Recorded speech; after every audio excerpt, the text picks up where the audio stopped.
The sun sets over a lonely construction site, casting long shadows. Another day ends at this half-finished building, a place that should be empty. But inside, a lone worker finds the usual mess left behind, muttering about those damn kids. He laments how they keep trespassing and trashing the place without a care in the world. His cheapskate boss won't even hire a guard, leaving him to clean up a mess he's not paid for. Frustrated and fed up, he gives a stray soda can a swift kick. The can rolls across the dusty concrete floor, a small clatter echoing in the silence. It spins and skitters away into the dim light, before coming to a gentle stop right beside a single, elegant, high-heeled shoe. The worker's eyes go wide, his annoyance instantly replaced by a nod of unease as he calls out into the darkness. His mind races, trying to process the shape he's seeing in the gloom. He points his flashlight forward, the beam revealing a woman's lifeless body discarded amidst the trash. The story immediately hits the news, breaking the story of the body found at the construction site, as we focus on a woman named Finn. The victim is identified as 5-year-old Sharon Russo, but Finn seems completely disconnected, just staring at her meal. Her friend's voice cuts through the haze, asking if she's all right, noting she's barely touched her food. Finn blinks, realizing she had spaced out again, lost in her own world. As she finally takes a bite, a TV in the background reports the grim details of Sharon's death. The police have no motive yet, and are warning the public to avoid the crime scene. Then comes the bombshell. This is the third murder of its kind, and a serial killer is now suspected. Her friend is horrified, exclaiming that the city is no longer safe, while Finn quietly agrees, her face a mask of composure. Her friend is horrified by the sheer brutality, questioning if some people are just born evil. Finn, however, finds the randomness of the violence to be the truly terrifying part. On the TV, a police spokesperson urges the public to remain vigilant as the investigation continues. The blonde friend suggests they all stick together until this is over, turning to Finn for agreement. But once again, Finn is completely gone, staring off into the distance, lost in thought. Her friends notice she's zoned out again, but this time, a dark realization flickers in Finn's mind. It's him. And then, a faint, chilling smile curls at the corner of her lips. Her friend catches it, her concern turning to confusion as Finn's inner monologue finishes. It's definitely him, that psychopath. The scene abruptly shifts, landing us in a quiet office building late into the evening. The clock on the wall shows the late hour as 2 remaining workers complain about their endless tasks. One of them, the manager, stretches out, muttering that she regrets taking the promotion. She suddenly notices Finn has returned, asking why she's back so early and all by herself again. Finn offers only a quiet, unnerving stare in reply. She places her phone on the desk, the screen lit up with her favorite subject, psychopaths. Her manager lets out an exasperated sigh, clearly fed up with this morbid obsession. She asks if it's another crime documentary, telling Finn she seriously needs a new hobby. Trying a different angle, the manager pries, asking if Finn is still single. She is. Leaning over the desk, she lectures that this hobby scares people off, which is why she's made no friends in 2 years. Finn's simple question, "I thought we were friends," makes the manager awkwardly joke that she has no choice. Seeing Finn's completely serious face, she quickly backtracks, claiming she was kidding, and that she's just a very busy woman. Having failed to get through, the manager switches tactics, telling Finn she needs to find new hobbies and mingle. She keeps pushing, asking if Finn has ever even considered dating or if she's crushing on anyone at all. For a moment, she seems genuine, thinking to herself that Finn is a kind person who just needs to open up. But her pushiness returns as she offers to set up a blind date, and Finn can feel her patience wearing thin. The manager then spots the perfect role model across the office, telling Finn to take a look. She points out the charismatic Isaac Evans, asking why Finn can't be more outgoing and charming like him.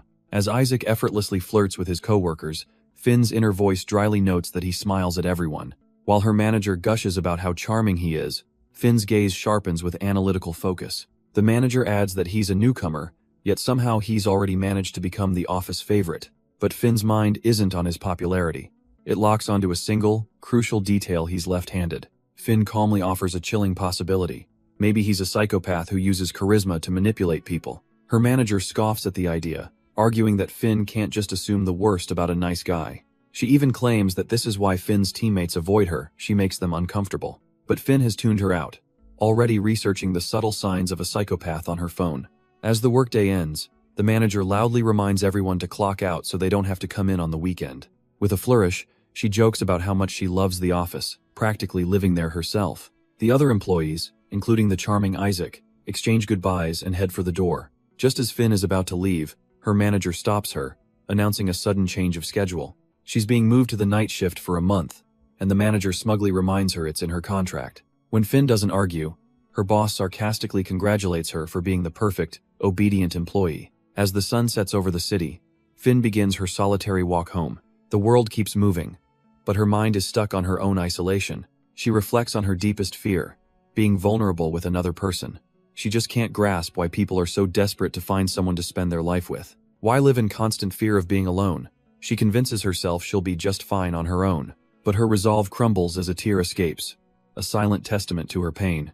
She can't deny the truth any longer, not even to herself, because sometimes, despite all her defenses, it gets incredibly lonely. Looking at her own reflection, she sees the weary face of someone trying too hard. A past criticism haunts her, a voice telling her she should try to be more like him. A single word echoes in her mind. Smile. She wonders if it would hurt to try, forcing the corners of her mouth upwards. With a fragile, practiced smile, she looks up through the window. And there he is, Isaac Evans, watching her from inside with a coffee in hand. He takes a slow sip, a silent confirmation passing through him. He knew it was her. A subtle smile plays on his own lips as he thinks her name. Finn. Later, as the day winds down, Finn walks alone along the sun-drenched sidewalk, but just a few paces behind her, a familiar figure rounds the corner. Isaac follows, his gaze fixed on her as he walks the same path. The evening deepens into night, settling over a quiet, waiting train station. On the platform, she waits for her train, just another face in the evening crowd. She puts in an earbud, tuning into a true crime podcast to pass the time. The show's intro booms, a deep dive into the darkest corners of the criminal world. As the train doors slide open, the host's voice beckons her to dive in. She steps across the threshold, completely lost in the story. And tonight's topic? The disturbing and ever-present threat of stalkers. The narrator details their obsessive methods, as the camera reveals Isaac, on the very same train. Finn stares out the window, completely oblivious to the chilling irony unfolding. The train ride ends, and she arrives in her neighborhood, the streets quiet under a deep purple sky. A lone streetlight buzzes and flickers, waiting for her to step into the dark. Her footsteps are the only sound echoing through the empty street.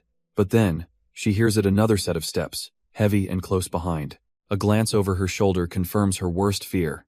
The man from the train is right there. Her heart hammers against her ribs as she instinctively clutches her bag tighter. Every warning from the podcast is now screaming in her head. Her fingers fumble inside, finally closing around her pepper spray. She whips around, aiming it directly at his calm, unbothered face. With a shaky voice, she demands to know why he's following her.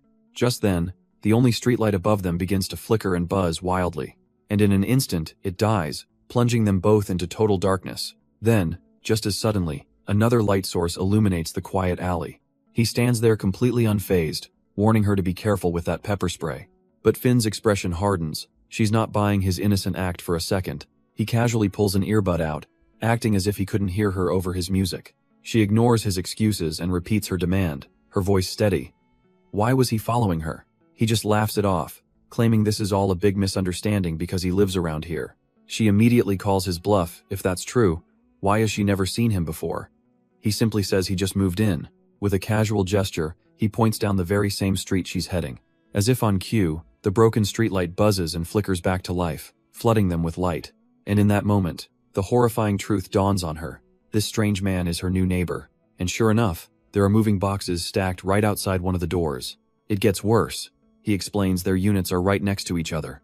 What are the odds? Finn finds it all a little too odd, asking when exactly he moved in. He just says a couple of days ago. She points to the boxes, but he casually dismisses them as empty trash he'll take out tomorrow. Trying to diffuse the tension, she waves it off, saying she was just curious. But he leans in with a thoughtful expression, finding this whole coincidence amazing. He tells her he has a completely random question for her, asking her not to get weirded out. Then, with an unnerving intensity, he asks her if she believes in destiny. The question hangs in the sterile silence of the hallway. Finn is left utterly speechless, her mind racing. What did he just say? He leans into his point, asking if she ever feels the universe is trying to tell her something. He muses that he's probably seen her around before, and then, as if by magic, they discover they're next-door neighbors in the very same building. It's just too wild. Isaac admits that he's normally a skeptic when it comes to things like destiny, but this is just too much to be a simple coincidence, he asks, putting her on the spot. A tense silence hangs between them in the sterile apartment hallway. But Finn, thoughtfully playing with a strand of her hair, finally breaks it. She counters that while these kinds of events are rare, They happen more than you'd think. They only gain meaning, she explains, if people choose to give it to them. She looks him dead in the eye, stating plainly she doesn't believe in destiny or coincidence. Things are either caused or random, and there's nothing in between. Isaac takes a moment, a subtle smirk playing on his lips after being so thoroughly shut down. He has to hand it to her. Her logic is sound, and he admits he can't really argue with that. Finn, eager to end this strange encounter, just says she's exhausted and welcomes him to the neighborhood. He wishes her a good night, seemingly letting the conversation end there. But just as her hand touches the door, he calls out her name, stopping her in her tracks. She turns back, a flicker of confusion and alarm crossing her face. How does this stranger already know her name? But Isaac isn't finished. He also knows her age, her birthday, and her flawless 2-year attendance record at work. He continues, his tone unsettlingly familiar, praising how she's so perfect she practically never makes mistakes. He lists her habits: no company parties, no drinking, no smoking, things he claims to admire, revealing a chilling, obsessive knowledge of her life. He even knows she's a loner who watches true crime documentaries. And Finn can only think, what is happening? She finally cuts in, her voice tight, telling him he knows far too much about her. He just smiles, hoping he doesn't sound creepy, claiming he just asked around because she's so popular. And by sheer coincidence, he says, the apartment right next to hers just happened to be available. He rambles on about destiny, then catches himself, remembering she's not the type to believe in fate. He turns away, dropping the act entirely, admitting he moved here the moment he found out where she lived. With a chilling intensity in his eyes, he confesses the simple truth. He is here because she is here. Finn stands frozen, the horrifying reality of the situation finally crashing down on her. She puts the pieces together, her voice shaking slightly as she calls him out for stalking her. He just laughs, brushing off the word, insisting he just wants to get closer, literally, right next door. He tries to soften the blow, suggesting he just wants to be friends. Isaac explains he's seen her around the office and finally worked up the guts to approach her. He then pivots, bringing up the serial killings and how dangerous it is for her to be walking home alone. The stalker has the audacity to suggest they walk home together from now on. Finn flatly rejects his offer, while quickly tapping in her apartment's security code. With a soft click, the door unlocks, offering her a precious escape. He watches her, saying he'll be heading inside his place now. She forces a polite goodbye, just wanting to get away from him. But as she's about to slip inside, she calls out his name. Isaac. A flicker of something crosses his face, so she knows his name too. A small, knowing smile plays on Isaac's lips. He finds her little game amusing. He turns and walks away without another word, heading for his own door. Finn slips inside her apartment, the heavy door shutting behind her. On opposite sides of the wall, she thinks to herself what a total psycho. And as she stands there, a distant, sun-drenched memory begins to surface. A peaceful field from what feels like a lifetime ago. She recalls a small, bandaged hand gently pulling her forward. Her eyes reflect the golden light of this long-forgotten moment. The memory sharpens, focusing on the face of a young boy. A boy with a bandage on his cheek, his expression soft and kind. A small, almost imperceptible smile plays on the young boy's lips. The memory fills out, showing him standing in a sunlit room, one fist raised playfully. His kind eyes meet hers for just a moment before the vision shatters. Finn gasps, jolted back to reality by a single word from a podcast. Psychopath. Lying on her bed, she'd been listening to a true crime show, analyzing the local serial killer. The hosts describe a calculating monster who feels no remorse, a perfect predator. They note his 3-month cooling-off period, and specific MO, calling him a pro at avoiding detection. As the podcast warns that the killer is only getting more dangerous, she's heard enough. With a heavy heart, she turns off the disturbing analysis. Sitting alone in the warm glow of her room, the chilling profile of the killer weighs on her mind. The morning sun streams in as she glances at her phone, realizing she's overslept. But sleep offered little rest, her mind still heavy with the profile of the killer. She swings her legs out of bed, a sense of purpose cutting through her exhaustion. Moving to her desk, she can't shake the connections forming in her head. She opens her laptop, a quiet sense of validation washing over her. She was right. All the recent murders, she's convinced they were all committed by the same person. A faint, knowing smile touches her lips as she wonders if the police will finally catch him. She begins to search for an old case, a name from the past, Noah Inoue. But the search results come back empty, a dead end that only deepens her focus. Surrounded by her research, a much darker thought takes hold. Are they going to meet again soon? As a new day breaks across the city's skyline, the clock in the office shows the afternoon is already ticking away. But over at Finn's cubicle, her chair is empty. Her manager notices, a rare sight indeed. Finn is late? She sarcastically wonders if the apocalypse has finally come. Just then, a cheerful voice calls out, "Yo, manager." She turns, her expression dripping with annoyance, reminding him they are not best friends. But Isaac Evans is all smiles, pointing out how chipper he is today. His eyes scan the room, and he seems to realize someone is missing. He asks where Finn is, but the manager just brushes it off, saying she's probably still adjusting. Still, the manager muses aloud that it's strange Finn hasn't called, as that's not like her at all. A sudden, chilling realization washes over Isaac. His face pales as he stammers out that this might be his fault. Before she can even ask what he did, he's already sprinting out of the office. She's left standing there utterly bewildered, calling out his name to an empty hallway. Later, as the sun sets over the city, she takes a smoke break. She finally gets the chance to ask him, why was he with Finn last Friday? Isaac calmly explains that he moved into the apartment right next to hers. They're neighbors now. A smirk plays on her lips. She had a feeling he was into Finn, but didn't expect such a bold move. He swears it was just dumb luck, but she warns him it'd better be, because the alternative is just creepy. Taking a drag from his cigarette, Isaac admits that yeah, he might have freaked her out. He explains his master plan. Knowing Finn's obsession with psychos, he intentionally acted like a creepy stalker neighbor. But she didn't even flinch, just punched in her passcode like he wasn't even there. He grinds the cigarette out, thinking his act must have been too obvious for someone so sharp. His manager just laughs, telling him Finn would never skip work over that. She'd just think he was a loser. Besides, she adds, Finn already thought he was a total psycho before his little performance. Isaac's face drops. He can't believe it, asking why she didn't tell him something so critical sooner. But she just stares back, a terrible realization slowly dawning on her. She asks him to clarify that whole psycho act he just described wasn't just a story, was it? And then she absolutely explodes, calling him a moron for being a genuine, certified creep. She can't believe his nerve, yelling that he's lucky Finn hasn't called the cops on him yet. But Isaac, ever the optimist, just sees a silver lining if she hasn't called. Maybe it's fine. His manager is speechless, calling him hopeless and regretting she ever thought they were a good match. He suddenly changes his tune, insisting that he actually does like Finn. He vows to apologize, and asks if she'll still help him out, just this once. Her answer is a cold, hard hell no. She tells him he's on his own now. He had his chance, and he completely blew it. With a final twist of the knife, she adds that Finn probably doesn't even want to see him. But just as she walks away, Isaac spots a familiar figure across the street. It's her. And thank God she doesn't look fazed at all. Not a single care in the world. She tells him to just give it up. After acting like such a jerk, it's no surprise if Finn avoids him. But Isaac doesn't even hesitate, turning his back on her and walking away. He yells that he's not giving up and breaks into a dead sprint, leaving his shocked manager behind. As evening settles over the city, a quiet tension hangs in the air. Citizens murmur to each other, feeling unsafe and wondering if the police can even handle the situation. But Finn seems completely untroubled, walking with friends as they suggest a new ramen place. She agrees to the plan, a calm, almost wistful look on her face.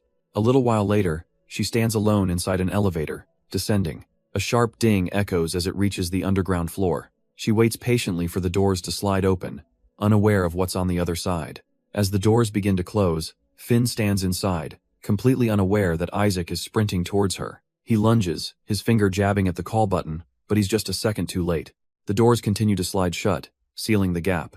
With a final, desperate shove, he wedges his hand in, forcing them back open. Finn looks up, startled, as the doors part again to reveal a disheveled figure. His hand trembles as he leans against the wall, trying to catch his breath. It's Isaac, panting heavily after his all-out chase to catch her. He finally manages to look up, a faint smile playing on his lips. Finn just stares back, her expression unreadable as she takes in his sudden appearance. An awkward silence hangs between them until he finally breaks it with a simple hi. Finn breaks the tense silence, coolly observing that he seems a bit out of breath. She looks at him, her expression unreadable, and asks if he's in a rush. Isaac avoids her gaze, admitting with an apology that he ran to catch up with her. Her suspicion grows. She asks him why he would do that, and what he could possibly need. He finally begins his confession, apologizing for his behavior last Friday and admitting it was all a lie. The whole thing about him being a stalker, he clarifies, was just a misunderstanding. He explains that after the pepper spray incident, he thought it would be a funny prank to act that way. Isaac hangs his head, admitting the joke was stupid and insensitive, though the part about her being popular was true. She listens stone-faced as he says he'll understand if she's angry and doesn't want to talk. He then makes his final plea, asking if they can just start over and be friends. Finn's response is not at all what Isaac was expecting. She calmly asks if it was all just an act. She then sighs, saying it's too bad because she was really starting to get into it. She'd been excited about having a psycho neighbor, a real-life thriller playing out. With a disappointed look, she laments that it's back to boring reality now. Isaac is left completely speechless, his mind reeling from her bizarre reaction. She stares him down for a tense moment, letting him stew in his confusion. But she can't keep a straight face for long, letting out a little snort. She finally bursts out laughing, mocking the utterly dumbfounded look on his face. Wiping a tear from her eye, she apologizes for being so weird, admitting she can see the appeal of a good prank. Who pretends to be a stalker? He's definitely a unique character, she says, still laughing. Having had her fun, she tells him that as far as she's concerned, they're even now. A prank for a prank, all settled in her mind. She turns to leave, wishing him a nice day as the elevator dings open. Without another word, she steps inside, ready to head back to her own apartment. But Isaac isn't about to let her go that easily. He quickly follows, calling out her name and stopping her in the hallway. He looks her in the eye, confessing he was serious about wanting to get closer. He quickly pitches an idea, a cafe with great pastries, promising they'll be back before their break ends. Finally, he summons his courage and asks if she'll have lunch with him. She considers it, then playfully asks if he's treating, and with his eager yes, she agrees. A spark of triumph flashes in Isaac's eyes. Head secured his chance. Finn confirms it with a casual smile, ready to grab lunch together. And with that, their impromptu date was officially on. The two of them walk side by side, heading out of the office. Isaac strolls with a newfound confidence, feeling like he's finally made a breakthrough. She leads the way down the hall, seemingly unbothered by the sudden development. He watches her go, a subtle, satisfied smirk crossing his face. Later, back in the office break room, the news is already spreading. Her manager can't believe it, commenting on how persistent that new guy Isaac really is. But when Finn mentions they're going out to a cafe, her colleague is left utterly stunned. Her manager is in total disbelief, asking if Finn is actually going to have lunch with him. She even tries to warn Finn off, suddenly calling Isaac a jerk and a stranger. But Finn stops her, turning around with a calm, knowing look. Wasn't this her idea? She asks if her getting closer to Isaac isn't exactly what the manager wanted all along. Caught off guard, the manager asks how she knew, and Finn admits she had a hunch. She explains that Isaac knew personal details about her, information only her manager had. Finn gently reminds her that leaking an agent's private information is a huge breach of protocol. It could have jeopardized her safety, and will get the manager in deep trouble if it happens again. Panicked, the manager starts apologizing, explaining it was a misunderstanding, and that she knows Isaac from a past job. She admits she never seriously considered setting them up, but when Isaac started showing interest, she thought they'd be a perfect match. She recalls Isaac mentioning how he learned his tricks from his old teammates, and while she knew he had a warped sense of humor back in the day, she truly believed he had matured, but now realizes he's still the same old jerk. Remembering the awful prank he pulled, she begs Finn to cancel their plans immediately. But Finn just calmly sips from her mug, telling her it's all good. The manager is stunned she's still going to meet him after what he did. Finn simply smiles, reassuring her that he's just being friendly, and it's only lunch. Defeated, the manager can only think one thing. That dumb prank of his actually worked. And so, despite her manager's warnings, Finn arrives at a quaint cafe for her meeting with Isaac. The atmosphere is warm and cozy as they settle in for what's supposed to be just a simple lunch. She takes her first bite of cake, still a little unsure of what to expect from him. A moment of silence passes as the flavor washes over her. Her eyes widen in disbelief. It's heavenly. Maybe the best thing she's ever tasted. But her bliss is cut short by the sound of laughter, and she looks up, demanding to know what's so funny. Isaac just smirks, telling her she's cute when she's like this, acting like one bite of cake has changed her entire world. He gestures to the absolute mountain of desserts on their table, dryly noting she ordered a lot for someone who only kinda likes sweets. A little flustered, she asks if he's worried about the bill, but he smoothly insists it's his treat. She glares at him, telling him to wipe that smug look off his face before he makes her lose her appetite. Seeing her reaction, Isaac's smirk fades, and he apologizes, saying he's just glad they can talk like this. Finn quietly studies him, realizing he seems surprisingly normal. Has nothing like the strange, intimidating person she'd heard about. He admits the rumors aren't entirely wrong. He's not a social butterfly, and even his manager finds him weird. Making friends has always been hard for him, so he just doesn't bother trying to force it anymore. But then, to her surprise, Isaac looks at her with genuine understanding. He tells her he knows exactly what that's like, because he's been in her shoes before. It's tough, he says, when people judge you just for being different from their idea of normal. Leaning in, he dismisses any notion that she's the weird one here. In fact, He thinks she's pretty amazing just the way she is. But Finn's expression completely shifts, the warmth draining from her face. She cuts right through the moment, asking if this is his usual strategy for luring in victims. She lays out her theory. He zeroes in on women who are alone, using his charm and good looks to make them feel comfortable and safe. Then, once they've finally dropped their guard, he strikes and kills them. Isaac just stares, completely blindsided by the sudden dark accusation. He stammers for a moment, asking if she could possibly be serious, and then he just cracks up, laughing out loud. What is this, an interrogation? He can't believe at first she thought he was a psycho, and now he's the serial killer from the news. He then turns her own logic back on her, questioning if her talk about prejudice was all just an act. But Finn isn't backing down, pointing a finger as she lays out her own theory. She wonders aloud if the charming man sitting before her is just an act. She frames him with her hands, suggesting that anyone who enjoys sick pranks might be capable of far worse. After all, Isaac just smirks, telling her it's not fair to keep bringing up the prank he already apologized for. He calmly warns her that throwing around baseless accusations like that can lead to serious trouble. But she insists she'll suspect everyone, noting that psychopaths are known for appearing perfectly normal. This just confuses Isaac. If she's so cautious, then why is she still sitting here with him? He points out the obvious flaw. If he were the killer, being seen with a loner like her would be incredibly stupid. His logic hits home, leaving Finn speechless and forced to actually think for a moment. Finn concedes his logic is fair, but still insists it doesn't mean he isn't a psychopath. Isaac just laughs, noting she's already decided he's guilty, and asks why she's so fixated on the idea. She looks down, her strange reasoning bubbling just under the surface. The answer she gives is completely bizarre. She's fixated because she wants to meet an actual psychopath.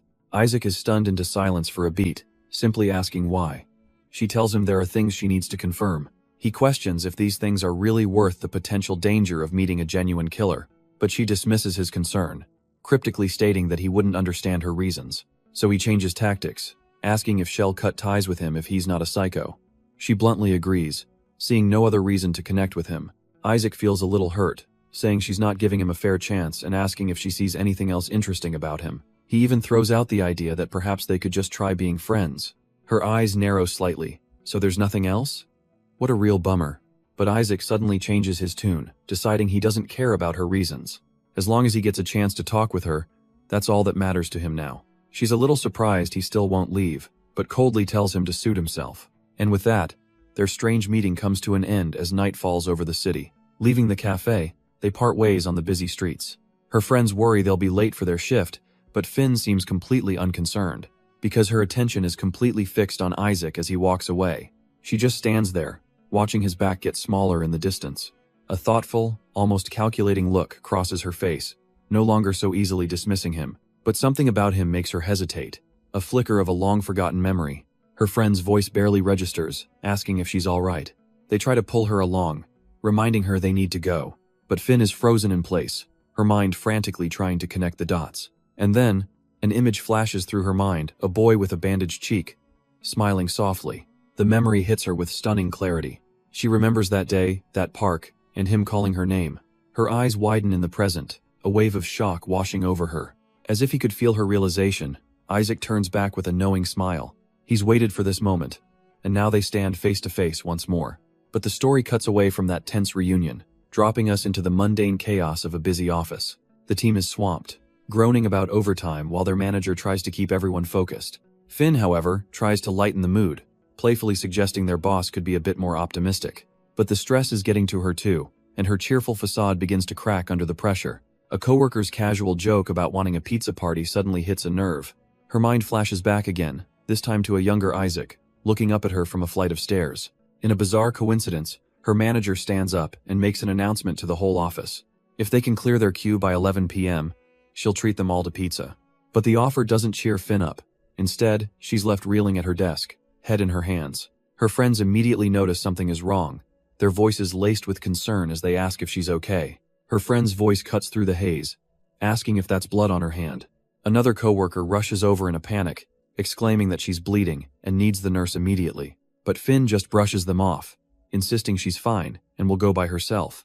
As she walks away, a blue-haired colleague just leans back in his chair, watching her go. His gaze follows her with a quiet, unreadable intensity, a silent observer to her breakdown.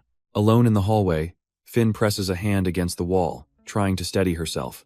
Her expression is completely drained, the weight of everything pressing down on her. The long, empty corridor to the clinic stretches out before her, a daunting path. It's such a drag, she thinks. Just another hassle she has to deal with right now. With a heavy sigh, she pushes herself forward, her legs feeling weak beneath her. She takes another tired step forward, just trying to get to the clinic. But with that single step, her world completely warps. The hard linoleum floor is suddenly replaced by the cool splash of water. Her eyes fly open in a silent, shocked gasp. Before her, the drab corporate hallway has vanished, replaced by a serene, sunlit forest stream. Just as quickly, the illusion shatters, and she's staring up at the sterile ceiling lights again. She's breathless, disoriented, her mind struggling to catch up with what she just saw.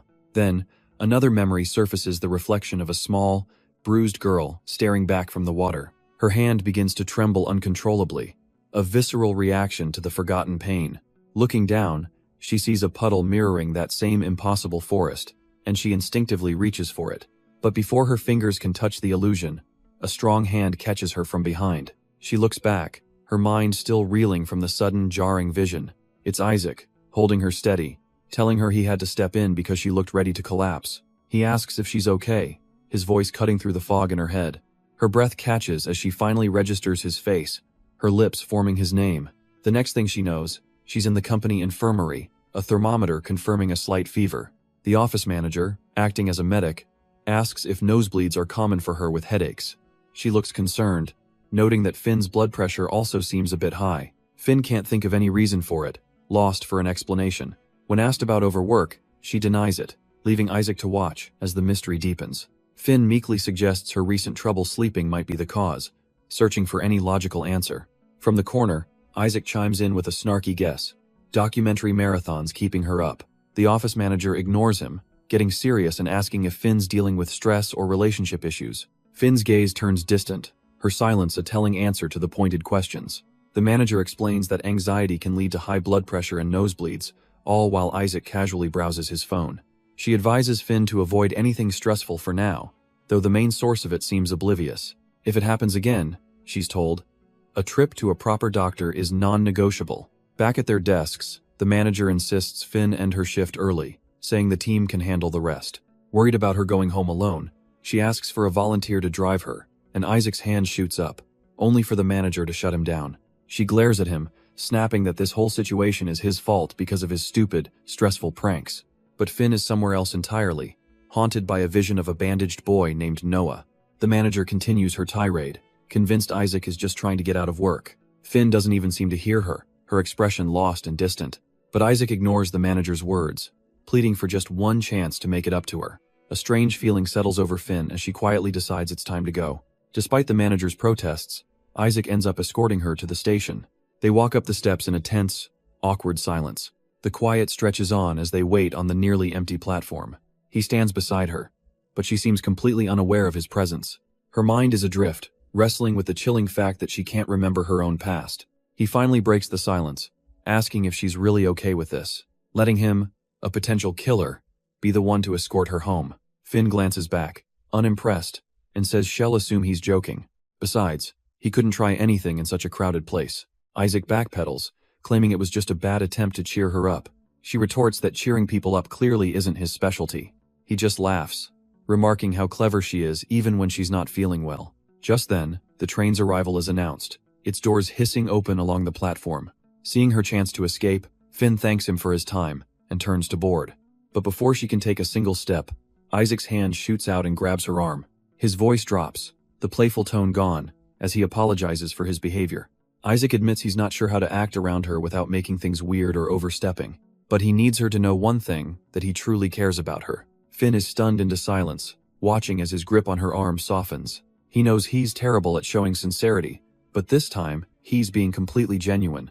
He promises her that what he's saying now is the truth. Standing there on the platform, he just hopes his feelings can finally reach her. He asks her to take care, releasing her hand just as the train doors begin to close. A small white object is left behind on the platform, unnoticed as the gap seals shut. Isaac watches her through the window, sharing one last, lingering glance as the train pulls away. His eyes follow her, a silent confession still lingering in the air. Through the window, Finn's reflection looks back, her expression heavy with thought. She raises a hand to the glass, a final, quiet goodbye. Isaac sees it, and a faint, bittersweet smile touches his lips. The train continues on, and she slowly lowers her hand.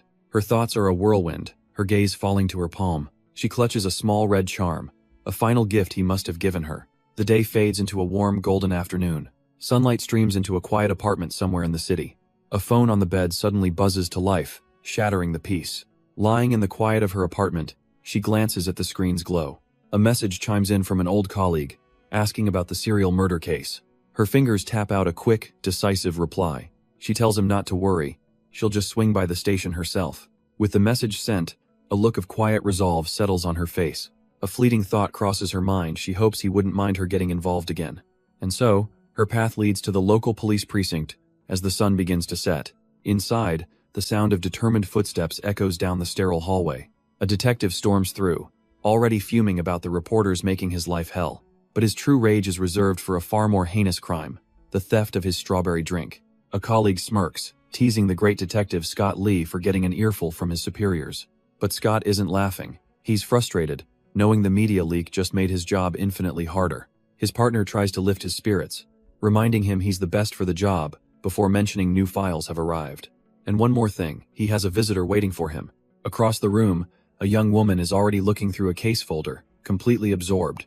Scott immediately confronts her, demanding to know who let her touch restricted files. He asks why she isn't at work, and she calmly explains that she's on the night shift now. He scoffs, furious that anyone would let a stranger, especially her, into his office. His partner just laughs, reminding Scott that he practically raised the girl himself. But she pays his protective outburst no mind, simply telling him she brought a gift. She offers him a canned drink, a small peace offering she thought he might need. Scott sighs, reluctantly giving her a 5-minute window before she has to leave. As they walk, he immediately starts chiding her for showing up unannounced again. She knows if she had called first, he would have just told her not to come. He continues his lecture, insisting a police station is no place for her to be hanging out. Finn quietly confesses she's not into that stuff, and that she doesn't have any friends. Scott dismisses her feelings, telling her everyone in this line of work is miserable. Finally losing her patience, Finn declares she's an adult, and this is the only place she feels safe. Her raw honesty cuts through his gruff exterior, leaving him completely speechless. Feeling hurt, she asks why he keeps pushing her away, wondering if he hates her that much. But Scott sees this as a guilt trip, a manipulation tactic that he insists won't work on him. Her face falls as she wonders if she should just stop visiting, which only makes Scott more flustered. He asks if she's going to cry, and the very thought of it brings tears to her eyes, shattering his tough facade. He immediately backpedals, telling her she can come whenever she wants, just not when the big bosses are around. But after a moment, his detective instincts kick in, and he asks if there's another reason for her visit. He presses her for the truth, sensing that something more is at play here. And there it is. Finn admits she heard he was assigned the serial murder case, and Scott knew he was right. He turns away, annoyed, wondering which one of his loose-lipped teammates spilled the beans. Finn quietly asks if a specific person told her, confirming Scott's own suspicion. The name hangs in the air, Noah, as a vision of a young man in a prison jumpsuit flashes before them. Scott plays it cool, denying they know anything and asking Finn why she'd even think it was him. She quickly tries to backpedal, blaming it on the constant news coverage. But her mind flashes back to Noah being escorted away, her gut feeling screaming that it has to be him.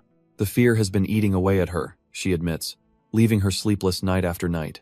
With her anxiety boiling over, she finally asks the question that's been haunting her. Is there any chance Noah is the killer? Scott immediately reaches for her hands, trying to ground her, asking why this is all coming up again. He questions if she's been taking her meds, but she insists her therapist cleared her long ago.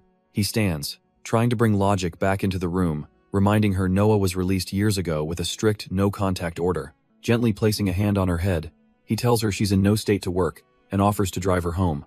As she watches, he turns away, patting his pockets as he looks for his keys, breaking the intense moment. As he searches, Finn can't help but notice the irony. He tells her to forget, yet is the one getting worked up. The agitation on his face confirms her suspicion that he's just as haunted by the past as she is. Deciding not to be a burden, she quietly grabs her bag, ready to head out on her own. She tells Scott not to worry, she'll just take the train, but he insists she wait for him in the car. Finn tries to brush off his concern, even offering a word of encouragement for his work, but he's not letting it go. He asks if she can change her schedule, worried about her going home alone, but she says that's no longer an issue. Waving goodbye, she reveals she has a new neighbor, her coworker, Isaac, who she's convinced is a total psycho.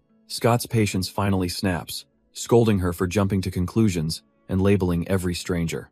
He tells her it's not healthy to live like this, but as he speaks, his gaze drifts downwards. His lecture is cut short as he points out something simple. "Wait, your shoe's untied."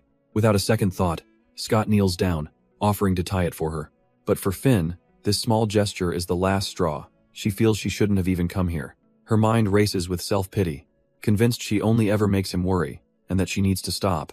Before he can touch her laces, she quickly kneels down to his level. She admits she only came to see him because the news had made her paranoid. She tries to reassure him, saying he has enough to deal with and doesn't need to babysit her. With a gentle but firm smile, she tells him she can take care of herself now. Looking him in the eye, she declares that she's an adult. A quiet thank you for everything hangs in the air between them as Scott looks away, processing her words. He finally breaks the silence, noting she's dressed up, before muttering a quiet idiot Scott to himself. A sudden memory flashes a younger Isaac Evans, holding a lunchbox with quiet determination. But in the present, Scott is left staring at an empty doorway, realizing Finn has already left. A heavy sigh escapes him. He kicks himself for not even getting her number. Later at the office, a familiar plaid bow taps against his desk. His colleague drops it there, explaining he saw Finn toss it in the trash. A female colleague leans in, noting Finn seemed pretty annoyed, and asking what Scott said to her this time. She crosses her arms with a smirk, calling him the resident heartbreaker. Scott just glares back, curtly telling her to stop being so nosy. But she won't back down, insisting that she has a right to care about Finn and that he's failing as her guardian. He leans back, finally revealing that Finn herself just declared she's an adult who doesn't need a babysitter. But his colleague sees right through him, asking how much longer he plans on ignoring Finn's obvious feelings. Scott tries to brush it off, insisting it's just a phase she'll grow out of, but his colleague stands firm. He finally relents, explaining that Finn is just confused from a life of trauma. Her father was an abuser, her only friend, a murderer. Scott's mind drifts back, recalling how Finn had never known true affection until her auntie took her in. In this woman, Finn found the first real maternal figure she'd ever had. But that fragile happiness was shattered when her auntie fell ill and passed away. Devastated, Finn refused to be fostered by anyone else, which is when Scott himself requested a transfer to become her guardian. He explains that because of her past, she's always on guard, making it difficult for her to form normal connections. All he wants is for her to experience a normal life, to have friends, hobbies, and maybe even find someone to date. He just desperately hopes she'll one day realize she deserves happiness and that not everyone is like her monstrous father. He concludes that for Finn to truly move forward, she has to distance herself from everything that reminds her of her past. And with a heavy heart, he admits that this separation might have to include him. Their tense conversation is broken when a colleague brings over the files for their first case, and Scott tries to pivot back to work. But his colleague isn't done, stopping him with a single word. She looks him dead in the eye, reminding him that Finn has the right to choose her own life. It's not his decision to make. Scott turns away, the weight of her words hitting him hard. He knows she's right, a quiet resignation washing over his face, but he tables the discussion for later. Right now, they have a criminal to catch. The focus shifts to fingers tapping away at a keyboard with practiced speed. His colleague is now at her desk, digging into the case, her full attention on the screen. A soft, familiar voice greets Finn, gently asking how she's feeling. Back in the office, a male colleague rushes to her desk, his face a mask of worry, but Finn eyes him with suspicion, wondering if his concern is real, or just a performance born from guilt. He clasps her hands, his expression almost comically desperate. He insists he's truly worried, even if she is the iciest person he knows. Finn brushes it off as just a headache, her attention drawn to a pink box on her desk. She seems completely unmoved by his dramatic display, her expression distant. Her colleague follows her gaze and points out the neatly wrapped lunchbox. He mentions that Isaac left it for her earlier, surprised that their stoic coworker has such a thoughtful side. Finn picks up the attached note, a simple, quiet message wishing her well. Meanwhile, elsewhere in the office, a conversation drifts down the hall. Her colleagues are discussing the recent serial killer, noting the pattern is just like a thriller movie they've seen. They excitedly theorize that the police should investigate it as a copycat crime. We see the group includes Isaac, as they rehash the killer's MO, mentioning the gruesome photos leaked online.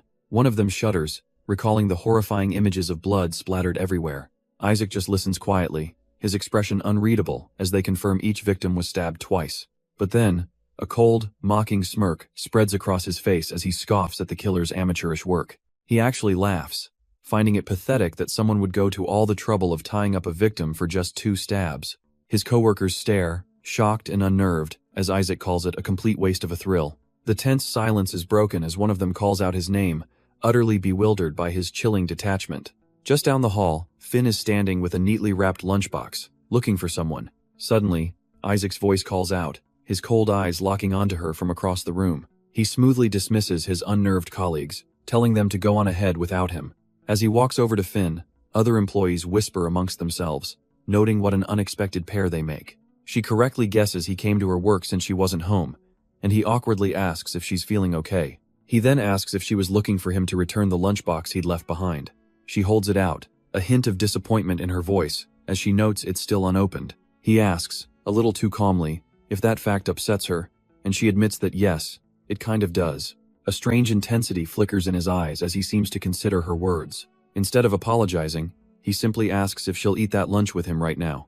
And so, the two of them begin walking through the city streets at night. Finn breaks the silence, asking Isaac if he always does things like this. She clarifies, wanting to know if he's always alone, and he admits he sometimes joins his teammates. But as they approach a park, he reveals this is the first time he's ever eaten here with someone. She's genuinely surprised, and he can't help but notice the happy look on her face. She admits it makes her feel special, prompting him to remark on how trivial things seem to affect her. He almost sounds dismissive, labeling her feelings as if they're unimportant. But Finn looks at him intently, insisting that because it's him, it matters to her. Curious, she asks if he ever gets lonely, a question he immediately shuts down with a simple no. She starts to get nervous, suddenly worried that she might be getting on his nerves. Isaac reassures her she's not being a bother. He just has his reasons for being the way he is. Changing the subject, Finn seems genuinely surprised to discover that he knows how to cook. He admits he had to learn early, but she finds it impressive, even joking that it's a skill to win over girls. He can't tell if she's giving him advice or just teasing as she holds out a piece of asparagus wrapped in bacon. She holds the fork steady, her expression unreadable as she offers him a bite. A smirk plays on his lips as he asks if she's trying to kill him, maybe with a little poison. She leans back, completely deadpan, suggesting it's not impossible before asking if he's kidding. His playful look vanishes for a moment, replaced by an intense, unreadable stare. Then, without a word, he reaches forward and gently takes hold of her wrist. Leaning in, he takes the bite directly from her fork, a silent, bold answer to her challenge. His eyes never leave hers as he finishes the bite, a silent, intimate challenge. Finn is completely frozen, her mind reeling from the sudden closeness. She can't help but analyze every detail, searching for a ghost from her past. The question echoes in her mind. Are those the same eyes? Does his voice sound the same? He pulls back slightly, the intensity in his gaze still holding her captive. Then he leans in again, his voice a low whisper as he says her name. He asks her to consider what happens if her entire impression of him is wrong. What if the man she's been projecting onto him isn't him at all? The weight of his question settles over her as the city lights blur around them, and she realizes she needs an answer, because she can't settle for this uncertainty any longer. Her mind races, his words echoing as she tries to find the truth. She tells him that the more he pushes her away, the more certain she becomes. He offers to just leave her alone, then immediately claims she's misunderstanding him. For a moment, he lets his guard down, admitting his afraid she'll eventually leave. But he quickly puts the walls back up, dismissing her questions as a waste of time. She calls him out for being too reserved, but he just scoffs at the idea of needing help. Is this all just an act? Is he just trying to be the cold person everyone thinks he is? It doesn't explain his confusing actions or why he seems to enjoy messing with people. He insists that's not it, but she points out his words and behavior don't match. Then, a moment of self-doubt. Maybe she's the one being too careless, pushing too fast. She finally stands, pleading with him to just tell her what's really going on. But Isaac simply turns away, calling her impatient for sticking around despite his behavior. He deflects, asking why she's blaming him for her own feelings. A wave of frustration hits her. She's sick of people trying to fix her. She admits she enjoys having company, but won't force herself on him. After all, if he's causing her this much confusion, why does she even stay? He tells her to just do herself a favor and avoid him from now on. But as the words hang in the air, his entire expression softens. With a knowing smile, he asks her if getting all that out wasn't too difficult. It feels good, right? Her eyes widen, finally realizing this was all just a test. He advises her to talk about her feelings more often. It's healthier. With the tension finally broken, Isaac asks if she's ready to head back. He starts to walk, glancing over his shoulder to see if she's following. He even offers to listen more if she needs it, leaving her completely flustered. He gives her some space, walking ahead into the warm evening light. Finn just watches him go, her mind reeling from his sudden change in demeanor. The scene cuts away to a quiet, empty office desk later that day. A phone suddenly chimes, lighting up the silent workspace. It's a text from someone saved as Idiot Scott, telling her to wait for him. Elsewhere, Scott himself is digging through old case files, disgusted by the shoddy work. He concludes the original detectives were either lazy or simply didn't care. His new team confirms his suspicions. The case files show almost no follow-up work was done. With a sigh, they realize they're essentially starting this entire investigation from scratch. Scott rolls up his sleeves, ready for the sleepless nights ahead, telling them to start with what they have. He steps up to the whiteboard, ready to break it down, explaining that their suspect has a very specific type. His colleague chimes in, adding that the killer also has a consistent and brutal MO. It's clear to everyone in the room.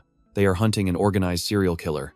Scott elaborates that while the method is the same, the most recent victim showed signs of a greater struggle. He lays out the gruesome crime scene photos, showing victims with hands bound and precise wounds to the chest and neck. All were killed in their homes except for the last one, who was found dumped at a construction site. His colleague, Jae Han, confirms the pattern. All 3 victims shared a similar physical appearance. The specifics are chillingly consistent. All were young women with long brown hair and brown eyes. Scott writes the profile on the board, but the words long brown hair echo in his mind. Suddenly, a terrible realization dawns on his face. That description, it fits someone he knows all too well. His memory flashes back to a worried Finn, telling him about a complete psycho she encountered. He turns to Jae Han, asking a loaded question. Does she believe in coincidence? She scoffs, replying that for a cop, coincidence is a luxury they can't afford when a pattern is this clear. Scott grimly agrees, noting it's the exact same lesson he's always drilled into Finn. Knowing they're friends, he asks Jae Han if she knows when Finn's new shift ends. At that moment, a notification sound dings, as Finn stands alone in the quiet, empty office. Head sent her a simple message. Don't go home yet, wait for me. But back at her apartment, everything is unnervingly still. A half-eaten meal sits on the table, cold and forgotten. The digital clock on the shelf glows ominously, showing just how late it's gotten. Lounging on his own couch, Scott can't shake the growing sense of unease. He stares at the ceiling, waiting for the sound of her door. Why isn't she home? A darker thought surfaces. Who is she with? He's not the only one waiting. Isaac is standing outside her office building. A colleague of Finn's spots him, asking if he's there to meet her. She casually mentions Finn left early, saying someone was picking her up, maybe a boyfriend.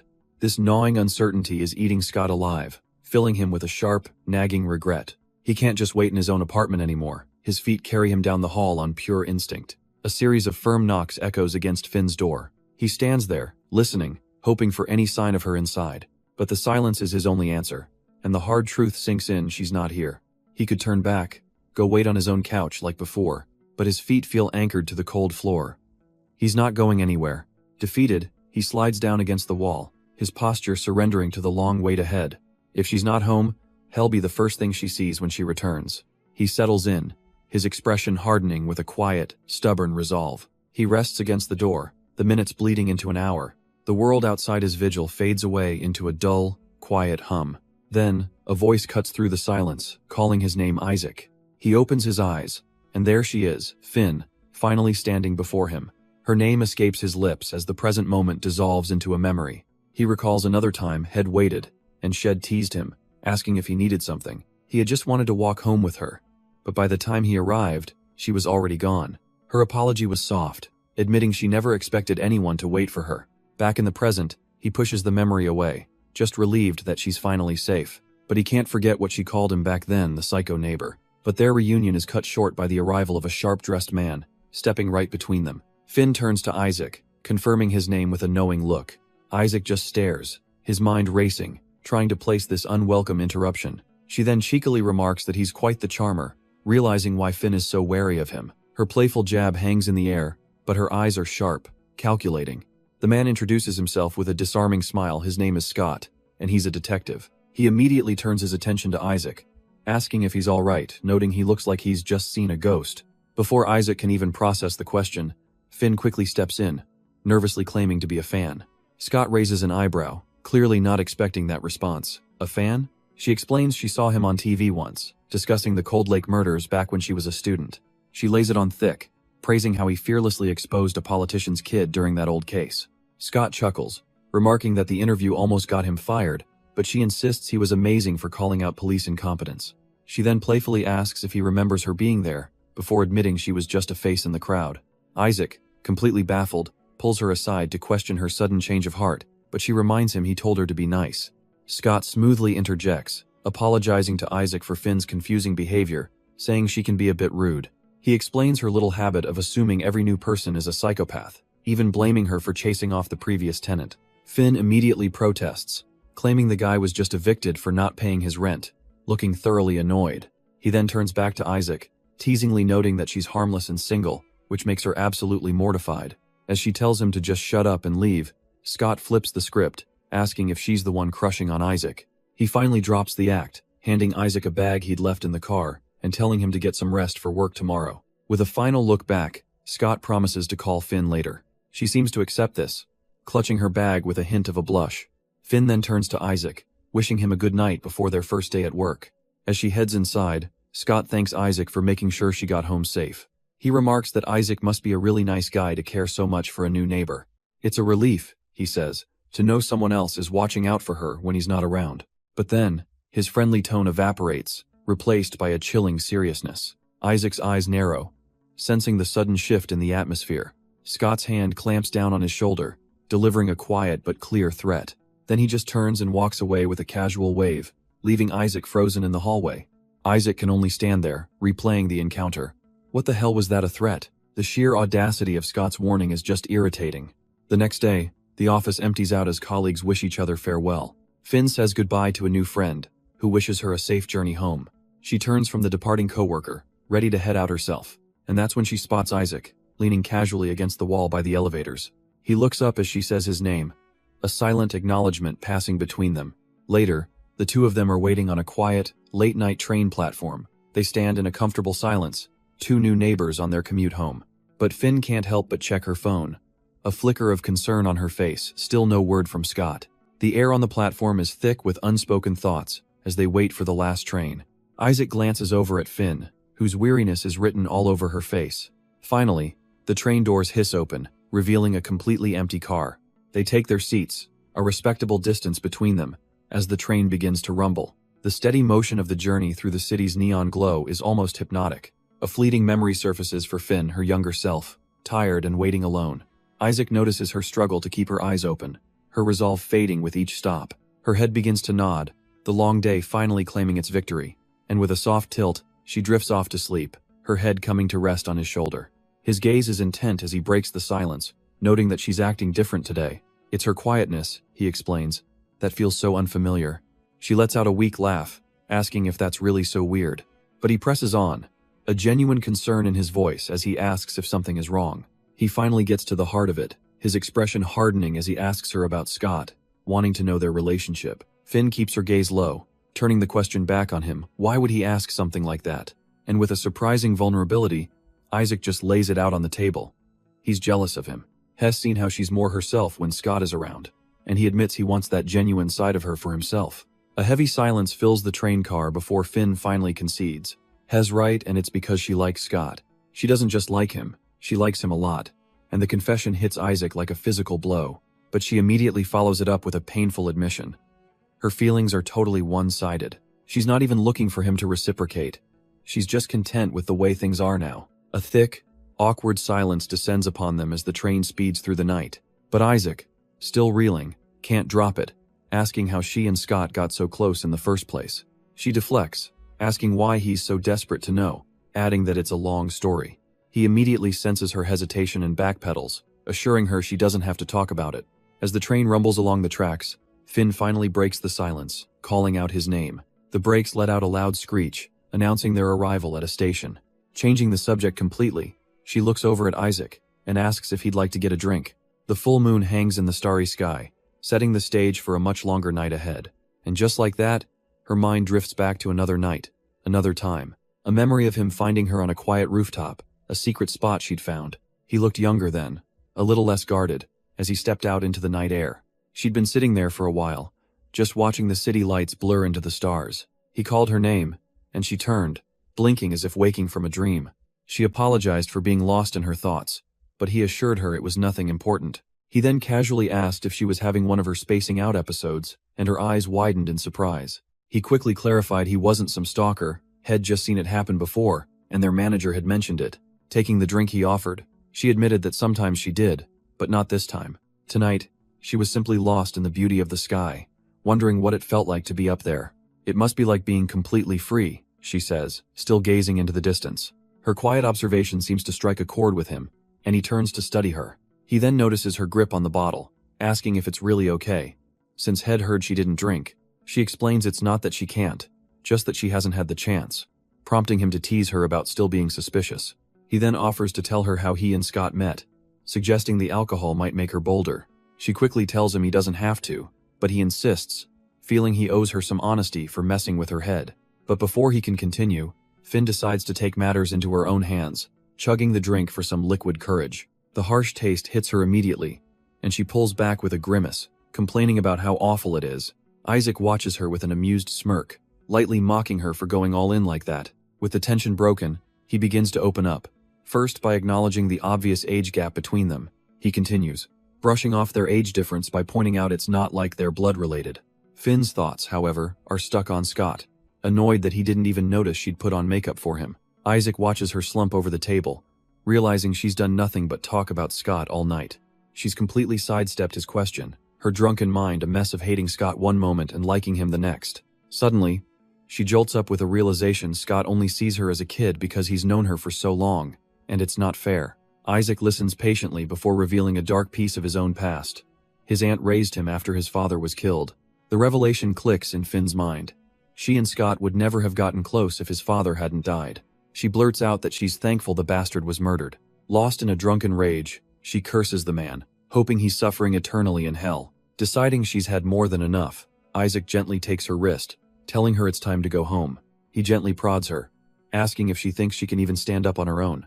As they head for the exit, he can't help but comment on how truly tipsy she is. Finn stubbornly insists she's fine, telling him to just worry about himself as they walk down the stairs. But of course, her overconfidence is her undoing as her ankle twists beneath her. A short, startled cry escapes her lips as she loses her balance completely.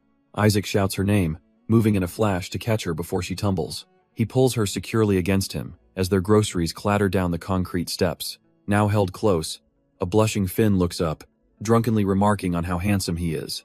She traces his jawline, telling him she likes his eyes, comparing them to a deep and calming ocean. With a slight smirk, he asks if she finds him so charming. Why doesn't she just like him instead? His bold challenge hangs in the air, and Finn's drunken mind wavers for a moment. But then she decides, what's the harm in giving it a try? Isaac's eyes widen for a split second, caught completely off guard by her sudden move. She closes the distance, and he instinctively pulls her in, meeting her halfway. The kiss is soft, hesitant at first, a silent confession in the empty stairwell. He pulls back just enough to breathe, the air thick with unspoken emotions. For Isaac, this is a moment he's been dreaming of for a very long time, a chance to finally be this close to the woman he's watched over. His grip on her tightens, a silent act of possession. Lifting her into his arms, a dark, final thought echoes in his mind. You're mine. The next morning, Finn slowly wakes, a strange warmth still lingering. But as consciousness returns, her mind drifts back to a distant, painful memory. A promise made in a sunlit clearing to a boy named Noah, back when she was a bruised and broken child who had given up on everything. She had asked him a desperate question, a final plea. If she ever found the desire to live again, would he come and find her? And then, the chilling conclusion to her request. And kill me? Her eyes snap open, the dream fading but the feeling remaining. Sunlight pours into her room, a stark contrast to the darkness of her thoughts. And a single, heavy realization settles in her mind. She's still alive. The haunting dream fades, leaving her staring blankly into the unfamiliar light of morning. She finds herself in a bedroom, one that's surprisingly organized and tidy, a stark contrast to Scott's usual chaos. A jolt of panic hits her.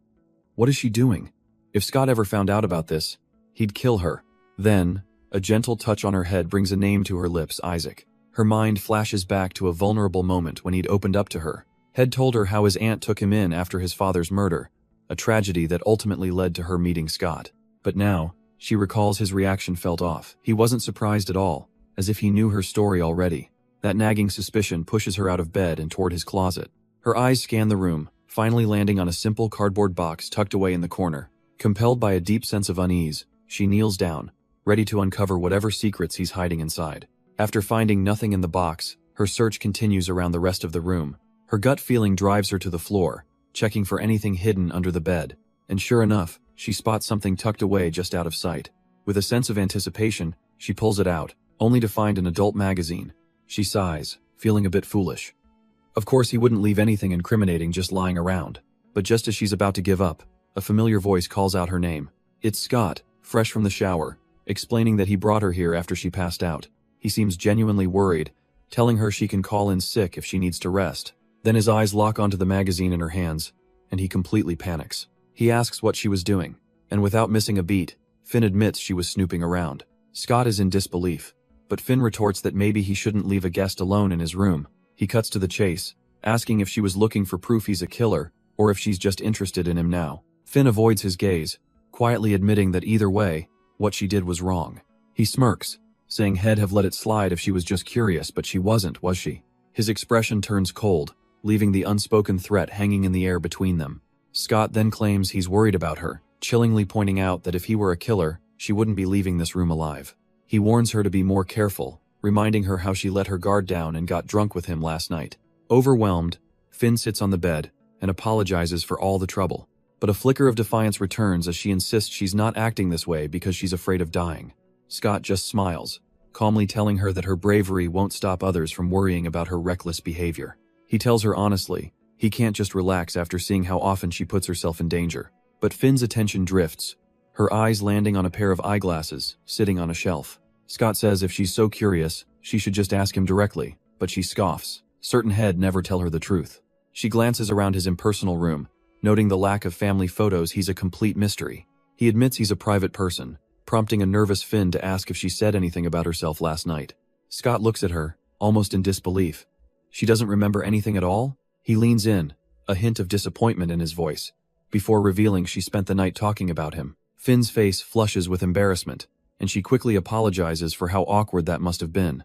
But he smoothly reassures her, reminding her that he did say he wanted her to open up more. Now, he declares it's only fair he gets to ask her some questions, though he dismisses last night as just drunken antics. Finn wonders to herself if getting close to someone is always this complicated.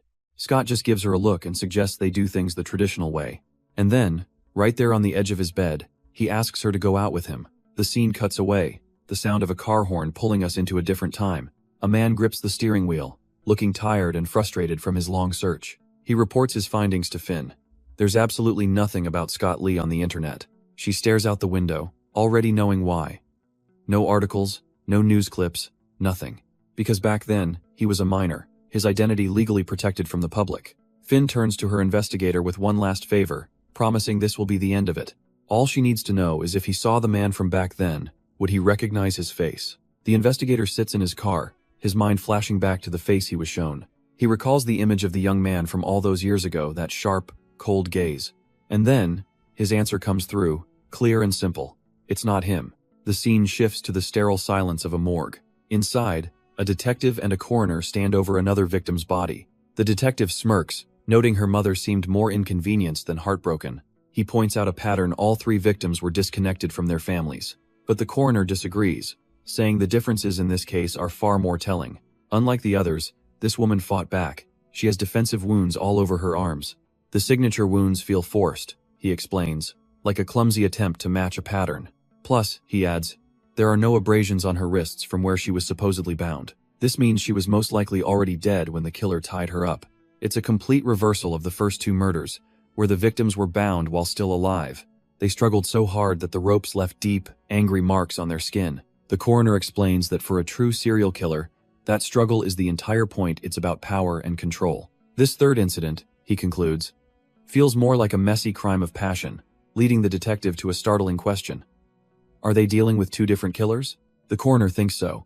A copycat who panicked and tried to pin his crime on the real killer, but was too scared to dispose of the body properly. But the detective isn't buying it. As he thinks it through, a critical flaw in that theory emerges. The public only learned about the serial killer after this third victim was found. So how did this supposed copycat know the secret details of the first two murders well enough to even try and mimic them? The detective wonders if the killer intentionally chose a victim similar to the others. He entertains the idea that it's a change in method, but the coroner reiterates that without evidence, it's all just talk.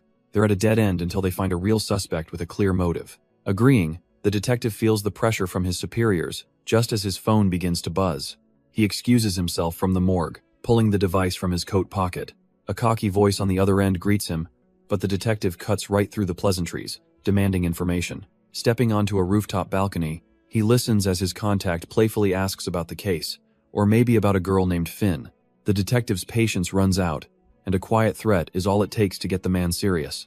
His contact finally relents, pulling up the file on their person of interest, Noah Inoue. The news isn't good. Since his parole, Noah's been a model citizen who moved away and fell completely off the grid. His contact adds that Noah's record is spotless. It looks like he's actually turned over a new leaf. But the detective has all he needs and abruptly ends the call, leaving the man to curse his mischance to get Finn's number. With the line dead, he lets out a quiet sigh, steeling himself to deliver the frustrating news. The scene then shifts over to a bustling, modern office building elsewhere in the city. Inside, a manager lectures Finn, pointing out that her punctuality has tanked ever since she started associating with Isaac. She asks if this is some kind of revenge scheme, leaving Finn completely baffled by the question. The manager simply blames Isaac, muttering that he's a bad influence, just as he happens to stroll past in the background. She glares after him, convinced that you just can't trust a guy with a face like that. She asks Finn for backup, but Finn immediately recoils, insisting she can't stand the guy. Suddenly, her desk phone buzzes to life. It's Scott, and she quickly apologizes, knowing she has to take this call. Her mind flashes back to her tense encounter with Isaac in the hallway. He had cornered her, demanding to know why she'd been ignoring his messages. But now, hiding in the office restroom, she finally gets the answer she was looking for. On the other end of the line, Scott confirms it. Isaac is definitely not Noah. They're two completely different people. He pauses, sensing her silence, and asks if she's still there. Finn lets out a shaky breath, quietly thanking him for checking. The relief is immense. Scott continues, adding that he did find some information on the real Noah. It seems he's kept his record clean ever since finishing his probation. The guy has completely disappeared. He gently suggests that Noah has probably moved on, and that it's time for her to do the same. Scott's voice is firm but kind, telling her to forget the past and finally live her own life. But Scott offers one last piece of advice. Stay on guard around Isaac, because he seems like a player. Hearing enough, Finn quickly thanks him and hangs up the phone. Alone in the silence of the bathroom, his words fester. Noah has changed? Her hand clenches her phone, knuckles white. There's just no way. The very idea is laughable, pure bullshit to her ears. A choked sob escapes, twisting immediately into a wild, bitter laugh. The thought of Noah changing is just too absurd. Hez not a person, Hez a monster. She can still see it clear as day that twisted, blood-soaked smile he wore the night he killed her dad. And Scott seriously expects her to believe that boy is now some kind of angel? The laughter turns manic, tears streaming down her face. He just needed an excuse to kill, and he chose her. She breaks down, sobbing that she's haunted day after day while he gets to live free. But a cold, insidious voice cuts through the silence, telling her to drop the act. It echoes in the empty bathroom, asking if she really thinks she can wash her hands of it. The voice accuses her of not just watching, but cheering Noah on from the sidelines. And as Finn looks up, her own blood-splattered reflection stares back, calling her the real monster. The bathroom is suddenly silent, the air thick with the unspoken truth. She stumbles back, her voice trembling as she asks who's there. The reflection just smirks, mocking her for not even recognizing her own face. Has she really wiped away every memory of who they truly are? Finn backs away in terror, insisting it wasn't her, it was all his idea. But the reflection scoffs, telling her she's remembering it all wrong, flashing back to a younger Noah. It was he who suggested killing her father, and she was the one who protested, defending the man. Finn crumbles, insisting the things he did to her made her say things she never meant. She kneels, vowing to make Noah confess he used her, but the voice coldly states he's never coming back. Her younger self materializes, explaining Noah took the fall while she walks free, unburdened by sin. As Finn denies any wrongdoing, the reflection leans in close, whispering it will give her a clue. Its bloody hand clamps over her mouth, forcing the memory to the surface. And suddenly, she sees it her own hands, stained with blood, gripping a coarse, thick rope. The vision shatters, and back in the office, her colleagues are starting to notice her long absence. Isaac Evans grabs a coffee as a coworker jokes about his team slacking off, oblivious to the crisis unfolding. Back in the office, the search for Finn is officially on. Isaac flags down a coworker, Aiko, asking if she's seen her. He admits he's looked everywhere except the restrooms, so she offers to check for him. Tapping on the door, Aiko cautiously calls out Finn's name. And there, just inside, she finds her collapsed and completely unresponsive on the floor. A scream rips through the quiet office as she yells for Isaac to come quick. His expression hardens, the casual break-time vibe completely shattered. The scene dissolves into the sterile, quiet hallway of a hospital. Finn is now resting in a sunlit room, hooked up to an IV drip. For the first time in what feels like forever, she looks to be at peace. Her eyes slowly flutter open, the pale hospital light stinging a little. She sees Isaac sitting by her bed, and her first thought is cold, there's no reason for them to talk anymore. But he notices she's awake, his posture straightening with immediate concern. He calls her name, relief flooding his voice. Finn, thank God. She feels a bit lightheaded, confused about how she ended up here. He gently explains that Aiko found her passed out in the office restroom. The conversation turns awkward when he mentions they couldn't reach her emergency contact, even suggesting they call Scott. She quickly dismisses the idea, insisting she's fine now and nobody needs to be bothered. Isaac senses the wall she's putting up and makes an excuse to leave, saying hell, go find the nurse. As he walks out, a dark memory haunts him. His father used to beat him when he was a kid. Seeing his pain, Finn decides to share her own, telling him about her abusive father. He blamed her for her mother's death, seeing her as nothing more than a painful reminder. She fidgets, recalling how there was never money or food, only his impossible demands. Isaac listens, his expression hardening with a grim understanding of her suffering. She confesses the darkest thought she ever had, a desperate wish for her father to just be gone. And then, in a twisted answer to her prayer, he was killed right in front of her. Overwhelmed, she explains it's like a curse. Only the most painful memories remain. Isaac can't just stand by. He pulls her into a firm, comforting embrace. She leans into him, confessing all her flaws, convinced she's a complete mess because of her past. And holding nothing back, she prepares to ask if he could still want someone so broken. With her heart on the line, she finally asks if he could ever really date someone so broken. Isaac holds her tighter, his answer immediate and unwavering. Of course he could. His hand gently cradles her face, a silent promise in his touch. He makes it clear that for him, there isn't anyone else. And as their world stands still, the city moves on, hiding its darker secrets in plain sight. The investigation brings Scott and his partner Jay to the first victim's home, a place as bleak as her fate. Jay reports that the area is a blind spot with limited surveillance, but she'll canvass for witnesses. Scott tells her to be quick, his focus already piercing through the apartment door, ready to uncover its secrets. Inside, the first thing he sees is a photograph of the victim, Kiana, with the parents she lost as a child. He surveys her small, lonely room, realizing she was an orphan who'd been living completely on her own. He learns the victim was isolated. If not for her boss, her body might have gone undiscovered. Scott runs a gloved hand over the wall, noting every point of entry was secured, except for the broken kitchen window, a fatal vulnerability the killer exploited before it could be fixed. The scene is eerily undisturbed, showing no signs of a struggle, only a chair used for a clean escape. In his mind's eye, Scott sees the killer crouching in the dark, waiting for her to come home. She was ambushed the moment she walked in, a knife already at her throat. Completely overpowered and terrified, she had no choice but to comply with his every command. The killer's method is chillingly precise. He uses a weapon from the victim's own kitchen. This whole operation is far too meticulous, too clean. This can't be his first victim. Stepping outside, he tracks the likely escape route, a quick jump or a shortcut across the rooftops. He mutters to himself that a fence here is pointless. This area is rife with theft. But his thoughts drift back to the killer, an expert stalker who knows his victim's routines inside and out. Just then, a woman's voice calls out, confirming he's with the police and asking about Kiana's murder. Scott turns, and she looks at him with a pained expression. He asks if she knew the victim. She introduces herself as Kiana's landlady, someone who felt closer to the girl than anyone else. She paints a picture of a sweet, hardworking girl with few friends, always juggling jobs to pay for school. She even fondly remembers the day Kiana happily paid her back with her first corporate paycheck. The landlady chokes up, still unable to believe that a girl with such big dreams is gone. But then she mentions something unexpected. She thought Kiana was about to get a boyfriend. Scott immediately questions this, as his team found no evidence of a relationship, but the landlady insists. The landlady recalls the memory vividly. A man on a motorcycle delivering a bouquet right to Kiana's doorstep. She remembers teasing the girl, asking if she'd bought the beautiful flowers for herself. But Kiana, with a happy blush, had explained they were a gift from a secret admirer. In hindsight, the landlady is horrified.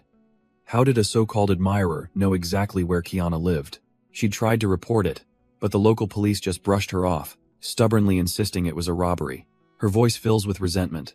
The cops never gave a damn about their neighborhood or a poor orphan girl.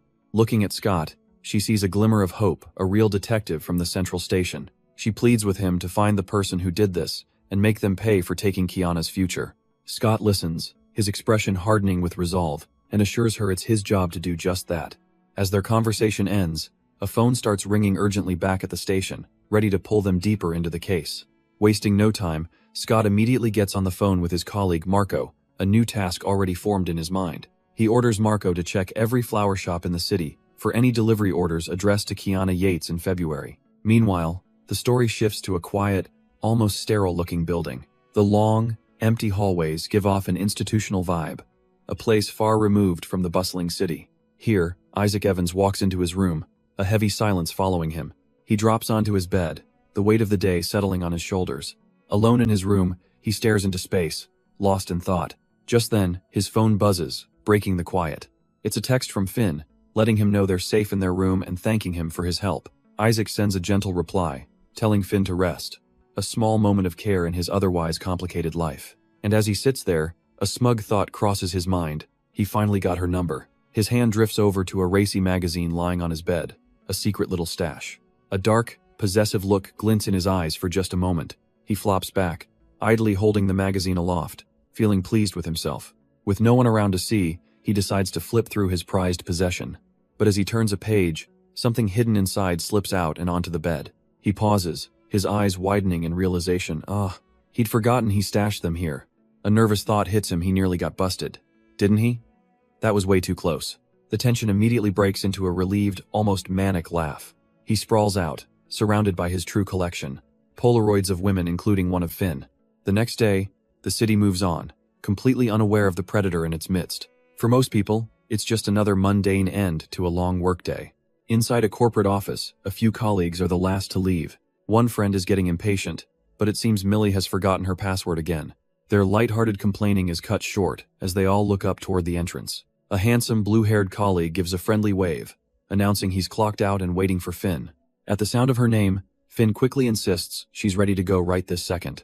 With a newfound sense of urgency, she finally logs out and grabs her things. She hurries past her friends, who can only watch with knowing, teasing smirks. As the pair leaves together, the gossip begins. They're neighbors, and have gotten very close, very quickly. As the pair walks off, the remaining colleagues immediately start speculating on what their deal is. The dark-haired friend finds it hard to believe, reminding them that Finn dating would be completely out of character. But her coworker in the leopard print top disagrees, pointing out Finn's been acting strange since he arrived and is even coming in late. Another colleague is more pessimistic, figuring this new guy will just get bored and leave like all the others before him. "You two don't get it," their blonde friend insists, standing up with her hands on her hips, convinced this time is different. She argues that Finn has never been this comfortable with anyone, especially after only 2 weeks.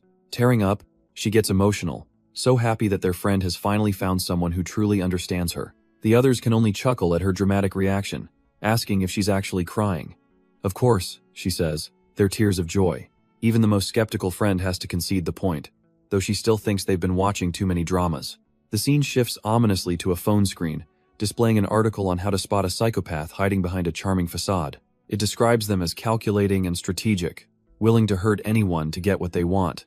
They feel no guilt, take no accountability, and will always place the blame on others. For the cynical colleague, now alone in her bathroom, a single thought echoes. He's gone. A memory flashes back, a boy covered in blood, telling her he killed someone just like she asked. He smiles through the gore, holding up his hands, promising they can finally leave now. The vision fades, leaving her trembling in the present. Finn, no, she thinks. This is impossible. She steps out of the water, haunted by a past she just can't seem to forget. The article's warnings about pathological liars seem to hang in the air of her sunlit apartment. She wanders out of the bathroom, wrapped in a plaid shirt and lost in the past. Staring at her own reflection, her thoughts are a tangled mess of then and now. Her reflection stares back, a silent witness to the storm brewing in her mind. Later, she heads out to meet Isaac, who's already waiting patiently for her. He spots her rounding the corner and asks if she had to wait long. His gaze is steady, almost gentle, as he waits for her answer. She nervously apologizes, worried that she might have been late, but he just gives a small, reassuring smile, telling her it's all right. He didn't mind waiting. As they travel, her thoughts race.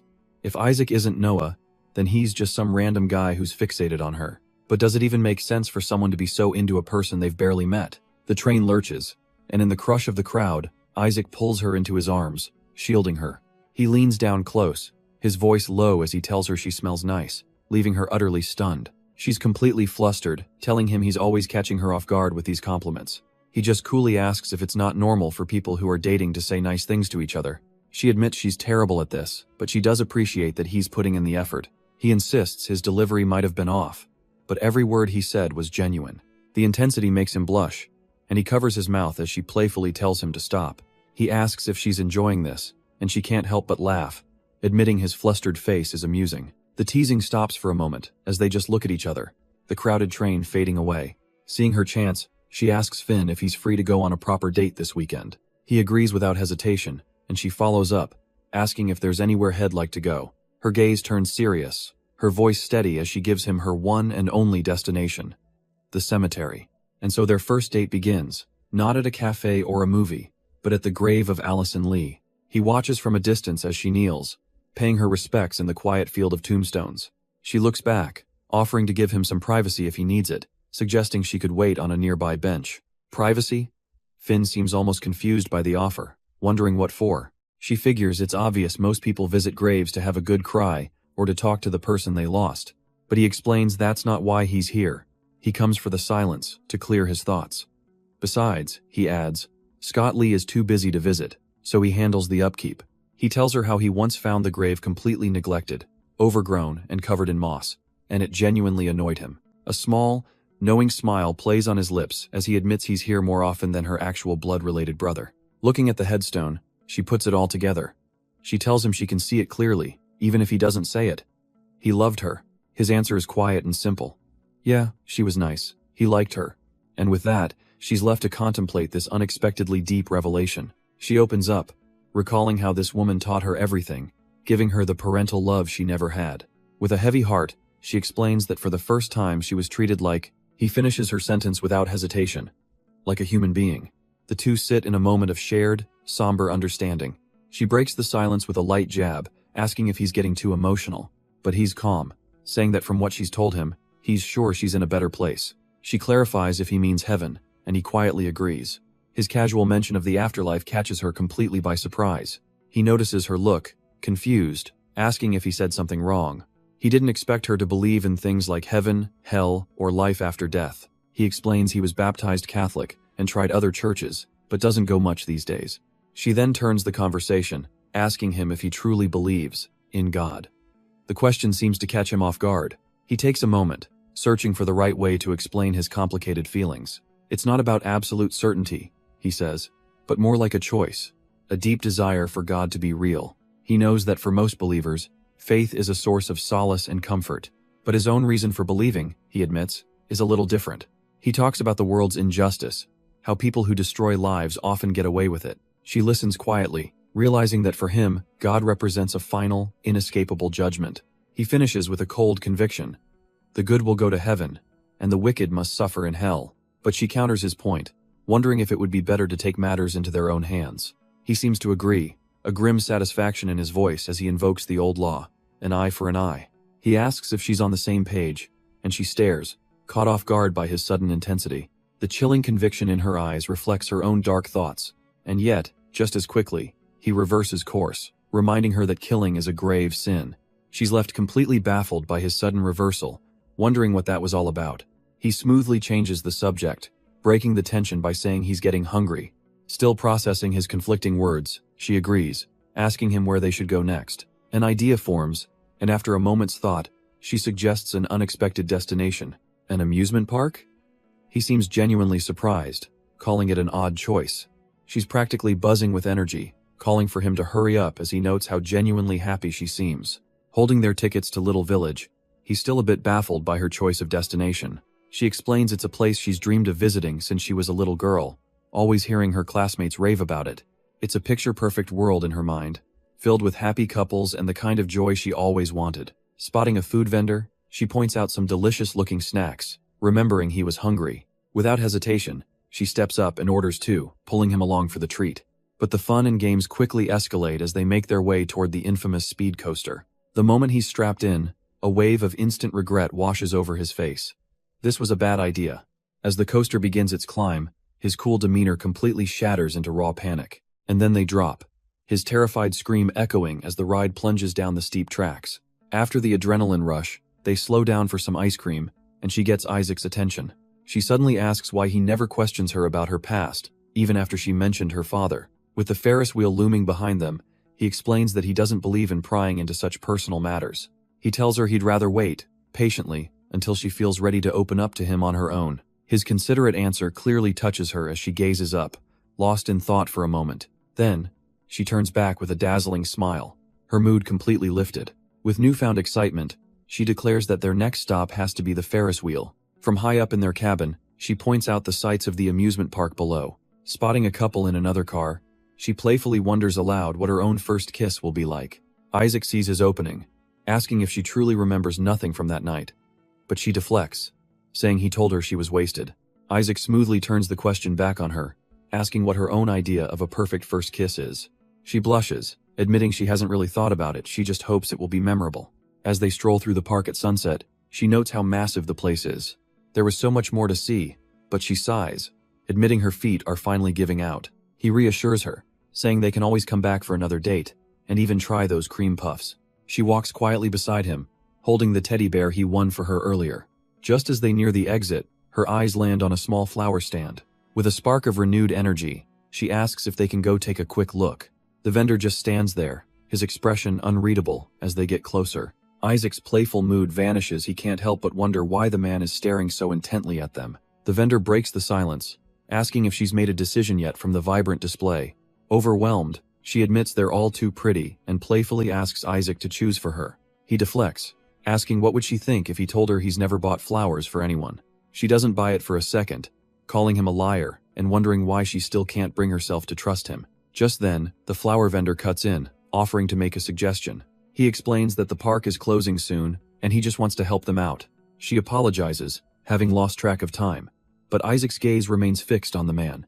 The vendor holds out a fresh bouquet of pink tulips, personally selected just for her. He compliments her, saying the simple, beautiful flowers match her personality perfectly. When she asks for the price, he laughs it off, telling her to take them for free as a favor. As they stroll through the now quiet park, she asks Isaac if he thinks the vendor's story was true. She can't get her mind off it, wondering if people really throw away such beautiful flowers. Looking down at the bouquet, she thinks the idea is just sad. Isaac offers a simple explanation, suggesting they'd just wilt by tomorrow anyway. But she turns the question on him, asking if he's the kind of person who discards things once they're no longer useful. He answers with cold pragmatism, but she catches a flaw in his logic. The vendor said these were the freshest ones. Annoyed, Isaac cuts to the chase, saying it was just an obvious excuse to hit on her. She notices his change in tone immediately, pointing out that he seems pretty irritated. He holds up his hand, admitting he was this close to just punching that guy in the face, a dark look crossing his features. He tells her that her clinging to the flowers is only making things worse, but since he could tell she liked them, he decided to just let it slide.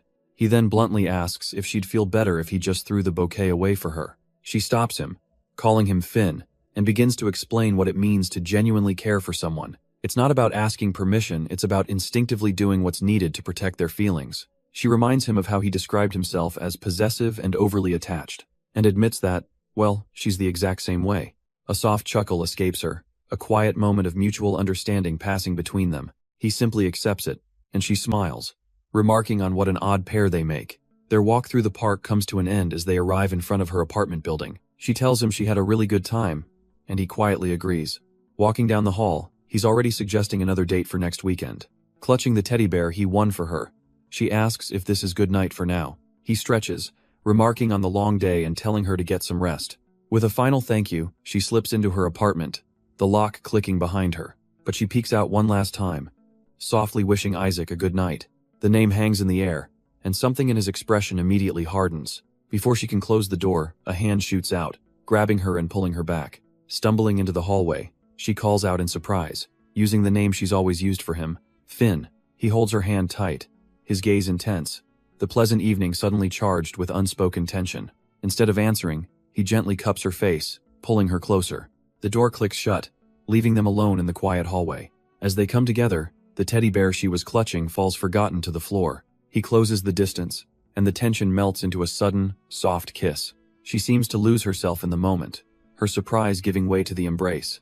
The world outside her apartment door seems to fade away completely. A moment later, they're inside, and he asks her how the kiss was for her. With a knowing look, he presses further, asking if it was a memorable one. She looks up at him, flustered and a little breathless from the sudden passion. Staring at the fallen teddy bear, she quietly admits, yeah, it was nice. Later that night, back in the quiet of his own apartment, the romantic mood has vanished. The clothes he wore on their little date are already discarded over a chair. He heads into the bathroom, peeling off his shirt as he goes. The day's disguise is tossed away without a second thought. He briefly touches his lips, replaying her shy confession that the kiss was nice. A small, cruel smirk starts to form, and it suddenly breaks into a wild, mocking laugh that echoes in the small room. He found her act, her playing coy, to be completely pathetic, but his amusement quickly fades into a look of sheer annoyance. This little game of his is quickly losing its appeal. It's just getting boring. He glares at his own reflection, the scars on his back a testament to a life he can't escape. Enough with the charade, he demands his old self, Noah, to just come out and show himself. Meanwhile, under the quiet cover of night, a hooded figure walks away from a public trash can. A bouquet of pink tulips lies discarded within, a seemingly meaningless gesture. But the figure's steps slow to a halt, something clearly on his mind. He turns back, pulling the flowers from the garbage, his mission not yet complete. Those same tulips now rest gently against a pristine white headstone in loving memory of Allison. A new visitor arrives, holding his own bouquet, and sighs, seeing Finn has already paid his respects. He kneels, wondering aloud to the grave what secrets she tells Allison that she won't share with him. He finally admits his own fault in their distance, realizing he might be the one pushing her away.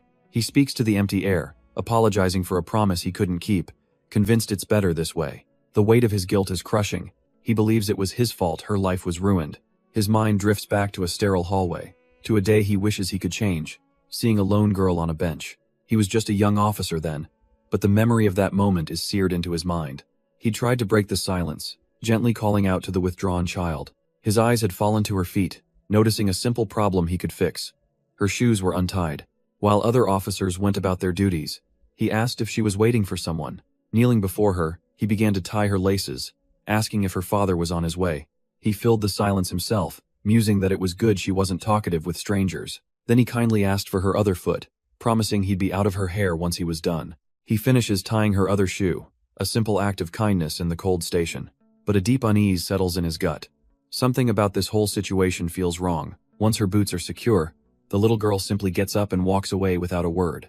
The memory shifts, and a colleague asks the young officer who he's so intently watching. Scott Lee explains has worried about the kid who's been sitting there for hours. "Oh, you mean Finn?" his colleague replies, noting that she's become a strange fixture at their station. She just sits there silently until closing time, never answering any questions, prompting Scott to ask about her parents. He can't shake the memory of the bruise he saw on her leg, or how frail she looked under all those layers. His partner informs him that a welfare check was already done at her residence. They found nothing out of the ordinary, just a single father who, by all accounts, is a kind and caring man. His colleague recalls meeting Finn's father, who explained away her injuries as just scratches from playing in the woods. Since she doesn't bother anyone, the station's unofficial policy is to just let her hang around. Changing the subject, he congratulates Scott on officially joining the force, asking if this will be his new post. Scott seems distant, admitting he's not even sure why he chose this path in the first place.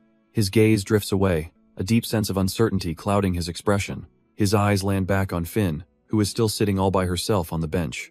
He can't look away, a gut feeling telling him the official story just doesn't add up. The hours tick by, the bright afternoon sun shining on the station sign. Day bleeds into a fiery sunset, and yet, nothing changes. Night falls, and a cold rain begins to pour, but inside, the small, silent girl remains. Scott sighs, soaked from the rain on his very first shift, which so far has just been a series of boring errands. Just as he steps inside, a colleague flags him down with another task. Take some drinks to the interrogation room. The interrogation room, so that's where the action is. He heads down a tense hallway, sensing this is a much heavier case than he expected. After dropping off the drinks, he sees the serious expressions on everyone's faces. He quietly asks his fellow officer what's going on, noting it's strange for a detective to be here this late. His colleague leans in, a smirk playing on his lips as he reveals the case is a homicide. A murder in a town this quiet is shocking enough, but he adds that the killer tried to bury the body in his own backyard. As they're talking, the click of a doorknob cuts through the silence. The interview must be over. The door swings open, and out walks the little girl, Finn, followed closely by her father. Scott's eyes lock onto the girl, a wave of shock and recognition washing over him. It's Finn, the witness from the homicide case, her face and neck covered in ugly bruises. But his focus is broken by a question from down the hallway. directed at a new arrival. His fellow officer gawks at the newcomer, commenting that she looks far too young to be Scott's aunt. And there she is, a woman named Allie, stepping through the station gate with a bag in hand. Scott is floored. What in the world is his aunt doing here at this time of night? He questions her judgment, asking if she really drove all this way by herself. Taking Finn's hand to lead her away, he's met with his aunt's playful teasing. She proudly hands him a lunch bag he'd forgotten, much to his exasperation. But then her eyes land on Finn, her tone softening as she asks who this quiet, beautiful girl is. Kneeling down, Allie playfully asks if Finn is one of Scott's many flings, then jokes that he could never produce someone so pretty. Scott's face hardens. He tells his aunt this is absolutely not the time for jokes. Her playful demeanor vanishes in an instant, replaced by a sudden, serious focus. She pulls him aside, needing to speak with him privately about the girl. Finn sits alone on a bench, looking small and fragile for her 14 years, a common sign of neglect. Allie questions why Scott is handling this personally, but he explains this small-town station lacks a dedicated team. They've called a social worker, but no one can come until morning, leaving Finn stranded. Allie presses him, worried the girl can't go back home. So where is she supposed to stay? Her gaze drifts back to the lonely child, and she tells Scott she wishes she could do something to help. A look of resolve dawns on her face, her compassion solidifying into a decision. Allie considers the situation, her expression turning somber. She confesses to Scott that, honestly, the girl scared her a little at first.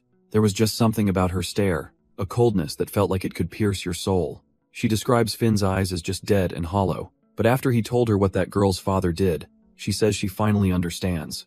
Scott glances away, realizing how late it's gotten, and thanks Allie for the dinner he plans to give to Finn.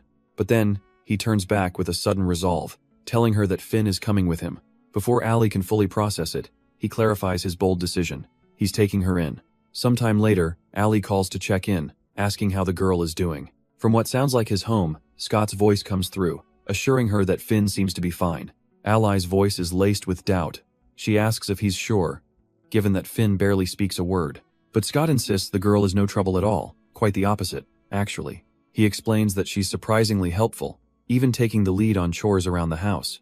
Yet, a darker thought clouds his mind as he picks up an old piece of evidence. He worries her obedience might just be a conditioned response, a desperate act to avoid another beating, a deep-seated fear ingrained in her from years of abuse.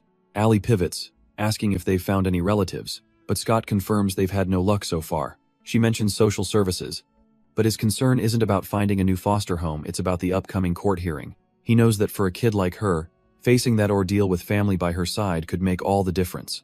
But his mind is elsewhere, absently holding an old VHS tape as Allie's voice cuts through his thoughts. He stares at the label, The Ceremony, lost in a memory, barely registering her offer to get him a DVD player. She snaps him back to reality, demanding he concentrate on what really matters.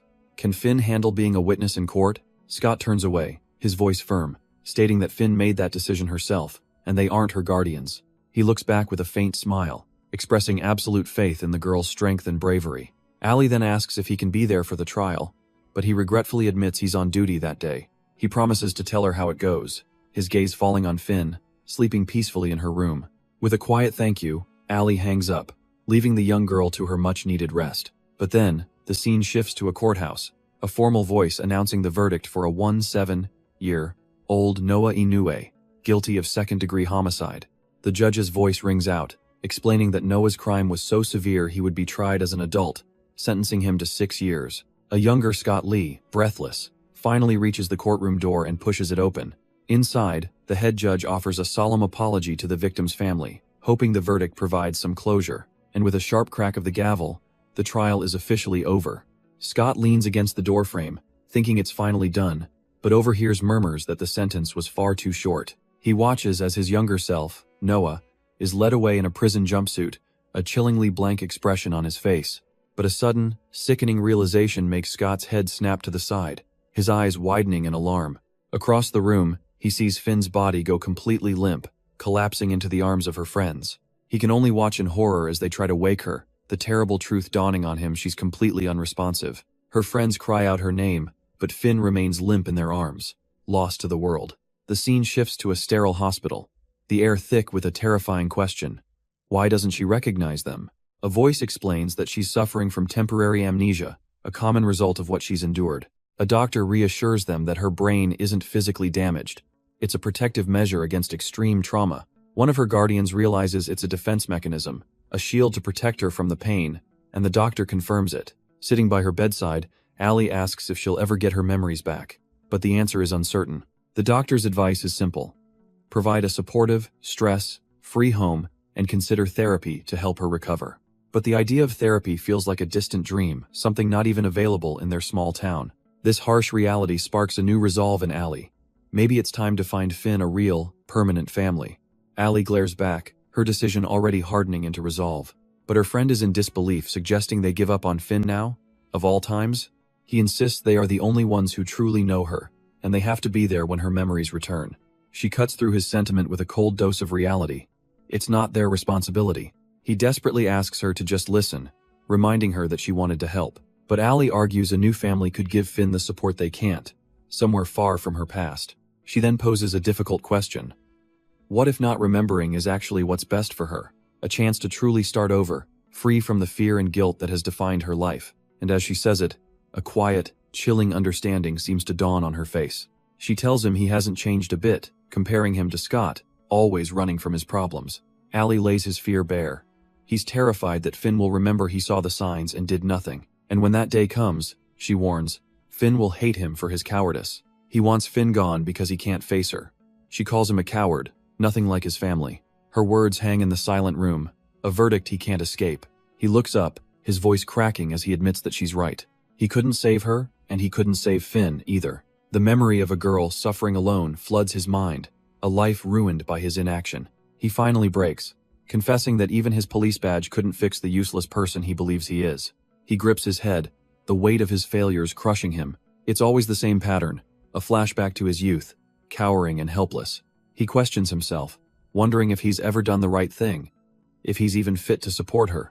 Allie listens, her sharp gaze softening as she finally understands the depth of his pain. A quiet apology escapes her lips as the scene shifts back to the present. She realizes he's been blaming himself this entire time, not just for Finn, but for what happened to her sister, too. She tells him he can't carry the guilt for what other evil people have done. Allie admits that pushing him was wrong, but part of her hoped it would help him heal. Then, she reveals her true plan, to legally adopt Finn and become her guardian. He tells her this isn't about her anymore. His focus is now solely on Finn. He wants her to live her own life, urging her to focus on her career as an officer of the law. But Allie has one final, heavy request she needs him to promise.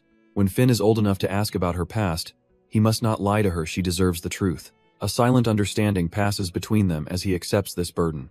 The scene changes, and he decides it's time to visit the grave of her sister, Allison. We're then pulled into a hazy memory of someone small running through the trees.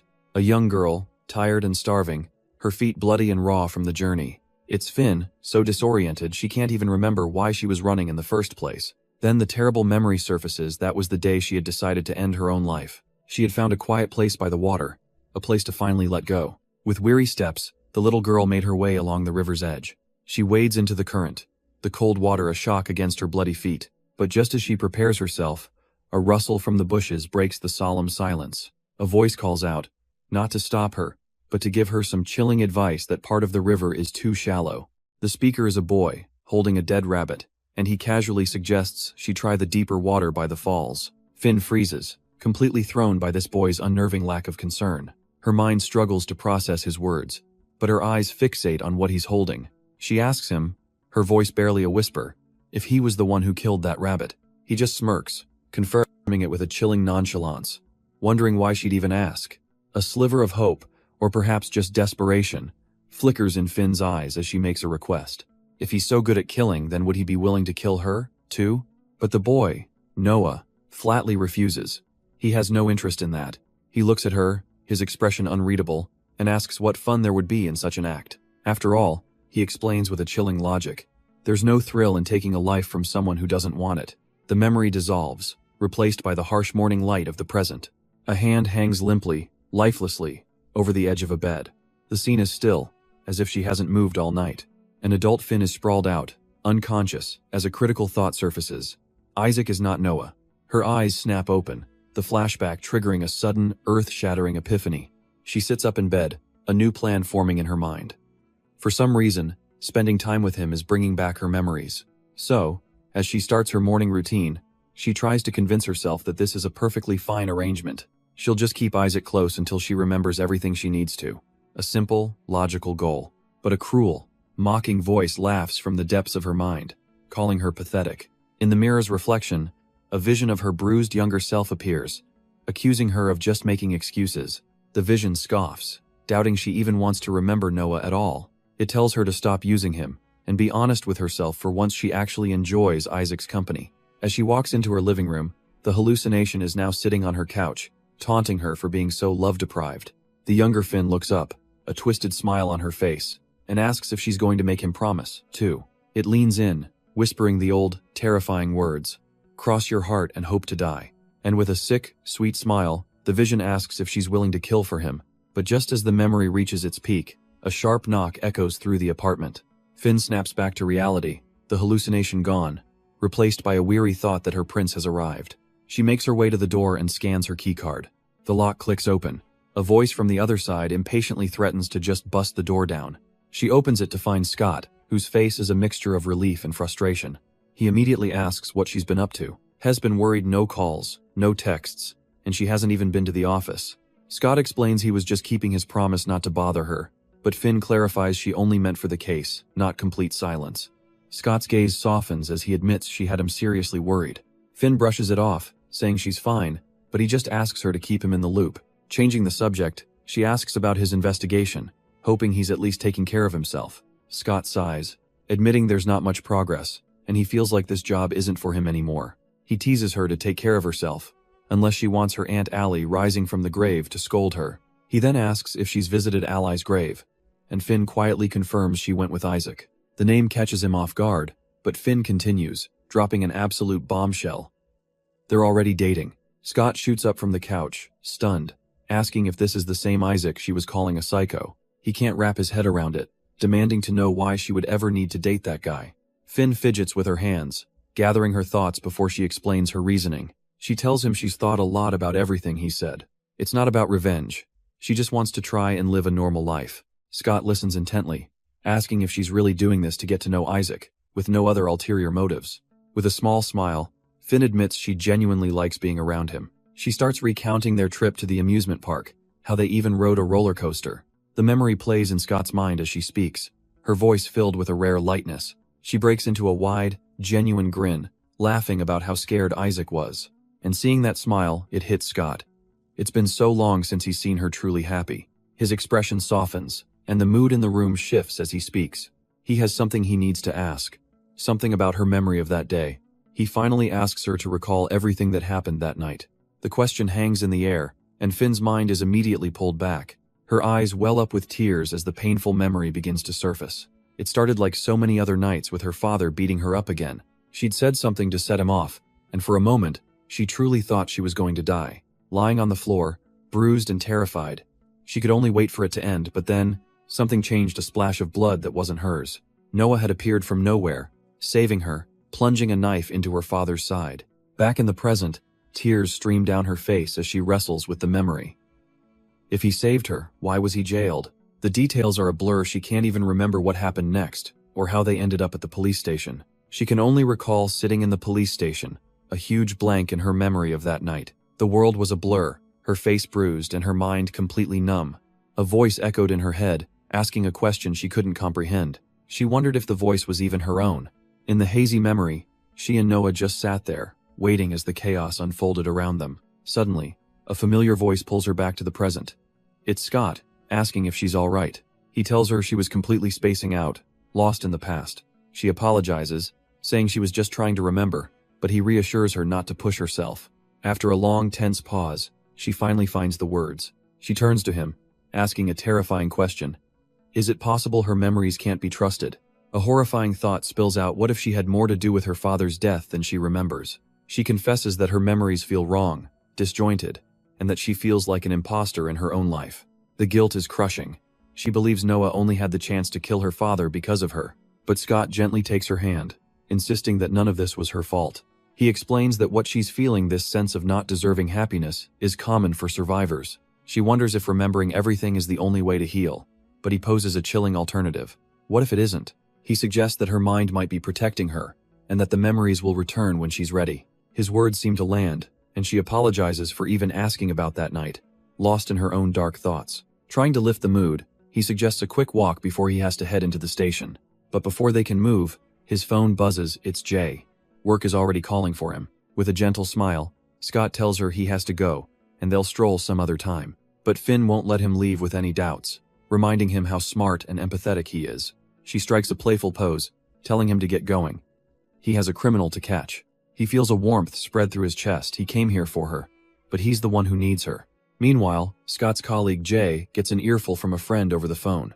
After being unreachable all day, Jay nonchalantly admits he was on a date. His friend is stunned to hear it was with Finn, realizing with a shock it's the same girl from their past. But the real reason for his call is a warning, and it's about Scott.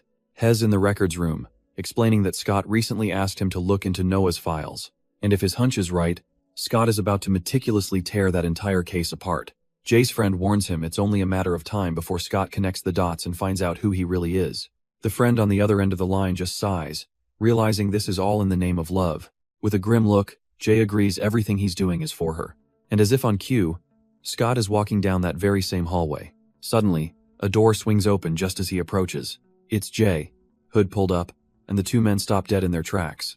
A silent, heavy tension fills the space between them. Scott watches him pass, his suspicions growing. Jay and Finn are becoming inseparable. Jay can feel his colleague's stare, realizing Scott is catching on to how fast things are moving. He heads out into the city, the weight of his deception settling in. Jay walks through the city, his attention caught by a news report about concerned citizens.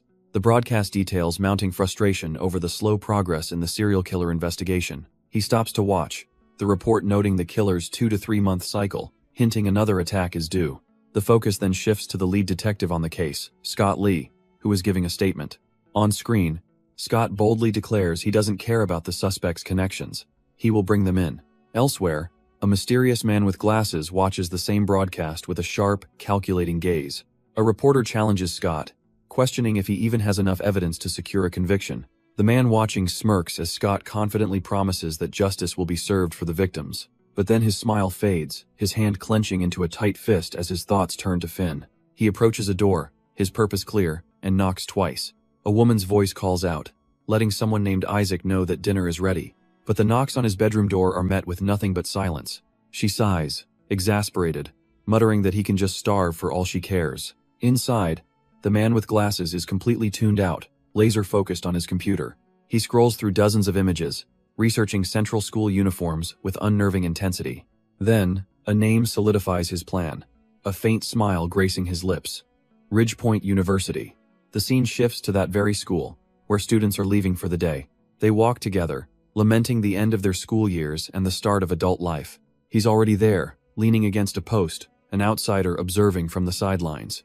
As a student approaches to tell him off, his gaze locks onto his true target. He's found her. The girl he's been watching approaches him, immediately pointing out that he doesn't belong here. He plays it cool, offering a smooth excuse that he's just taking photos for the yearbook. But inside, his mind is screaming with confirmation after all this time. It's really her. She notices his unlit cigarette, a small detail that breaks the tension for a moment. His thoughts darken with a possessive whisper, even as he warns her about the school guards. Trying to be helpful, Finn reaches out, offering to throw the cigarette away for him. He sees his opening. Everything he's planned for is merely steps away. She's so close now, finally within his grasp. Their hands move towards each other, the space between them crackling with unspoken intent. But just as they're about to touch, a voice calls out her name, shattering the moment. It's Finn's friends, calling her over for karaoke and pulling her back to reality. He quickly tells her to just pocket the cigarette for now. He has to leave. Her friends immediately start teasing. Was that her boyfriend? No, she scoffs, just another rule breaker. And that was the last time Isaac ever saw her. She moved away right after graduation, vanishing from his life. Now, in the present, he stares at a gruesome photo on his phone, a past tragedy he seems obsessed with. Elsewhere, Jay's friend offers some strange advice he picked up from a detective manga. He then looks over, asking if the girl in the photos is the same Finn that Jay's been looking for. Jay quietly confirms, holding old Polaroids of the girl he once knew. His friend's eyes go wide. He recognizes her from the police station, saying she has amnesia from a past incident. And for Jay, it all clicks into place with a heavy heart. That's why she looked right through him. Jay's heart sinks with a bitter thought. How convenient for her to forget everything. His friend's voice cuts through, asking if she was his first love, as he stares at her old photos. With a wry smile, Jay admits it was something like that, earning a jab for being a romantic. It was his cop friend who helped him find her, repaying an old high school debt. Jay scoffs at the idea of being a creep. He's not some stalker. He just wants to see her again. And now, determined, he pulls up to a local convenience store. Stepping inside, he's already on the phone with Finn, asking if she needs anything. He quickly finds the item she asked for, confirming it's the right one. He tells her he's on his way, promising to head over as soon as he pays. With a polite thank you, he leaves the store, one step closer to finally seeing her face to face. But just as he steps outside, he collides with a woman, knocking her off balance. She looks up, startled and flustered, quickly apologizing for not watching where she was going. Jay, however, remains completely unfazed, a cool confidence in his eyes. He simply flashes a small smile, telling her to be careful next time. With a casual wave over his shoulder, he walks away, already forgetting the encounter. But she can only stare after him, a flicker of recognition in her eyes as she whispers a name, Isaac. The scene shifts to the gentle, rhythmic rumble of a moving train. Inside, a few passengers are scattered, quietly passing the time. Finn sits by the window, her gaze locked onto the screen of her phone. A text from an unregistered number appears, asking if she knows the meaning of flowers. A familiar voice cuts through her thoughts, as Jay casually asks if she didn't have his number saved. Finn looks up, explaining she was just making sure it wasn't him. She shows him the screen, mentioning the strange text about flowers from an unknown sender. Her blonde friend leans in, dismissing it as probably just a secret admirer. She then playfully asks if this means Finn and Jay are officially dating now. But her dark-haired friend isn't amused, bluntly stating she is not okay with him joining them. Jay is taken aback as the friend calls his constant presence suffocating, like he's a bodyguard. But Finn isn't even listening, her mind completely absorbed by one word from the text tulip. Her eyes widen slightly, a dawning realization or a flicker of a forgotten memory. Meanwhile, Jay's half-empty cup sits on the table, a quiet testament to his habit of never finishing his drinks. A quiet voice breaks the silence, complimenting the dress she's wearing. Finn turns, completely caught off guard by the sudden remark. It's Jay, who quickly tries to elaborate that her look today is just hitting different. As they walk, he explains that the cool blue tones really suit her. She quietly admits she didn't know how to react, unsure if he was just talking about the clothes. His gaze softens as he finally says it plainly. She's beautiful. He then confesses that's what he wanted to say all along, but he just didn't have the guts. A warm, genuine smile spreads across her face as she tells him he's getting better at this. But this sweet, private moment isn't as private as they think. From around a corner, a dark-haired woman watches them pass, her expression cold and intense. The woman apologetically interrupts, asking if she could speak with Isaac for a moment. Jay's expression hardens, questioning if their talk really needs to be private. But Finn quickly steps in, saying it's fine since she needed to head back anyway. Waving them off, she leaves the two of them alone as Jay promises to find her later. A flicker of unease crosses Finn's face as she walks away from the tense encounter. Some time passes, the office clock ticking away the afternoon. Finn is back at her desk, trying to focus on her work. Suddenly, a hand rests gently on her shoulder, and Jay calls her name. He apologizes, explaining he can't join her after work because he has to meet someone. Jay counters that he was about to say the same, claiming he's stuck with overtime until morning. He tells her to take care and let him know when she's home, ending their awkward conversation. The low rumble of the train marks the start of her lonely commute back. An automated voice announces the next station, a stark contrast to the thoughts swirling in her mind. She waits by the doors with the other passengers, lost in a world of her own. Standing on the platform, she pulls out her phone to check a new notification. Her eyes lock onto a cryptic, anonymous message that sends a chill down her spine. A flicker of doubt crosses her face as she tries to process the unsettling words.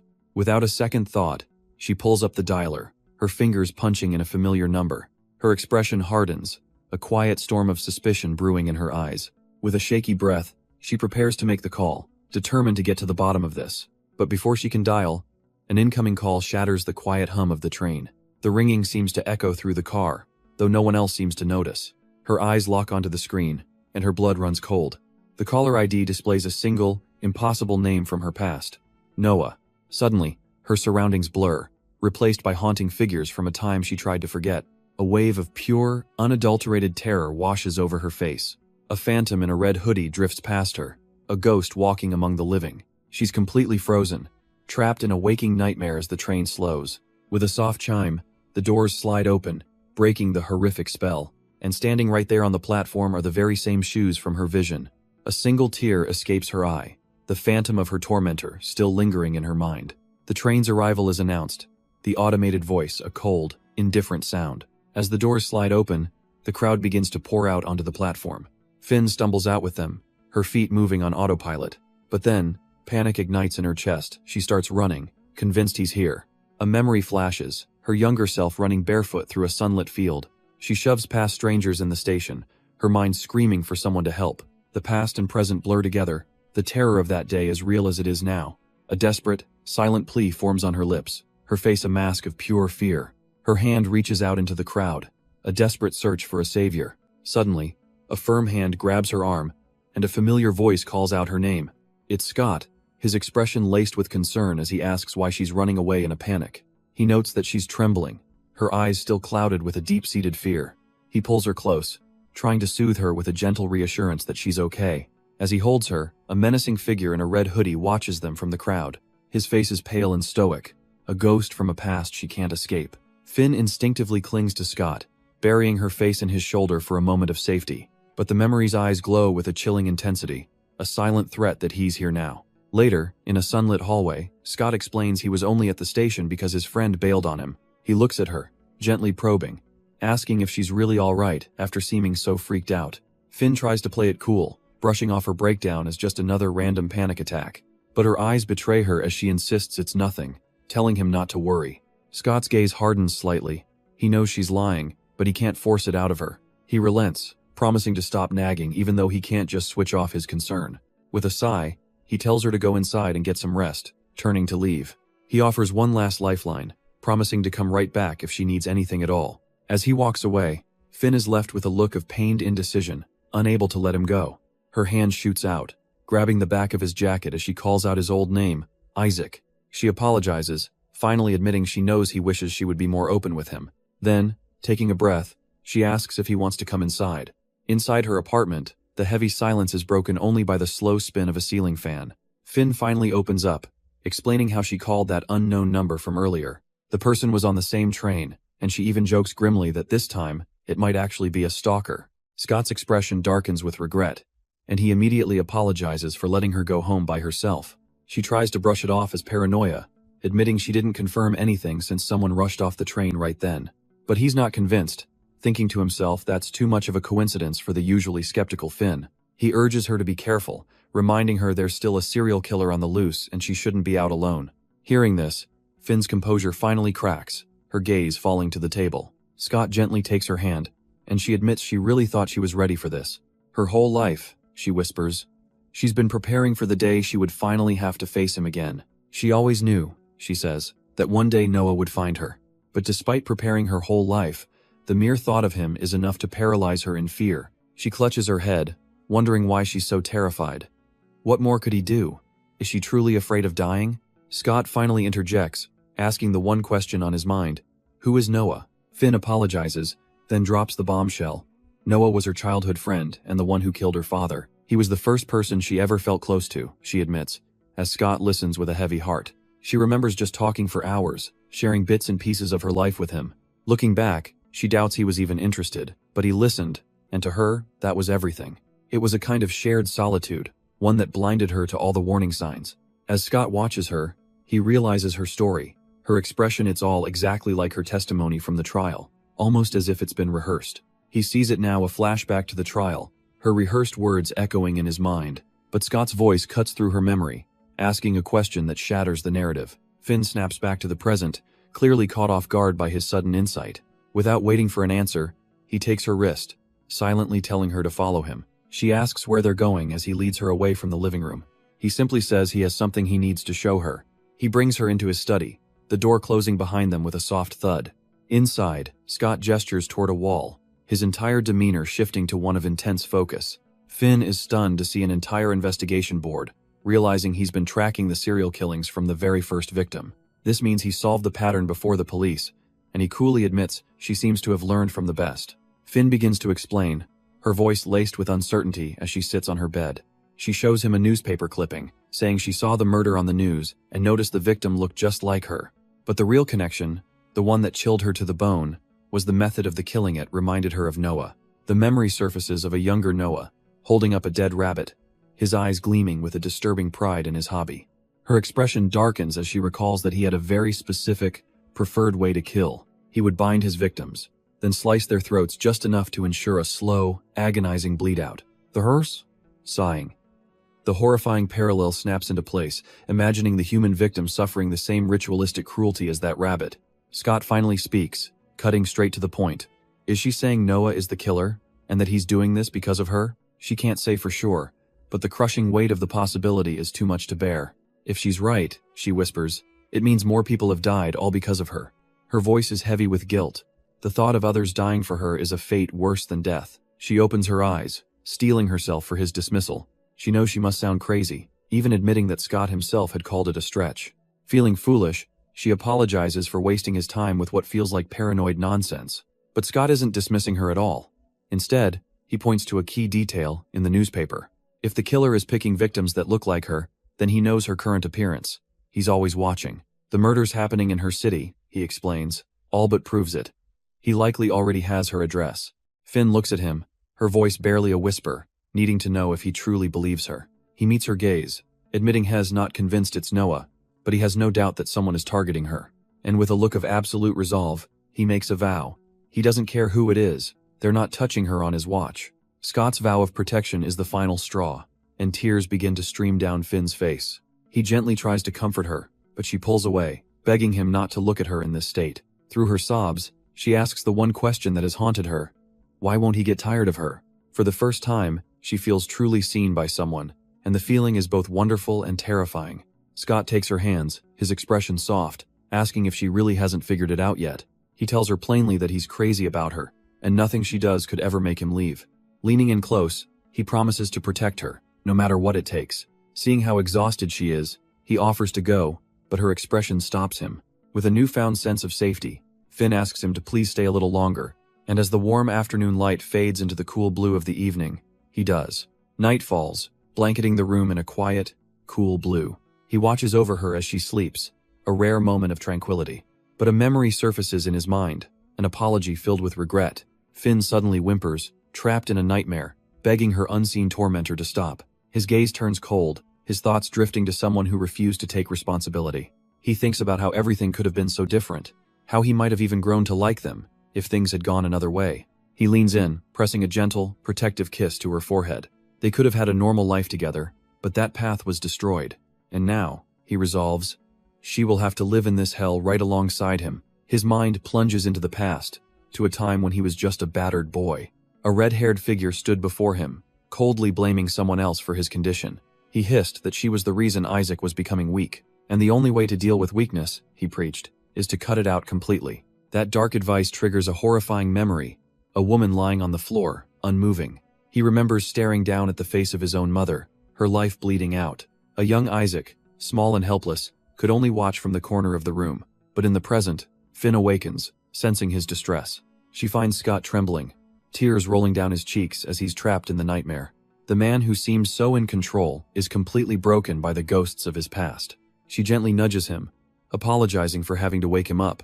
It's just that he looked like he was trapped in a terrible dream. He turns to her, still dazed, asking if she's been awake for long. He runs a hand through his hair, trying to shake off the lingering dread. Finn reaches out, pressing her hand to his forehead to check his temperature. His skin feels normal, but she notes Hez sweating, asking if Hez feeling sick. Then she remembers his phone has been ringing off the hook, probably his manager. Scott realizes they slept through the entire day and missed their shift, but tells her he'll explain everything. Trying to lighten the mood, she offers to get takeout, admitting she's not much of a cook. But as she's about to order, she stops, sensing something's off, and asks why he's suddenly in such a rush. She watches him, sensing there's more Hez not saying, and asks what he really wants to do. But Scott sidesteps the question, offering a soft smile and simply wishing her a good morning. Caught off guard by his gentle tone, Finn changes the subject, asking if he managed to sleep well. She shyly confirms that she did, still trying to read the sudden shift in the room's atmosphere. He looks at her with genuine gratitude, thanking her for staying by his side all night. Her answer is simple, and without hesitation. Anytime. That quiet moment, however, is a world away from the storm brewing for them back at the office. Their manager immediately confronts Scott, sarcastically noting he's doing a poor job of hiding his annoyance. She clarifies that she's the one who's pissed off, and she's not hiding it at all, especially after they both vanished. Scott shoots back that they already explained the situation and apologized for tanking the team's metrics. But the manager's anger deflates, revealing her true feelings. This was never about the metrics, she was just worried sick. She reminds them she's a friend, not just a boss, prompting a quiet, guilt-ridden apology from Finn. Finn promises that a disappearing act like that won't ever happen again. But Scott steps forward, taking the heat. Hez the one who's sorry for getting everyone so worked up. He tells their manager not to apologize, as long as they're safe, that's all that matters. Then, his attention shifts to Finn. He offers to see what he can do about her shift. Maybe, he suggests, they can even get her a morning schedule instead. Finn looks over, surprised by the sudden, considerate offer. Scott's gaze is steady, a silent promise to protect her from the dangers of working late. And as night descends, those dangers feel closer than ever, lurking in the city's quiet streets. Having seen her home, Scott announces their arrival. He tells her to get some rest, and to call him if anyone gives her trouble. But Finn can sense it, he's not done for the night. He's in a rush to be somewhere else. He admits he's just heading to that meetup that was cancelled, quickly promising he's not timing her. The sudden, defensive comment catches Finn completely off guard, bringing a blush to her cheeks. She stammers that she wasn't thinking that at all, and quickly turns to head inside. With a quiet mumble, she tells him to take care. The door clicks shut, leaving Scott alone in the empty hallway. His gentle expression fades, replaced by a cold, hardened resolve. All right, he thinks to himself. It's time to get this over with. Under the dim glow of a street lamp, the night feels heavy with anticipation. And in a quiet alley, Scott waits, his attention fixed on his phone until a small visitor appears. A stray cat approaches, meowing softly, breaking his concentration. It sits before him, and a voice seems to come from it, asking if he's lost. Then, the voice calls him Isaac, and Scott's head snaps up in disbelief, wondering how anyone found this place. But the voice isn't from the cat. It's from a frantic woman who steps into the light, demanding to know why he's here. Scott coolly explains he's not there for whatever she's thinking. He never signed up for it. He looks up at her, his expression turning to ice as he warns her to listen closely. Whatever she thinks she knows about him, whoever she thinks he is, that person is in the past.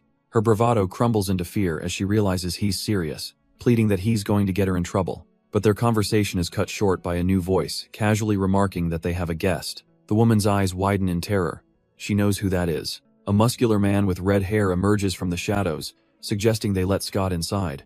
He smirks, mocking her silence, and saying she looks like she's been caught.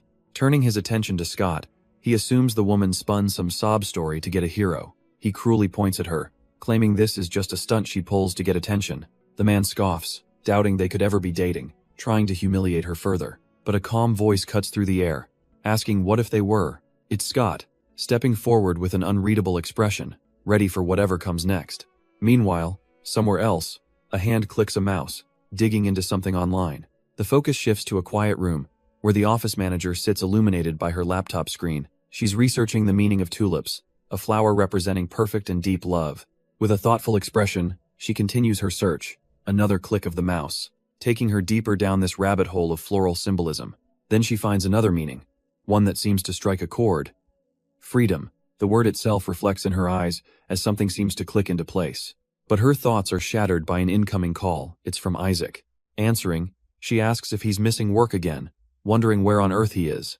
Her tone shifts from mild annoyance to sharp concern when he gives her the answer: the hospital. We're left staring at a cold, numbered door, confirming his location and deepening the mystery. She steps into the room, her expression a mixture of relief and deep concern. And there's Isaac, sitting up in bed, trying to look casual despite the fresh bandages. Her voice is tight with anxiety as she immediately asks what on earth happened to him. He just gestures for her to sit down first, trying to calm her down before he explains.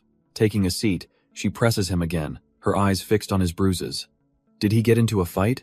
Who did this? Isaac just watches her, a strange, unreadable intensity in his eyes. Then, he completely deflects, turning the tables to ask how she slept, if she got enough rest. Finn is thrown completely off guard by the bizarre question. What is he even talking about? He chides her gently, asking why she's so worried about him when she should be looking after herself. She points to his bandaged hand, exasperated, but he admits he only called to make sure he hadn't woken her up.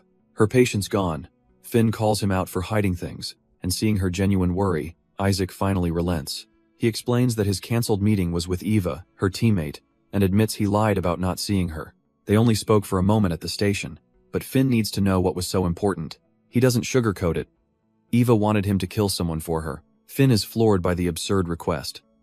And Isaac wryly agrees, wondering what kind of impression he gives off. He elaborates that Eva wanted him to get rid of her abusive boyfriend, feeling completely trapped. A dreadful thought crosses Finn's mind as she hesitantly asks if he actually did it. Isaac immediately reassures her, telling her of course he didn't kill anyone, but he couldn't just ignore the situation either. He had to come up with a different plan. His solution? Confront the boyfriend, a simple-minded thug who was easy to provoke into a fight Isaac intentionally took hits in to build a police report. Though Isaac admits he didn't expect the guy to pull out a cutter, which got him pretty good before the cops showed up. Still, he laughs it off, saying the plan worked perfectly. The more hurt he was, the longer the thug would be locked up. But Finn isn't smiling. Her expression is heavy with concern. Seeing her serious face, Isaac is confused, wondering how she can't find this whole situation a little bit funny. He immediately backtracks, realizing how unhinged he must sound, and apologizes for his strange reaction. Finn clenches her hands, her voice trembling as she points out he could have died and is in so much pain, so why does he look so happy? Her question hangs in the air, and a quiet realization dawns on her. Isaac's happiness, she understands now, is because he's seeing her worry for him, proof that she cares. He looks away, admitting he might be getting a little ahead of himself. But now, he feels like he finally has a real chance to make her truly fall for him. Finn can't help but blush, caught completely off guard by his raw honesty. Isaac just watches her, his gaze steady, hoping his feelings have finally reached her. She's at a loss for words, finding him utterly and completely unbelievable. Sitting by his bedside, she looks him straight in the eye, a serious request on her mind. He has to promise her he won't get hurt like this again, and he agrees without a moment's hesitation. Sometime later, back at the office, the elevator dings on the 4th floor. The doors slide open, and the office workers know Isaac isn't coming in today either. His absence is the hot topic of gossip, with some colleagues saying he has the look of a troublemaker. One woman defends him as friendly, but her coworker counters with a juicy rumor she heard. Apparently, Isaac was fired from his last job for fighting, planting a seed of doubt about his true nature. Her blonde colleague immediately backpedals, apologizing to Finn for being so insensitive. She's completely mortified, having forgotten for a moment that Finn and Isaac are actually dating. But Finn just waves it off, assuring her that Isaac is the type who would probably just laugh about it. Just then, another coworker chimes in, curiously asking what's up with them, both skipping work the other day.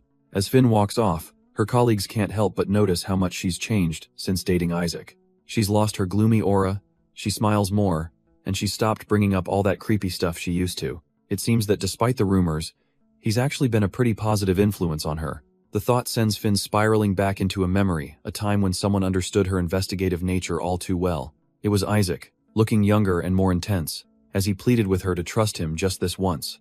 He warned her to stay far away from a woman named Eva, a person living a troubled life surrounded by danger. In another memory, he promised to pick her up from the office, insisting she not go home alone. Back in the present, Finn's blonde colleague realizes their break is almost over, but another coworker with dark hair makes an excuse, saying she needs to fix her hair in the restroom. She heads off down the empty office hallway, looking for a moment alone. Inside the restroom, she begins tying her hair back, lost in thought, but the quiet is broken by the sound of the door creaking open behind her. A different colleague steps inside, staring at her with an unnerving intensity. The woman remarks that she finally understands why she always dresses so covered up. Stunned by the strange opening, she can only wonder what this is all about. But then it clicks, and she realizes with a flash of anger Isaac must have told her. Her colleague's expression turns to disdain, wondering why Finn chose him of all people. Finn coldly shuts her down, turning to the sink and stating she has nothing to say. With a mocking tone, the woman tells her to go ask her boyfriend if she wants answers. She stops, then reveals a startling fact. Isaac specifically told her to avoid Finn. Her gaze is dead serious, and Finn realizes this isn't just petty office drama. The woman clarifies that she holds no personal grudge. This has nothing to do with her. But then she grabs Finn's shoulder, her voice dropping to an urgent whisper. She pleads with Finn to listen very carefully and stay away from Isaac for her own good. "Don't end up like me," she begs, her eyes wide with a desperate warning to save herself. And with that chilling message delivered, she walks away, leaving Finn frozen in place. Finn just stands there, completely stunned by the cryptic warning she just received. The clock on the wall signals the end of the day as a manager announces that everyone can leave. Those with remaining tasks are told to finish up, but the office is already buzzing with people packing up. Still reeling, Finn turns to head back to her desk, the words replaying in her mind. Her face is a mask of confusion and worry. Don't end up like me. What could that possibly mean? She glances over at the woman who warned her, now sitting calmly at her desk, working as if nothing happened. Deciding she needs some air, Finn packs up and makes her way out of the building. As she steps outside, she overhears some colleagues complaining about just wanting to go home. One of them gets teased for barely starting their shift, but Finn's attention is stolen by a sudden ringing. She looks down at her phone, and her blood runs cold. It's a call from Isaac. Her mind made up, Finn watches the other woman from a distance, ignoring the insistent buzzing in her pocket. With a heavy heart and a look of grim determination, she makes her choice. She silences the call from Isaac, tucking the phone deep into her bag. Sorry, Isaac, she thinks, walking away with purpose. She knows what she has to do first. Her path takes her through the quiet city streets at night, tracking down the one person who might have answers. She finally catches up and calls out the woman's name, Eva. The colleague turns, her expression shifting from surprise to immediate annoyance. What is this? She scoffs, accusing Finn of following her and calling her crazy. But Finn remains calm, her gaze steady, simply saying there's something she needs to discuss. Eva's anger deflates into a guarded apology, admitting she's sorry for what happened to Finn's boyfriend but insisting she can't say more. But Eva stops her, her voice trembling with the weight of a long-buried secret. She confesses that she once asked someone to kill her father, and they actually went through with it. It's a soul-crushing regret she's carried ever since, and she pleads with Finn not to end up like her. Her story spirals back in time, to a childhood shrouded in constant fear. She remembers watching helplessly as her dad relentlessly abused her mom. She begged her mother to leave with her, to escape, but was always met with the same empty promises. The little girl couldn't understand it, feeling utterly worthless, as if she didn't matter enough to be saved. In her despair, she swore she'd never be like her mother, a bitter promise etched into her own skin. Finn stands in stunned silence, finally understanding the source of her colleague's deep-seated trauma. But then, Eva's story shifts a memory of a certain someone who appeared and made things feel just a little bit better. This man, she says, made her feel beautiful, whispering all the things a woman would want to hear. For the first time, someone made her feel genuinely loved and happy, a feeling she never wanted to let go of. But she quickly pulls back, questioning what a girl who's only known suffering could possibly know about real love. When you've only experienced pain, she asks, isn't it easy to mistake any small kindness for the real thing? Finn listens intently, her expression somber as the painful confession sinks in. A fleeting memory of a young man with reddish hair flashes through Eva's mind. Finn softly agrees, understanding the tragic point her colleague is making. It was then, Eva admits, that she finally understood her mother. You cling tightly to the good things, even through the pain, because the thought of losing your only source of light is unbearable. But one day, she tells Finn, she woke up and realized she couldn't be a victim anymore. Finn can't help but ask the obvious question. Why didn't she just call the police? With a bitter sigh, Eva explains that she did, but her history of drug use meant they never took her seriously. Once you have a record, she says, you're just an addict to them. They didn't help before, why would they now? The weight of that reality sinks in, and Finn looks down, ashamed of her simple question. To make matters worse, he found out and threatened to leak her private photos, trapping her completely. She was desperate, with nowhere left to turn, so she asked Isaac for help. Eva pauses, the memory clearly still painful to revisit. Finn apologizes, saying she never should have dragged Isaac into her mess. But Eva shakes her head. He did help, and now she must keep her promise before her ex gets out of jail. Hearing this, Finn makes a stand, telling Eva she's coming with her, she wants to help. Finn reveals she knows a detective who might be perfect for Eva's case. The memory cuts to a flashback, showing the moment their plan came together. A younger Finn presents the evidence, his laptop and his phone, everything they need. She lays out the strategy using the blackmail messages to get a restraining order and extend his jail time. Eva is stunned by her friend's sharp legal mind, asking if Shed ever thought of being a cop. But Finn just brushes it off, saying she picked it up from snooping through files at the police station. Eva watches her, sensing there's more to the story than that. She has to ask the real question. Why is Finn going to all this trouble to help her? Especially, she adds, after everything she put Isaac through. A quiet, knowing look crosses Finn's face, a silent answer hanging in the air. Her voice is quiet as she admits to often wondering how things could have been different. She flashes back to her younger self, alone, imagining a life where her father hadn't been killed. Eva listens, finally understanding that Finn helps others because no one was there to help her. Taking a breath, Eva decides to ask the one question that hangs in the air between them. She gently probes, asking Finn how her father actually died. But their quiet moment is shattered by a frantic, violent banging at the apartment door. An enraged man screams from the hallway, demanding Eva open the door. Both women freeze in horror. It's him, the stalker, and Hez somehow out of jail. Eva's instincts kick in, and she urgently tells Finn to go hide in the bathroom. She promises to handle the man herself, ordering Finn to stay put until it's safe. With a splintering slam, the stalker kicks the door wide open, roaring his frustration. He steps inside, a smug grin on his face, asking Eva if she's surprised to see him. But Eva just stares back, her expression hardening into a cold, defiant glare. Meanwhile, Scott sits alone in a dark room as the ping of his phone cuts through the silence. His bandaged hand picks it up to see a frantic, misspelled message from Eva, quickly followed by another. The words flash on the screen and his blood runs cold.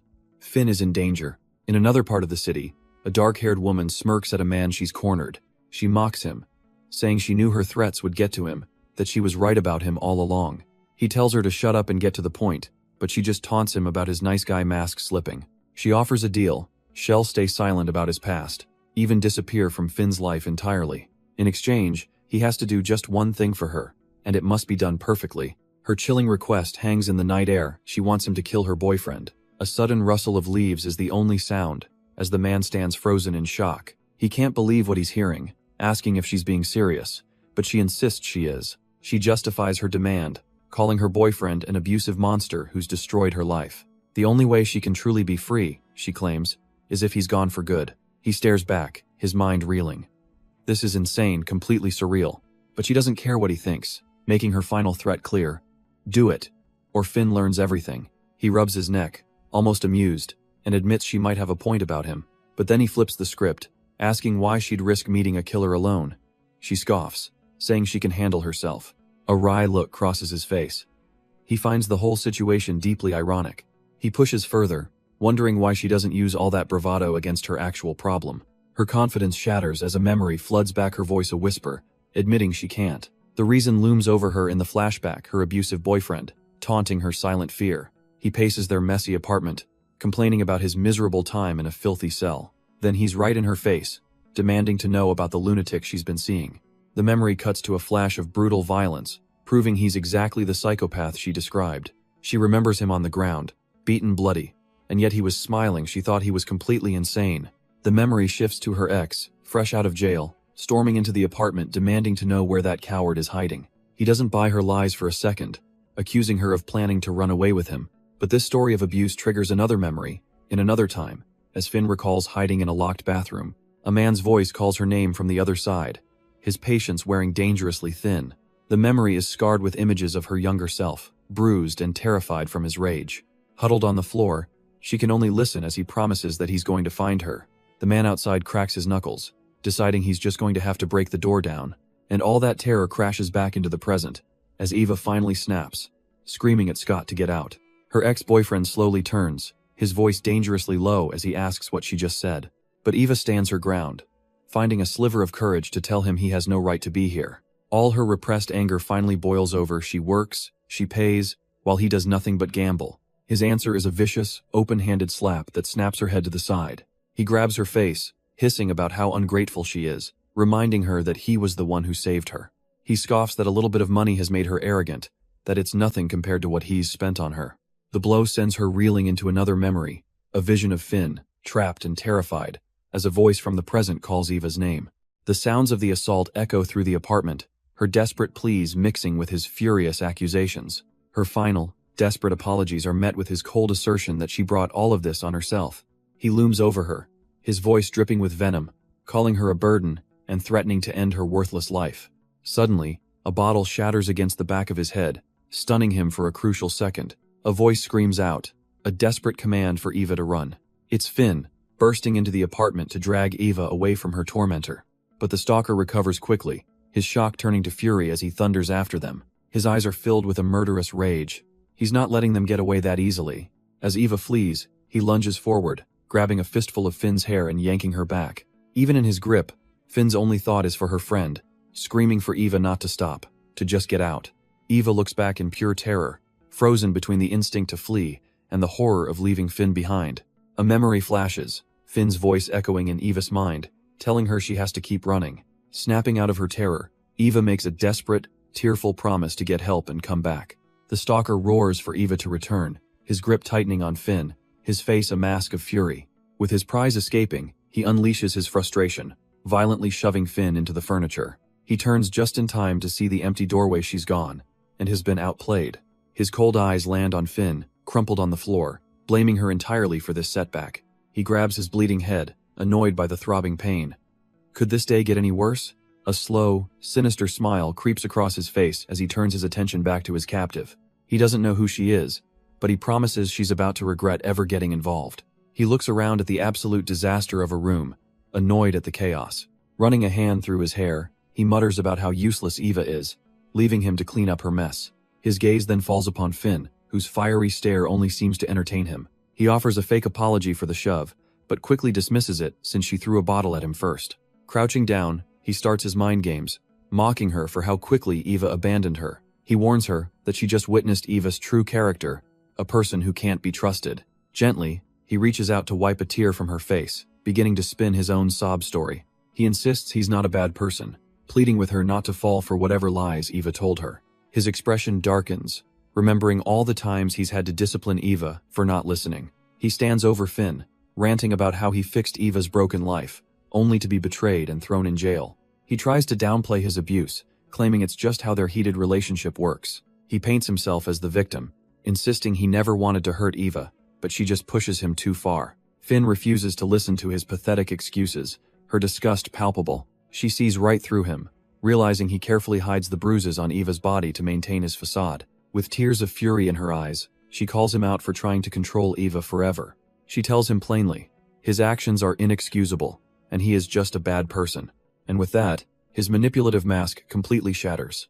He explodes, viciously kicking her for daring to stick her nose where it doesn't belong. He slams her to the ground, easily overpowering her as she struggles against him.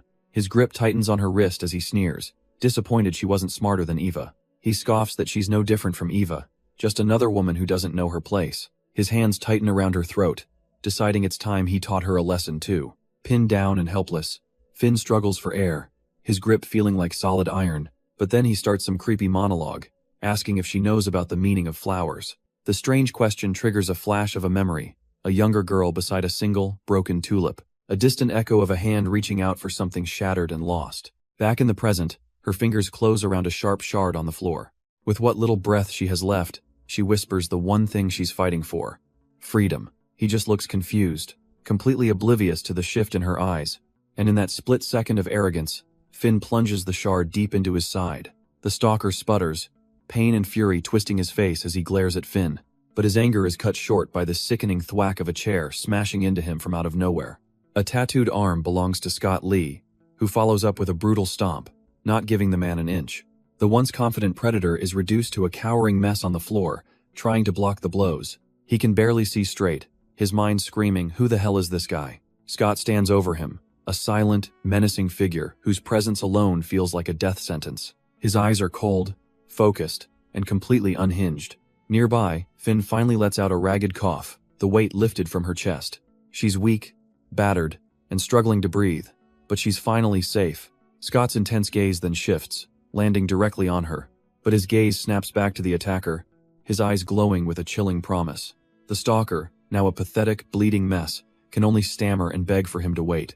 There's no mercy here, only the swift, brutal arc of a kick aimed right at his face. He's sent flying across the room, crashing hard into the cheap furniture. Scott looks at his own bloodied knuckles, a cold fury simmering inside him.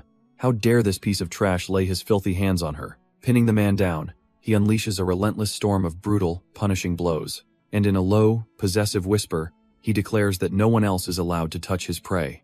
Every punch lands with a sickening crunch, breaking bone and spirit alike. The grim sounds of the one-sided beatdown just echo through the trashed apartment. Lying on the floor, Eva's vision swims. Lost in the chaotic aftermath, her mind flashes back to a chilling memory, a red-haired boy she knew as Noah. But the image glitches. Distorted, he seems older, different from how she remembered him. The vision sharpens for a moment, just long enough to see the blood on his hand. Snapping back to the present, a manic laugh escapes her lips as she looks up at Isaac. Scott stands over her, his own chilling laughter echoing in the room. He yanks her up by her clothes, his voice a low growl, telling her she got off easy before. With a sadistic grin, he promises she'll soon be begging to go back to prison. A fresh splatter of blood hits the floorboards, a dark punctuation to his vow. He turns his attention back to the stalker, delivering one final, sickening crunch. A single, horrified thought cuts through the chaos. He's actually going to kill him. The final thwack echoes in the room as Eva can only watch, frozen in terror. Her hand reaches out instinctively, her voice barely a whisper as she calls out to Isaac. But her mind betrays her, flashing back to a haunting image of a prisoner being led away. She gasps, the past and present colliding in a terrifying vision of what's to come. Her voice finally returns, a desperate scream for Isaac to stop this madness. He stands there, spattered in blood, as she begs him not to cross a line he can never come back from. She warns him through her tears that if he does this, they'll take him away. They'll take him away too, and she can't bear the thought of losing him to the same fate. But her desperate plea meets a wall of ice, his gaze remaining chillingly distant. She sobs, the thought of being left alone again, of feeling that cold, utterly breaking her. Reaching for him, she pleads, terrified of being abandoned in the darkness once more. And just like that, the ice in his eyes shatters as he pulls her into a desperate hug. She buries her face in his shoulder, clinging to him as he softly tells her it's okay now. Holding her tighter, he promises he's not going anywhere, his voice a quiet anchor in the chaos. But outside, their private world is shattered by the arrival of a police car in the alley. An officer steps out, his gaze drawn upward toward the scene of the brutal confrontation. Meanwhile, two detectives are already assessing the situation, one questioning if it was just self-defense. His partner grimly points out, the scene looks less like defense and more like a murder. The blonde detective's face sets with grim determination, demanding to be brought up to speed. A new figure steps onto the scene, a man identified as Detective Scott Lee, whose unexpected arrival raises questions. The focus shifts to a bruised Ava, defensively asking if this interview is really necessary since she's already told the police everything. But Scott isn't there to interrogate. He calmly sits, assuring her he just wants to know why Finn was at her house. She looks at him, a flicker of recognition in her eyes, so this must be the detective Finn had mentioned before. With a somber expression, she confirms it, a silent understanding now hanging in the air between them. The weight of it all comes crashing down, and Eva tearfully confesses that this whole mess was her fault. She explains that Finn, haunted by her own father's abuse, had come over to help get evidence against Eva's boyfriend, Isaac. Finn had saved her, but gotten hurt in the process, and now Eva is drowning in guilt, apologizing for the danger she caused. Scott listens patiently, a sad look crossing his face as he remarks how lucky Finn is to have people who care, wistfully wishing he had the same. Then, looking at the broken woman before him, he offers a sliver of hope, telling her that now, she has someone too. Scott tells her he's heading to the hospital, certain that Finn is dying to know if she's okay. He gently invites her to come with him, thinking Finn would be overjoyed to see her safe. But his words trigger a flashback to that night, seeing Finn on a gurney outside an ambulance. The memory brings it all back, and Ava crumbles, apologizing for ever dragging Finn into her life. She remembers him a younger, furious version of Scott, glaring at her, his voice dripping with contempt. He had promised her that her worthless boyfriend would rot in jail for what he did. But then came the ultimatum. She had to stick to their deal and stay away from Finn for good. Back in the present, the weight of that promise settles on Eva's face. She looks up at Scott, her decision made, telling him she can't bring herself to see her. All she asks is that he tells Finn she was grateful, as the lonely hospital looms in the night. The sterile quiet of the hospital corridor hangs heavy in the air. Inside a room, a nurse informs Finn that the police have cleared her to go home and rest, but Finn just sits on the edge of the bed, head bowed, exhausted. The nurse's question about her guardian barely seems to register, until she looks up and sees Scott standing in the doorway, his expression grim. He wastes no time, sitting down to ask if this was just another secret she planned on keeping. His frustration is palpable. Why is it so hard for her to rely on him? Why didn't she just call? He softens slightly, admitting he knows it's hard for her to open up, but this is different. She put herself in danger. For him, he explains, hearing the news was like being thrown right back into the past. He felt that old, familiar sense of responsibility, a need to help that she just can't bring herself to explain. Finn finally admits it, whispering that she hoped fighting back would somehow lighten her guilt. When her attacker pinned her down, it was like reliving a nightmare. But this time, she fought with everything she had. Scott listens intently as she confesses that it felt good, really good. But that feeling of empowerment quickly turned to fear, because it felt eerily familiar. Her mind starts to race. Are her flashbacks wrong? Is she a fraud who can't even trust her own memories? As she starts to spiral, Scott gently reaches out, telling her it's all right. He looks at her with complete sincerity, assuring her that she did what she had to do. Kneeling before her, he softly places a hand on her head, telling her how proud he is. But he needs her to promise him she won't be so reckless ever again. Just then, the click of a door handle announces a new arrival, a tattooed young man with a familiar, dangerous glint in his eyes. This younger, tougher version of Scott explains he's here because the police were asking too many questions. He eyes the scene from down the hall, watching Scott comfort a vulnerable Finn. Scott turns, acknowledging the boy's arrival as if he was expecting him all along. He gently tells Finn to get ready, letting her know their ride home is here. The young man waits with a cold, impassive stare, his purpose clear. Later that night, a car pulls up to a quiet apartment building. Inside, Scott stands watch over Finn's room, a silent guardian. She's finally asleep, exhausted from the day's harrowing events. With a final, worried glance back at her sleeping form, Scott quietly slips out of the room, leaving her in peace. The door clicks shut, sealing her in safety for the night. Down in the parking lot, Scott leans against his car, bathing in the cool night air. He takes a call, a voice telling him to keep a close eye on Finn, but he's already one step ahead. Elsewhere, a bruised and desperate Eva is giving her own warning about the man she knows as Isaac. Her detective friend is taken aback. He thought Isaac was a friend, someone who'd helped her.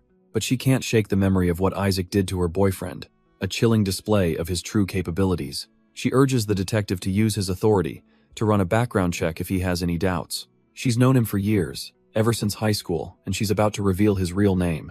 At that very moment, Scott is on a different call, the man on the other end eager to serve. And Scott's command is simple. He needs a complete file on someone, family, background, every last detail. The detective takes a drag from his cigarette, the name echoing on the line. Isaac Inoue. A single cup of coffee sits on a table, a quiet moment before the storm. And across town, Scott hangs up his own call, a quiet satisfaction on his face. He touches his jaw, a faint bruise on his neck, as his mind drifts back in time. He remembers a photo shoot, where a stylist noted the striking resemblance between him and his sister. A younger Noah, his face framed by glasses, had simply stated the obvious. They are siblings. The assistant quickly backpedaled, clarifying she only meant they weren't related by blood. But his stepmother, Mrs. Inoue, proudly affirmed that Noah was her husband's son, whom she loved as her own. The photographer calls for everyone's attention, preparing to capture the happy family portrait. He raises his hand, beginning the countdown to immortalize a perfect, fragile lie. The camera flashes, freezing the young family in a perfect, smiling lie. In his mind, that very photo sits on a dusty shelf next to one of his late father, but the memory quickly sours with his stepmother's sharp voice demanding prayer before anyone eats. The scene shifts to a tense dinner table, where she looms over them, frustrated and unheard.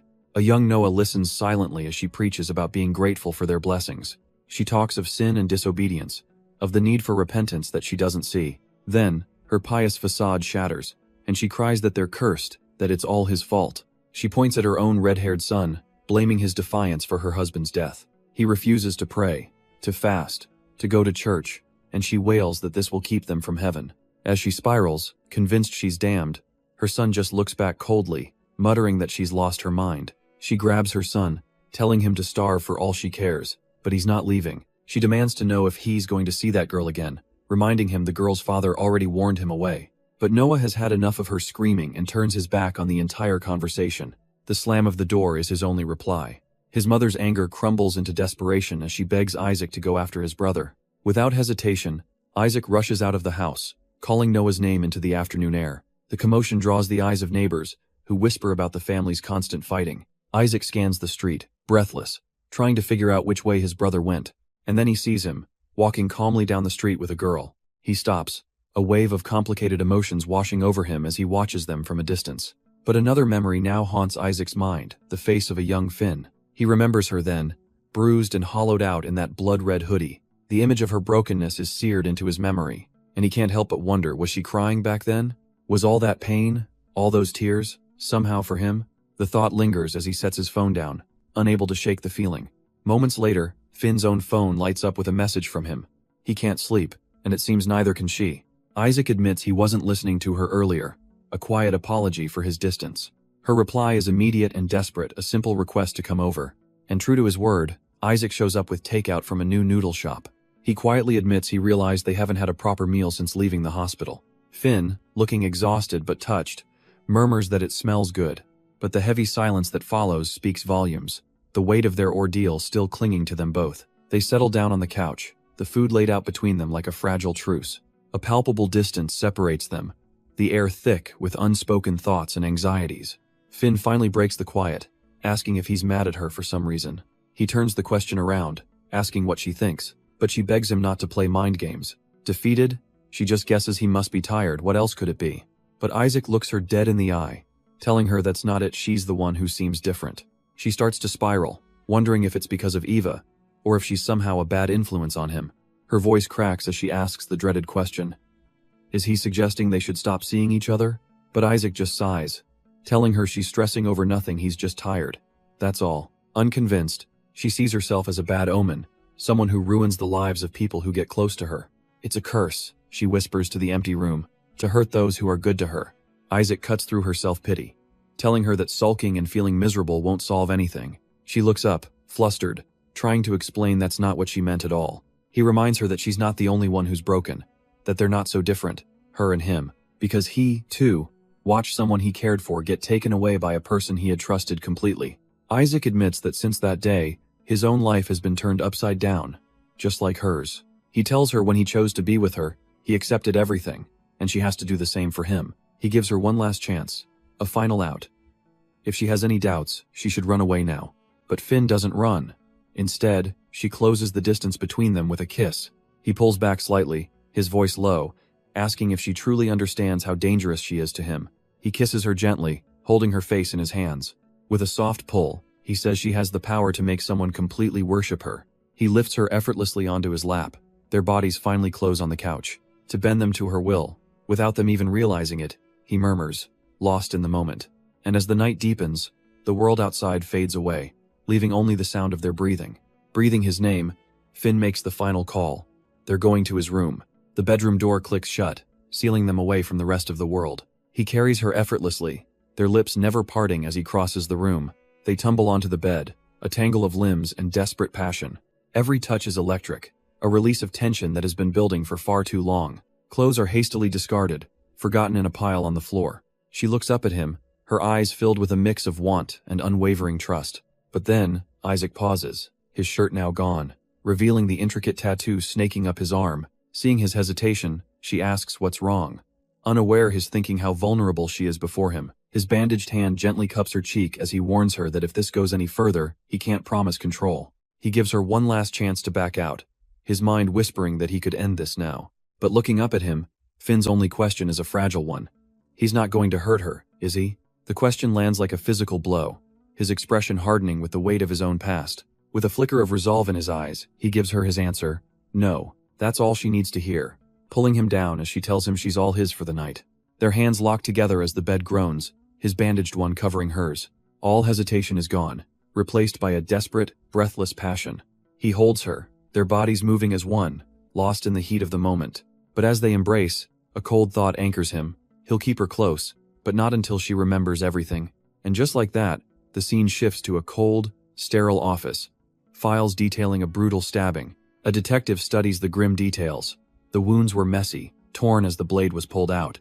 But his eyes narrow on one crucial inconsistency. The third victim was different. The cuts were clean, symmetrical, made by some kind of double-edged weapon he can't place.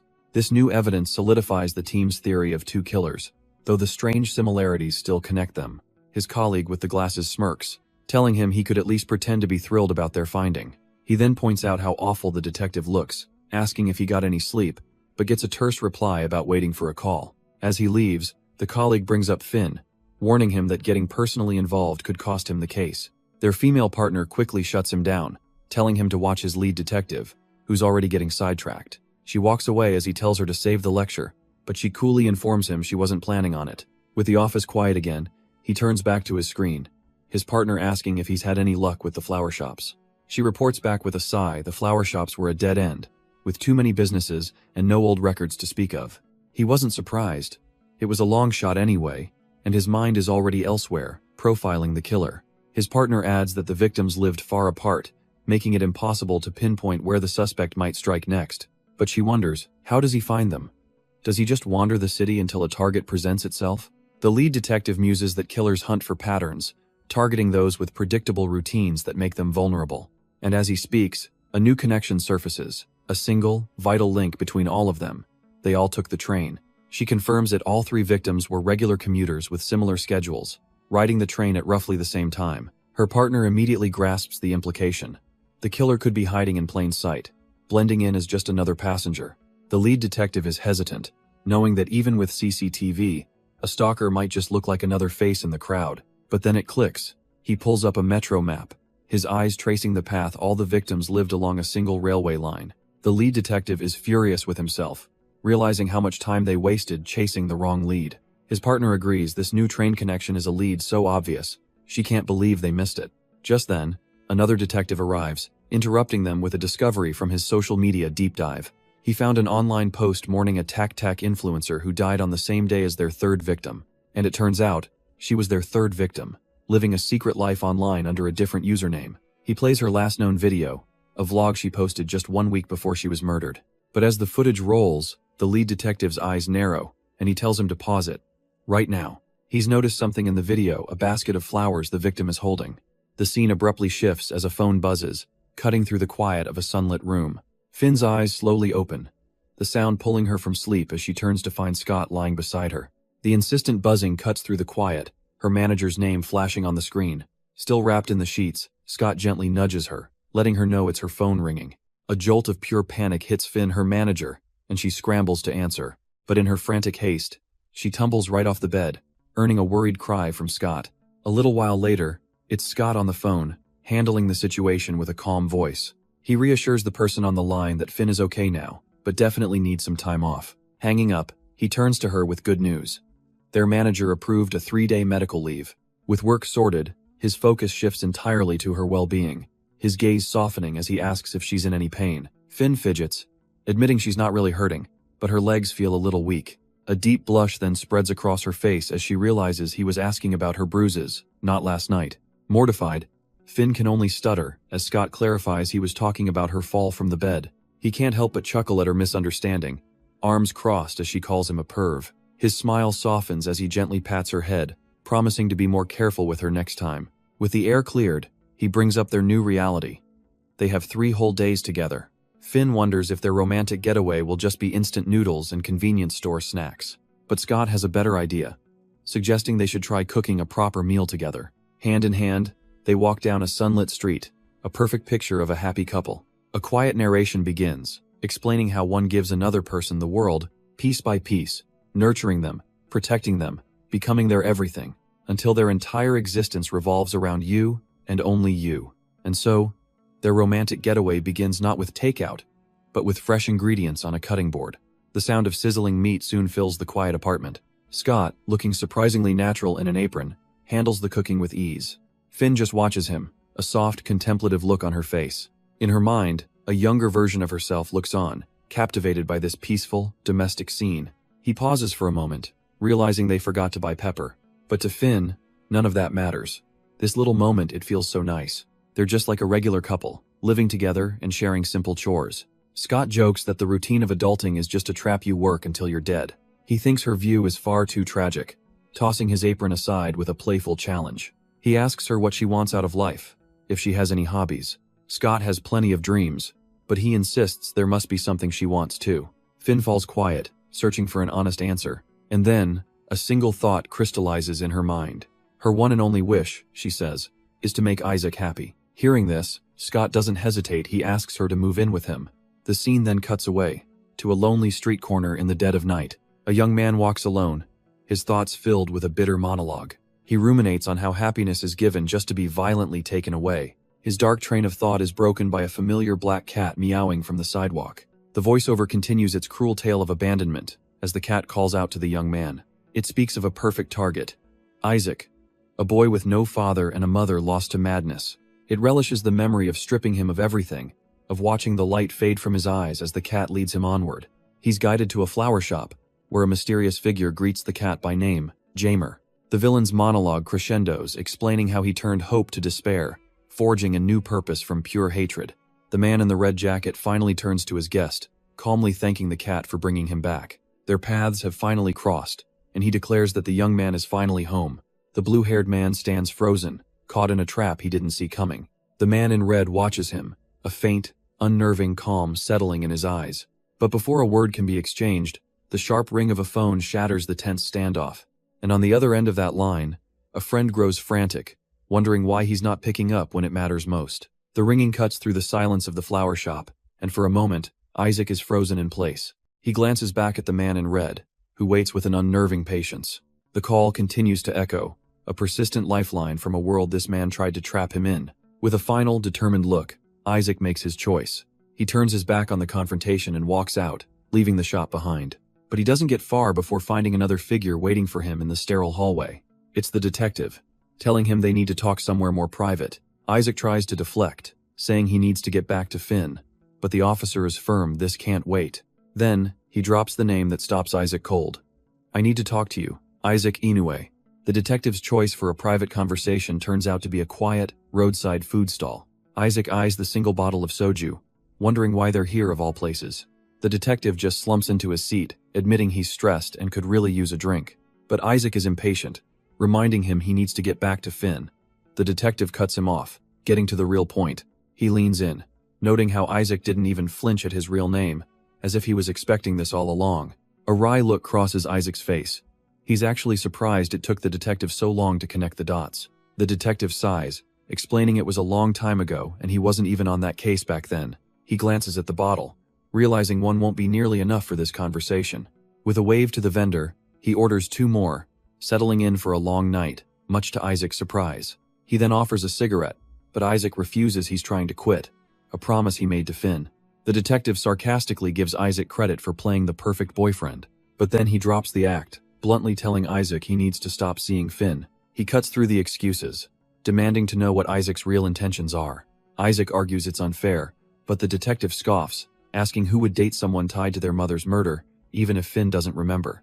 Isaac's eyes harden as he explains that her forgetting is the only thing that saved her life. The detective sighs, admitting Isaac was a victim too, but insists he has no idea how long it took for Finn to recover. He reveals that even after her adoptive aunt passed away, Finn's despair drove her to self-harm.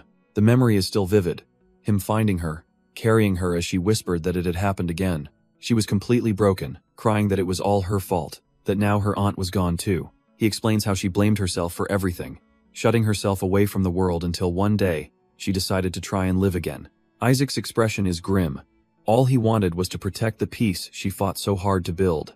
The detective concedes the point, even thanking him for never revealing that his own mother also died that night.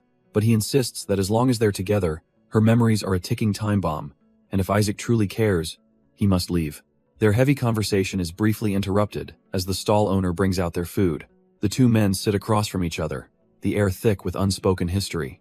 The detective presses on, arguing that hiding the truth isn't the same as protecting her. He asks how Finn will feel when she learns the man she trusts most has been lying, but Isaac just scoffs at his hypocrisy. Then, the detective's tone shifts, becoming urgent. Her past is the least of their problems right now, because Finn's life is in danger. Isaac is stunned, demanding to know what he means.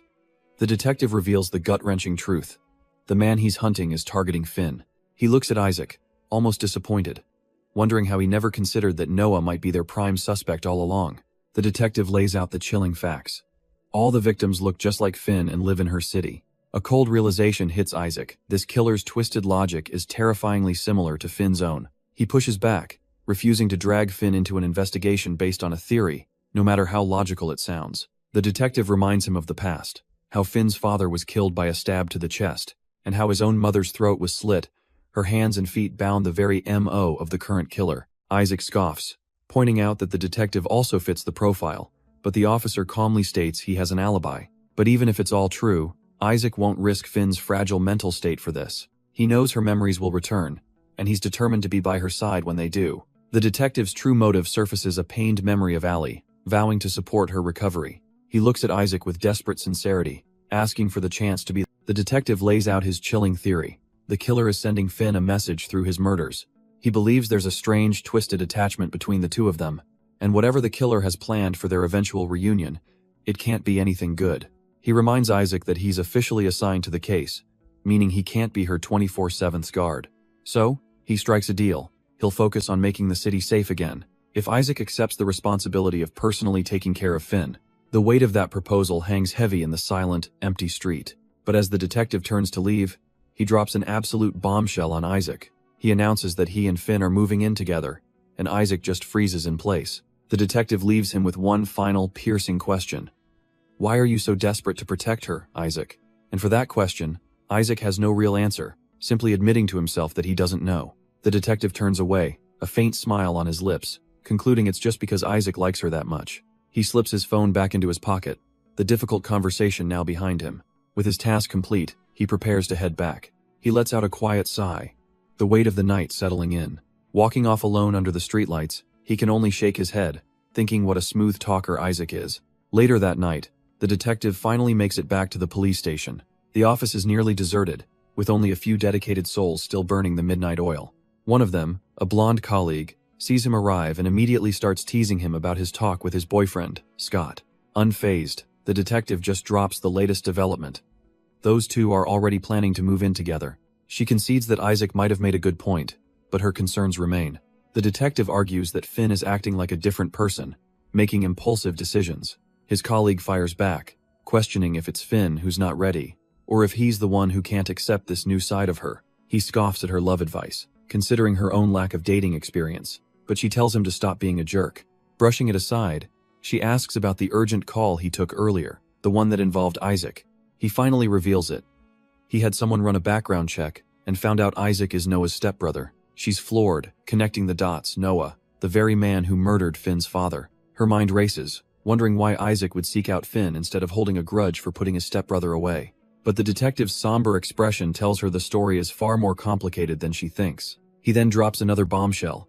On the night of the murder, it wasn't just Finn's father who died, there were two victims. The detective begins the story. A rainy night, and a panicked kid stumbling into the police station. That kid was a young Isaac, looking absolutely desperate. He was crying, begging them to please save his mom. Around that same time, another team had cornered a young Finn and Noah at the train station. In the interrogation room, Noah played dumb, spinning a tale about just running away together. But Finn, burdened by the truth, broke her silence and confessed everything. This, the detective reveals, is the only reason Isaac's mother ever got any semblance of justice. The original investigators were skeptical, refusing to believe two kids could stage a murder to look like a simple robbery. His colleague takes it all in, her heart aching for Finn's impossible choice and Isaac's crushing betrayal. He admits there's more to it, a whole police cover-up, but she just scoffs, saying that's the least surprising part of the story. He admits with a heavy heart that the police were negligent, and their failures led to this. His colleague tries to lighten the mood, spinning a romantic theory that Isaac knew all along and admired Finn for her sacrifice. He brushes off her K-drama-like fantasies but agrees on one thing. Isaac is likely looking for Finn to protect her. Her words trigger a memory for the detective. Something Finn told him years ago that she's probably forgotten by now. In a flashback, he's giving a younger Finn a piggyback ride, asking why she feels she has to testify against Noah. She answered with a chilling clarity, because the world doesn't need another monster. He admits he didn't get it back then, only truly understanding after years of seeing the worst of humanity as a detective. The colleague's eyes widen in horror as she connects the dots. Finn wasn't talking about Noah becoming a monster. She meant Isaac. He explains that when people are victims of abuse, with the right support, they can sometimes move on. But his case files are full of stories where that choice isn't an option, where victims of neglect become the very criminals they hunt. It's a vicious cycle.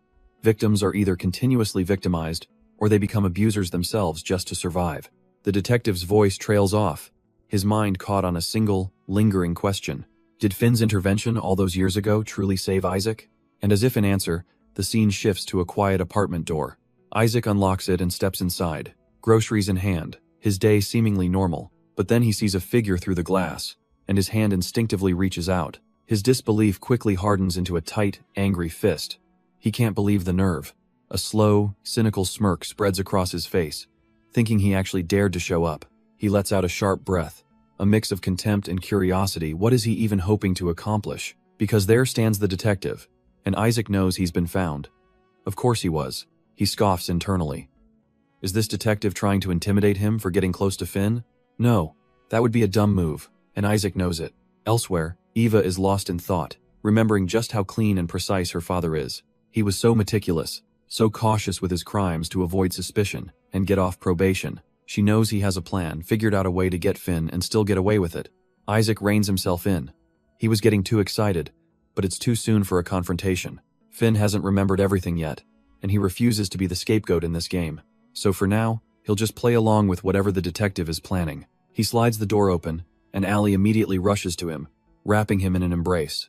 She asks what took so long, and he lies smoothly, just glad to be back in the safety of home. He tries to ease the tension, asking if she's hungry, and making small talk about his day. But Ally's relief gives way to the fear she'd been holding back. Admitting she thought he was gone for good, she felt completely helpless, just sitting there, her mind racing with all the terrible things that could have happened. Isaac then tests her, a subtle edge to his voice, asking why she didn't just come find him if she was so worried. Her eyes well up as she reminds him of his own words. He ordered her to stay put, and she trusted his promise to return. Satisfied with her answer, he pulls her into a tight, possessive hug. He praises her obedience, calling her a good girl, his voice soft but laced with an unmistakable sense of ownership. He tells her that from now on, everything he does is to protect her, to keep them together. And then he demands a promise that she will always, always choose him, no matter what happens. As she agrees, the tense moment dissolves, replaced by the bright sun of a new day. We're pulled into a memory, a field of flowers, where a young Finn confesses her feelings for Noah. It's more than a crush, she explains. She wants to spend her entire life with him. She asks if that's a good enough reason, but he just scoffs, asking if she ever gives up. She wonders aloud if loving someone is a good enough reason to die, but he coldly calls her a liar. Defeated, she stretches her bruised arms, admitting that maybe she just sucks at wanting to die. She flops onto the grass, lamenting that she's useless, just as her father always said. Lying there, she explains that being murdered would at least be proof she ever existed. But Noah is unimpressed, saying he'd get more satisfaction wrecking the flowers because they have more life. He clarifies she doesn't deserve death because she can't see its beauty yet. She's just numb and empty. His perspective was strange. He saw art in the final moments, and weirdly enough, she found it calming. She desperately wanted to be part of that art he described, the raw struggle, the final surrender. To her, he was like a god, reaching out when she was at her lowest. And in her vulnerable state, his twisted visions slowly became her own. Noah's dark philosophies were all she knew. They became her truth and her reality. So pleasing him, earning his approval, felt like her one true mission. He told her she had to live, be free, and find a purpose for herself. She was to go out, see the world, and experience every single emotion. To cherish everything around her, the places, the things, and the people. He explained that she needed to truly live in order to understand what he saw. And when she finally did, he promised he would give her the pleasure of ending it all. Her purpose was to witness the end of everything in the most exquisite way imaginable. Noah acted like a god, a delusional psychopath. But to her, he was the god who told her to live. The first step on that twisted path was simple. Her own father had to die. With his philosophy so deeply ingrained, she wonders where his thoughts end and hers truly begin. He had told her that every choice she made from that point on would decide her future. As he walked away, promising they would meet again, someone's shout was too late to stop them. Finn gasps, jolting awake from the memory, and her boyfriend on the couch notes that she's up. She asks who he was talking to, and he casually claims it was just the police with an update. He asks if she was having a bad dream, but she tells him they weren't dreams, they were memories. He looks at her, his voice low and knowing, as he asks if her memories were about Noah. She admits that some of the memories were about Noah, and her boyfriend pulls her closer, promising he'll never let that man near her again. He then announces he's heading to the station, telling her to clean up as he needs to leave early. When she asks to join him, he shuts it down immediately, insisting she should rest because it's much safer here at home. She watches him go, a hint of unease in her voice as she asks if he'll be long. He slips on his jacket, rattling off a list of rules. Don't go out, lock the doors, call him if anyone suspicious shows up. With a casual goodbye, he's gone, leaving Finn alone with her thoughts and a deeply unsettled expression. She turns away from the door, her body language stiff with tension. Her hand clenches, a small, involuntary movement betraying the storm brewing inside her mind. Because as she watches him leave, a chilling thought takes root. The man in front of her isn't the real Isaac. The longer she's with him, the more the past comes flooding back, and she resolves to see him for who he truly is. The door clicks shut, and the horrifying truth crystallizes in her mind. The man she's with isn't just similar to Noah, he's actively mimicking him. She thinks back on their time together, recalling that eerie familiarity in his behavior. It was all there, the same disarming gentleness, the identical, chilling smile, his laugh, his gestures, and even that terrifying switch to violence. It was all a perfect copy. She mentally lists the evidence. The same hairstyle, just dyed blue. Contacts to hide his eyes. Hez not even left-handed, he trained his left hand to match Noah's. A deliberate, calculated deception. To pull off such a perfect imitation, she realizes he must have known Noah incredibly well. Suddenly, his earlier words take on a sinister new meaning. That he, too, watched someone he cared about get taken away. Isaac's admission echoes in her mind. His psyche is just as messed up as hers. The pieces start to click into place, forming a disturbing picture. She recalls his strange habit of never finishing his drinks, a small detail that now seems huge. It's a classic trauma response identification with the aggressor. Both she and Isaac were Noah's victims, and she knows a man like that will always be chasing the high of having power over someone else. So what does he truly want from her? Why hide his identity with such care? He must have known her for a long time, given his lack of reaction to her father's murder. His only reason for being here has to be her connection to Noah. Maybe he's seeking revenge. Honestly, she's already drowning in her own problems without adding him to the list. And yet, she can't shake the feeling that she still owes him something. Exhausted on her couch, a chilling thought solidifies. Noah never cared about her. He wanted her to live, to struggle, just to savor the moment he finally ended her life. And the worst part? It would all be her fault, because she's the one who asked for it. But Isaac has mimicking Noah, but it's just a shoddy imitation. She remembers his touch. His eyes. Isaac isn't an emotionless monster. There's a genuine humanity in him, a hesitation that Noah never, ever possessed. He can try, but he can't replicate true evil. Psychopaths are born, not made. And with Isaac, she's feeling things she never has before, exactly what Noah would have wanted. So, she'll play along. She doesn't care what Isaac wants from her. She just needs to keep him by her side until the real Noah shows up and end this nightmare for good. It's been over 2 months, and the silence is deafening. No new victims, no news. Finn decides she can't just wait around anymore. She needs to see what's happening herself. She knows she's breaking her one and only promise to Isaac to stay put, but she heads out anyway. On her way, a new noodle shop she's never seen before catches her attention. Thinking she'll just grab something quick, she steps inside and places an order to go. While waiting at the counter, her gaze drifts, and she spots something familiar. A small vase of tulips, in a color she knows is incredibly hard to find. The sight triggers a sudden, vivid memory of a man's voice, telling her that flowers have meanings. She remembers a time they'd visited a flower shop, a sea of vibrant colors all around them, and she remembers his determined face after he'd searched all over just to find the right ones for her. And just like that, another piece falls into place. The flower shop was right by the station all along. Stepping inside, he's greeted by the young florist, who mistakes him for a customer buying flowers for his wife. Flashing his badge, he introduces himself as Detective Scott, here to ask a few questions. The florist immediately tenses up, explaining he's new, and the shop just recently relocated here. Scott presses on, asking about the shop's tendency to move and if they have order records from 2 months ago. The kid claims he's only worked there a month, and that the owner is the only one with access to that information. He nervously adjusts his cap, saying the owner is out but should be back soon if Scott wants to wait. The florist starts rambling, swearing he isn't covering for anyone, prompting Scott to wonder why he'd even think that.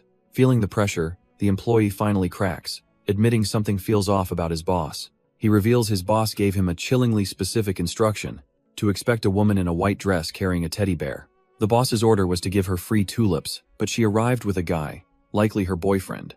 To avoid any awkwardness, the florist just said the flowers were being thrown out, though he suspects his boss and the woman are having an affair. Scott cuts in, changing the subject to another man who came by earlier, asking if he had blue hair. The florist confirms it, describing a tall, handsome man with blue eyes, and asks if Scott knows him. That's definitely Isaac, Scott thinks to himself, a new piece of the puzzle clicking into place. What does he know? The mention of the flowers sends Scott spiraling back into a memory of those specific, uncommon tulips. He remembers Finn's face, completely stunned as she was given the bouquet. A voice from the past explains that flowers are a simple way to show someone your true feelings. Noah's voice continues, leaning close to her as she starts to sweat, her mind racing. Noah? Standing beside him, a wave of suspicion washes over her. Could it really be him? A cold sweat breaks out on her skin as she swallows hard, her mind reeling. Her entire body locks up, a single thought echoing in her head: why can't she move? Her heart pounds erratically in her chest just being near him. She desperately tells herself to calm down, to just breathe, but the panic is a rising tide, her eyes wide with fear. Noah's casual "see you later" from that day cuts through the memory, chilling her to the bone. She remains frozen, lost in the suffocating moment from her past. Her friend's voice cuts through the haze, finding her reaction interesting. Finn's focus shifts, her mind suddenly latching onto the meaning behind those tulips. He begins to explain that while tulips symbolize deep love, their true meaning can shift with color and context. Her friend calls it a good marketing strategy, but the florist has to admit there's some truth to it. He finds her genuine curiosity fascinating, inviting her to visit his shop anytime. Gathering her composure, she decides to properly introduce herself to the charming stranger. "She's Finn," she says, extending a hand to shake. He casually mentions that he's actually left-handed, but will make an exception for her. Taking her hand, he gives his own name, Dale. Finn can only stare back, a little stunned by the sudden connection. Their moment is interrupted as a staff member calls out that their order is ready. With their food in hand, they finally step out of the restaurant. But the encounter has left Finn feeling dizzy, her steps wobbling on the pavement. Suddenly, a wave of nausea hits her and she gags, trying to keep it down. Her legs give out and she slumps to the ground, her heart racing as realization dawns. The memories flood back at him. It's Noah. His face has changed so much, but his eyes, those intense, amber eyes, are exactly the same. He even mentioned being left-handed. Was that a test? The pieces of the puzzle click into place with terrifying certainty. The one detail that sealed it, the undeniable proof, were the scars across his palms. She remembers that night, the frenzied violence that caused his hand to slip down the bloody blade. The memory of him showing her his mangled hands, desperately trying to hide the bleeding. And now he calls himself Dale, a completely new identity to hide who he really is. To approach her so calmly, no, this can't be a coincidence. She has to find out what he's planning. A wave of fear crashes over Finn, so potent it feels like the first time she's ever been truly afraid. The anxiety is a physical weight, a sharp pain constricting her chest as she struggles to breathe. Suddenly, a familiar voice cuts through the fog, calling her name. It's Isaac, kneeling beside her, his face etched with worry as he asks if she's okay. And the irony is crushing. Just moments ago, the thought of seeing him was her only comfort. She quickly fabricates a lie about twisting her ankle, but his intense gaze feels like it sees right through her. He asks if she's hurt, and she forces out a denial, even as her mind screams that things are not good. Isaac gently scolds her, reminding her he'd warned her not to wander off by herself. He immediately softens, apologizing for his tone and insisting he'll go with her wherever she was headed. So she tells him she was on her way to Scott's house, making Isaac's expression harden slightly. Isaac asks how they'll get in, but Finn smirks, revealing she knows the passcode, making him wonder what her real motive is. They step inside to find Scott's apartment is a complete mess, clothes strewn everywhere. Isaac sighs in disbelief, muttering to himself that he's actually doing chores for his girlfriend's crush. Finn just points to the kitchen sink, adding to his list of tasks. He groans, asking if this is some kind of punishment, but she reminds him he was the one who insisted on coming. Of course, he claims, he just wanted to make sure she was safe, but her nervous posture says otherwise. He flatly tells her she's lying, but she just waves him away, telling him to hurry up so they can leave. And the moment she's inside Scott's room, the telltale click of the lock echoes through the apartment. Isaac is fuming. He knew it. She's always looked after that guy, and now she's definitely snooping around. Defeated, he starts picking up the clothes, deciding to just get this over with and get out of there. As he begrudgingly gathers the laundry, his annoyance is palpable. He keeps his head down, just trying to get through this demeaning task. For a detective, Scott sure lives like a slob. He spots a crumpled piece of paper by the bin, figuring the case must be giving Scott a hard time. Plucking it from the floor, he assumes it's just a leftover from the last trash haul. But as he unfolds the torn note, the words multiple stab wounds and second kill jump out at him. Wait a minute, the news only mentioned one stab wound. Is this a different case? Another serial killer? A dark memory surfaces, a voice questioning if he, too, should be considered a suspect. The gears in his mind grind to a halt as a horrifying possibility emerges. What if there are two killers? His hand clenches around the paper, the chilling realization dawning on him: a second killer, a copycat, an accomplice. It all makes sense now. The third victim wasn't at home like the others. It's a perfect way to mislead the police, creating chaos while the original killer walks free. This must be why Scott's so confident. He thinks he has a scapegoat lined up. But even if Noah is caught as one of the killers, Isaac realizes with dawning horror, his own knowledge makes him the prime suspect for being the second. He lets out a bitter chuckle. He's just painted a massive target on his own back. The time for playing games is over. A sudden thud from the other room breaks his concentration. He calls out Finn's name. Meanwhile, a frantic knocking echoes against a closed door. Inside, Finn is collapsed on the floor, as her friend's worried voice asks if she's okay. The door creaks open, and she lies, claiming she's fine and ready to go home. Finn stands at the door, urging Isaac to hurry before they're found, though she still has tasks he assigned her. He gives a quiet, thoughtful agreement, his expression revealing nothing. As they head out, she asks about the police report, and he confirms he already dropped it off at her apartment. With that settled, Isaac decides they should head back there immediately. The scene shifts, and we follow the detective as he approaches a quiet flower shop. He sits down inside, explaining his visit wasn't planned. He's simply making the rounds to local florists. His gaze locks onto the owner, his detective instincts on high alert. The shop's owner, a surprisingly muscular man named Dale, formally introduces himself and asks how he can help. Dale is all smiles, assuring the detective that he's happy to answer any questions while he closes up. Wasting no time, the detective gets straight to the point. He's investigating the recent string of murders. Dale plays it cool, claiming he doesn't really follow the news, but the detective isn't here for small talk. He pulls out his phone, showing a picture of the latest victim, the TikTok influencer, asking about a flower basket with a very specific charm. The florist immediately confirms it's his handiwork, proudly explaining the unique charms were his idea to stand out. The questioning continues. Did they offer delivery? Dale replies that it's pickup only now that they've moved locations. The detective's eyes narrow as he lays it on the table. That woman is the serial killer's latest victim. Do you recognize her? Dale promises to help, but then says with absolute certainty that there's no purchase record for that basket. A little too certain. Then, with a chilling smirk, he confesses. He knows there's no record because he's the one who sent them to her. The scene cuts sharply away from that bombshell, shifting to the quiet of an apartment balcony at night. Inside, Finn and Isaac have just arrived, the air thick with the day's tension. He gently asks if she'll be okay, watching her hand tremble as it hovers over a bedroom door. He offers to stay, but Finn gently pushes him away, claiming she's just tired and needs to be alone. She waves a soft goodnight, promising to see him tomorrow, leaving him watching with concern. The door clicks shut, and Isaac is left standing in the hall, completely baffled by her sudden change in mood. He sighs, rubbing the back of his neck in frustration. He can't figure her out. Girlfriends are just too complicated. Inside, Finn's bedroom is cast in the deep blue shadows of the night, but she isn't sleeping.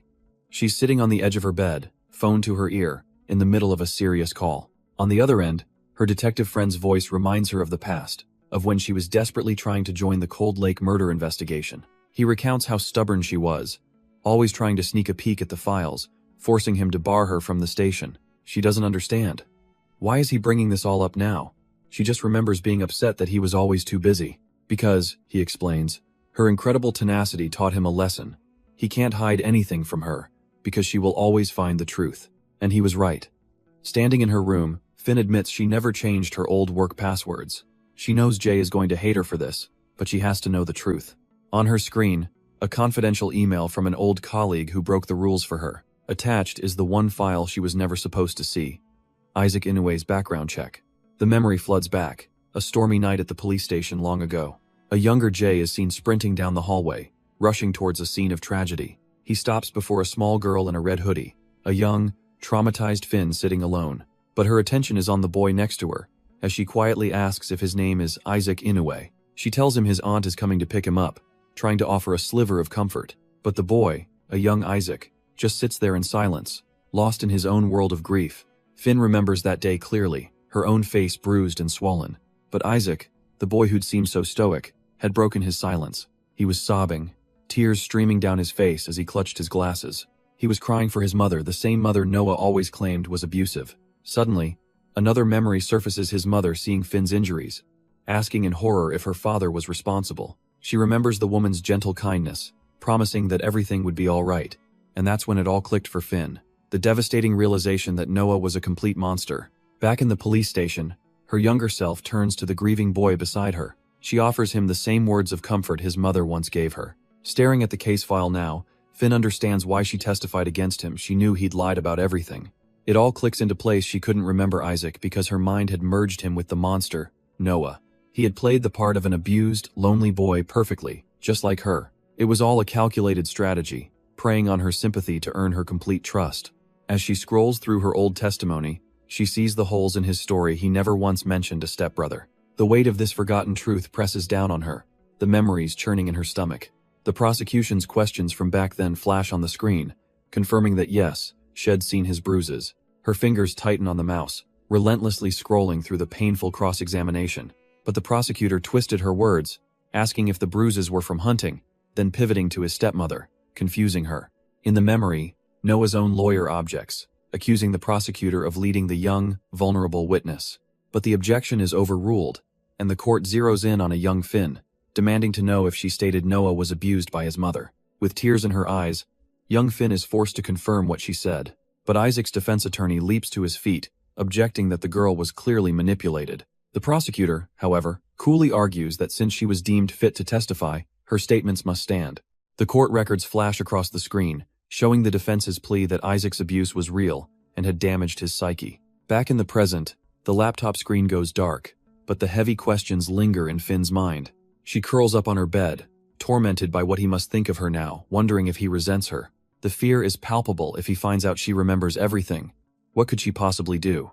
Utterly overwhelmed, she realizes her mouth is bone dry. She slips out of her room, the floorboards creaking as she heads out for a glass of water. But she stops dead in her tracks, finding Isaac passed out on the living room couch. He didn't go back to his own apartment. On the floor, a paper bag sits mysteriously. Looking inside, Finn is stunned to find painkillers and pads. He bought these for her. She gently covers him with a blanket, admitting to herself that keeping him here was never just about her memories. The truth is, she feels a rare sense of peace when he's nearby.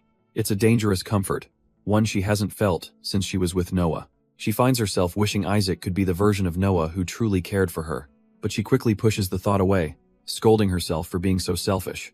Just as she moves to leave, a hand suddenly clamps down on her wrist. Finn is startled, her heart leaping into her throat. At this point, she has no idea what Isaac truly thinks or feels about her at all. She knows this connection between them is likely a fantasy, built entirely on lies. But a dangerous part of her wishes it were real, and decides she must tell him everything she remembers. Perhaps that's all he's been waiting for. She needs to know where they truly stand. Gathering her courage, she looks into his eyes and begins to speak his name. But before the truth can escape her lips, Isaac pulls her into a firm, silencing embrace. He murmurs for them to just stay like this for a little while longer. Caught in his arms, her resolve melts, her expression a mix of confusion and surrender. He holds her close, the unspoken questions hanging heavy between them. He whispers that they can talk about it another time, once again delaying the inevitable. Meanwhile, a handsome florist smirks at a photo of Finn, revealing he's the one behind the mysterious flowers. Jay cuts to the chase, asking if he's some kind of admirer, but the florist quickly dismisses the idea. He claims the flowers were just compensation after his last helper messed up her order. He recalls the angry customer, who threatened to post a nasty review even after they offered a refund. So, he got her address to make things right, never imagining she would turn up murdered. Jay asks about the helper, and Dale confirms he fired the man, not just for the mistake, but for stealing inventory. Seeing it could be a lead, Dale offers to give the detective his former employee's name. But before they move on, Jay has one last question that's been bothering him. Why tulips? Dale's expression shifts, explaining they're special because he grows them himself. Back at the office, the detectives process this. Growing his own tulips implies he must have a greenhouse. Another colleague chimes in, noting that forcing tulips to bloom out of season requires special effort. His colleague cuts in, holding a file. She's already run the names, and the results are explosive. The helper, Cole, is a convicted sex offender, and the man they interviewed is an imposter, not the real Dale. Jay processes this. Cole knew where the victim lived, and had a history of assault, fitting the profile for a crime of passion, but his partner points out a flaw in that theory. If Cole is one killer, he likely isn't responsible for the first two murders. Those were clean, precise, and lacked the rage of the third, suggesting two entirely different culprits are at work. For now, they agree to keep the two-killer theory quiet, knowing the chief won't buy it without more evidence. Another detective feels optimistic, admitting he's glad the flower shop lead is finally paying off. But Jay isn't convinced. It's all coming together a little too easily, almost as if Dale was intentionally leading them. He recalls how the imposter had a perfect answer for everything, even offering up info he never asked for. Musing over the evidence board, Jay zeroes in on the third victim's woundits from a double-edged blade, but far too wide for a simple dagger. Back at the office, Finn's new life continues as a colleague checks in on how she's adjusting. The colleague tries to be reassuring, noting that at least Isaac is on the day shift too, so they can go home together. She brushes off Finn's gratitude, admitting with a weary sigh that she just can't afford to lose another good agent. Her gaze drifts to an empty desk, telling Finn not to feel bad about Eva's station being vacant. Finn's mind races Eva just up and left, and she's certain it's somehow connected to Isaac's mysterious past. In another moment, a friend finds Finn waiting alone in a cafe, immediately guessing she's there for Isaac. Finn explains he had to meet someone, but told her to wait so he could see her home safely. Her friend can't help but think he should have just taken her home first instead of making her wait around. Elsewhere, a phone lights up with a menacing text from someone named Scott. "Get here now, or I'm arresting you for the murders." The recipient is none other than Dale, the florist, who stares at the message, a flicker of disbelief on his face. He has no idea who this is, but the threat is real. Seeing that Isaac was in a rush, her friend suggests Finn just take the train home instead of waiting around. She then brightly offers to go with her, saying it's the perfect chance to catch up like old times. Finn thinks for a moment, and a walk with a friend sounds much better than sitting here alone. As they stroll down the sunny street, her friend happily chats about how much the team has missed her at work. She then asks to make a quick detour, needing to grab some noodles for dinner. A few moments later, she emerges with her takeout, thanking Finn for her patience.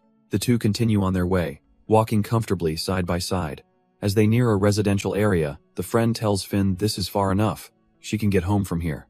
But Finn insists, turning the tables by saying she'd worry about her getting home alone. She then smirks, admitting she lied, she just wanted to see where she lived, and tells her not to worry, her boyfriend is already on his way. Her friend admits she didn't want Finn putting herself at risk, especially since she's waiting for Isaac. She confesses that at first, she never understood why their manager was so patient with Finn. In her eyes, Finn was just an eccentric loner, a snob who didn't care about anyone else.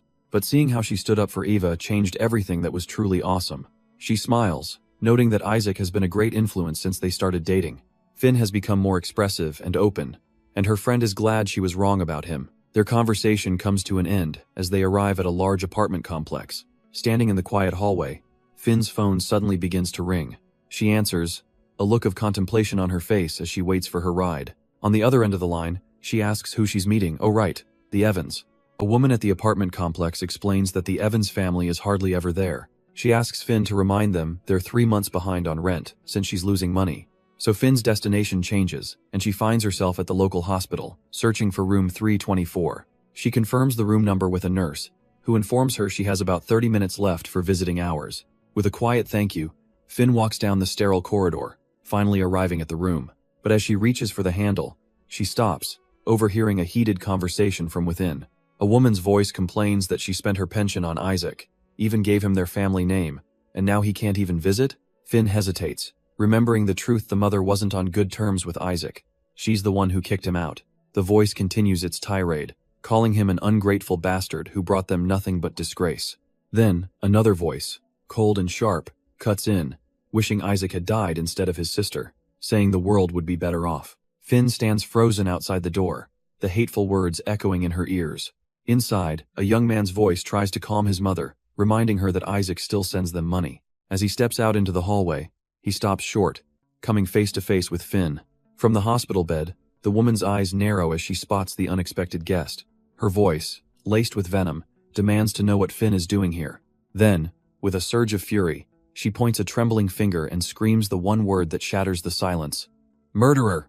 The son rushes back to restrain his mother as she thrashes, raving about how Finn and that monster destroyed their lives. Finn is completely stunned, the brutal accusation hitting her like a physical blow. At the same time, Dale is anxiously trying to call her, a feeling of dread growing with every unanswered ring. He sits alone on a bench, staring at his phone, wondering why she won't pick up. His thoughts are cut short by a voice. It's Jay, casually asking if he's ready for that questioning. The detective smirks, admitting the arrest was a bluff, but Dale retorts that's not why he came. From a distance, another detective watches their tense meeting begin. He wonders if this is the right move, asking Jay if he really thinks this is their guy.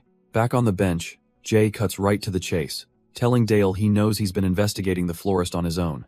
He pushes, asking him to confirm if this man is Noah, the one responsible for his mother's death. Jay reveals his own findings. The man does resemble the suspect, and he's definitely using a fake name. Dale's eyes narrow, realizing Jay dragged him all the way out here just for an eyewitness confirmation.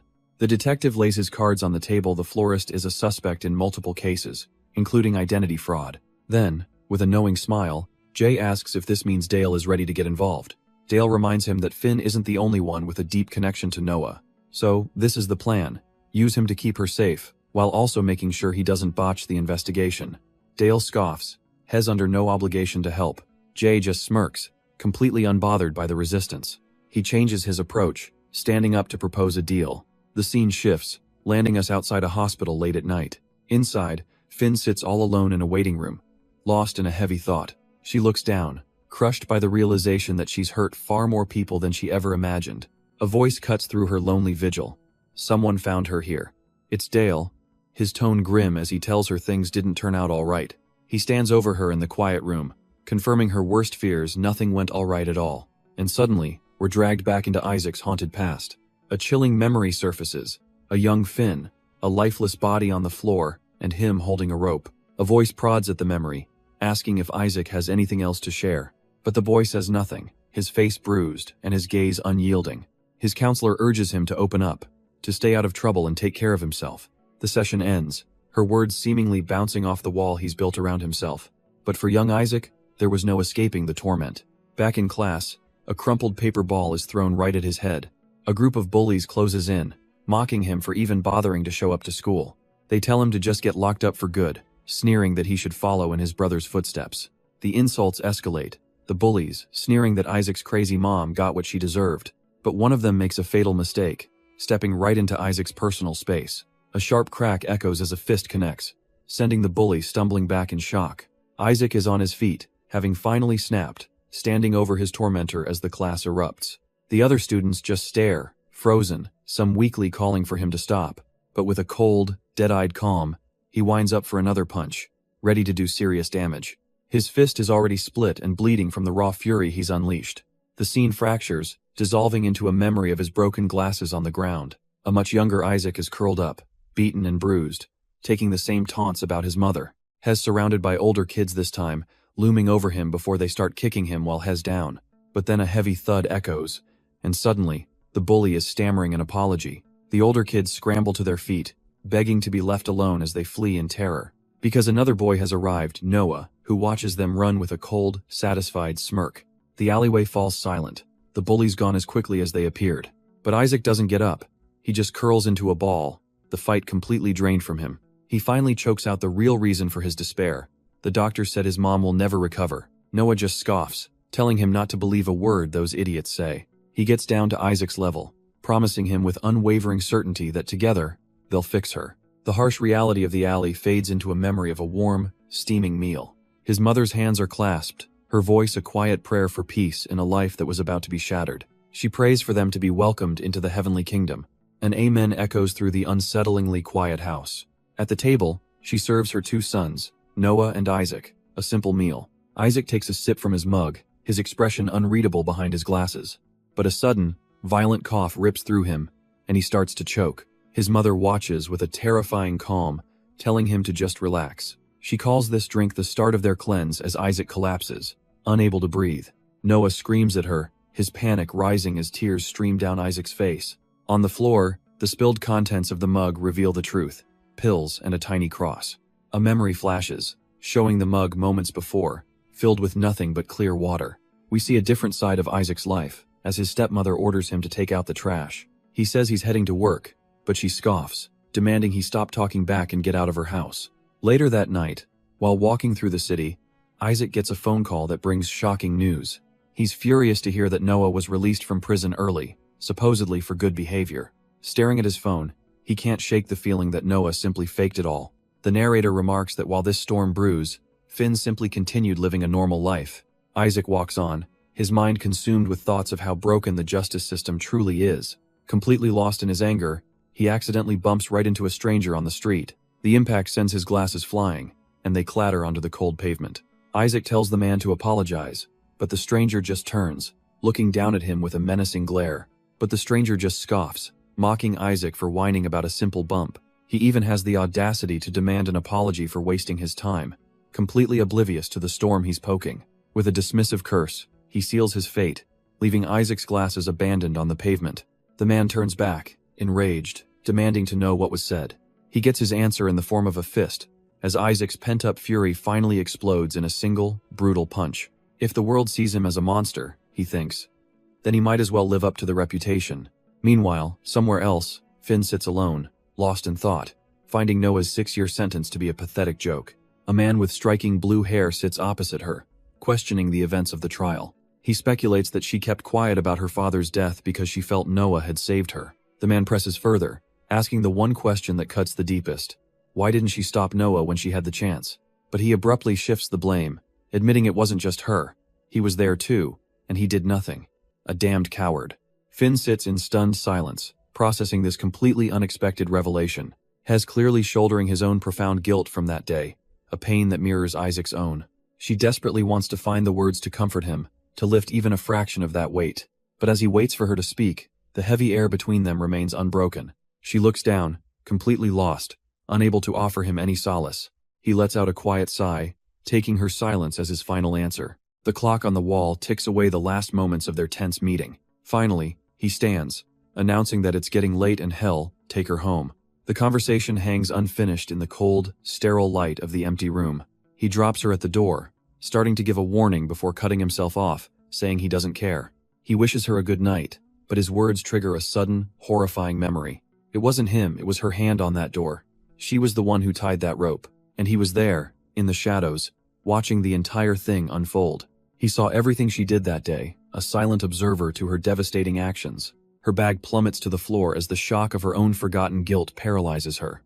A deeper, more terrible memory emerges. The girl was still alive, but Noah had told them what they had to do. He turns back to face her, his expression no longer conflicted, but sharp and knowing. He mockingly says it took her forever, that he's been waiting ages for her to finally remember. He'd always wondered if she truly forgot, and now that she knows, he leaves the unspoken threat hanging as he shuts the door. He turns his back, casually suggesting they can deal with all this tomorrow, as he heads for the door. But Finn remains frozen, a single drop of cold sweat dripping onto the floorboards. The horrifying realization finally dawns on her: he came here to kill her. His piercing blue eyes confirm it without a shred of pity. That's exactly why he hunted her down. Tears stream down her face as she understands this was never a coincidence. It was a reckoning. She pleads, asking if he's going to hurt her for what she did, but he just scoffs at the display. As her sobs echo in the quiet room, he orders her to stop. He pinches the bridge of his nose, clearly irritated. He has no time for this emotional breakdown. But then, his expression shifts into something unreadable, and he quietly apologizes. The unexpected words shatter her completely, and she collapses, choking out how truly sorry she is. Through her sobs, Finn confesses she didn't want to remember, didn't want to do it. But he's had enough, coldly stating they'll deal with this tomorrow. Her tears continue to fall as she whispers that she should have stopped him. And with that, his patience completely shatters as he screams at her to shut up. The raw fury of his voice stops her cold, clutching her chest in shock and fear. All she can manage to whisper through the terror is another broken apology. He watches her complete meltdown from the doorway, his expression unreadable. Seeing the puddle of tears at her feet, he asks, almost confused, why she's still crying. He can't understand it, his frustration growing with every sob he hears. Then he takes a step inside, and she begs him not to, realizing he's finally crossed the threshold. But instead of more anger, he gently touches her face, silencing her sobs as he whispers her name. He closes the distance in an instant, pulling her into a desperate, all-consuming kiss. With a surge of raw emotion, he lifts her up, their embrace tightening as he carries her further inside. A table clatters to the ground, knocked aside in their feverish haste. They're lost in the moment, clinging to each other as if it's the only thing that makes sense. He sets her down on the kitchen counter, the world outside their embrace completely fading away. Much later, the apartment is silent, bathed in the cool blue light of the night. He stands alone on the balcony now, taking a long drag from a cigarette, his thoughts a mystery. Crouching by the plants, he seems burdened, the earlier passion replaced by a quiet melancholy. Back inside, she sleeps on the couch, wrapped in a blanket, a silent, unspoken distance now between them. Finn's eyes slowly open, the reality of the cold, quiet room setting in. She spots him on the balcony, still lost in thought, and quietly calls out his name. He steps back inside, claiming he didn't want to wake her, but the distance between them is palpable. She looks at him, her heart heavy, needing to ask the one question that haunts her. Do you hate me? He meets her gaze, his own expression unreadable, simply asking if she'd leave if he did. Her answer is instant, a firm no that hangs in the silent air. A flicker of something crosses his face as he admits he feels he's already hurt her enough. He then begins to speak, his voice low, venting about the people he can't stand in this world.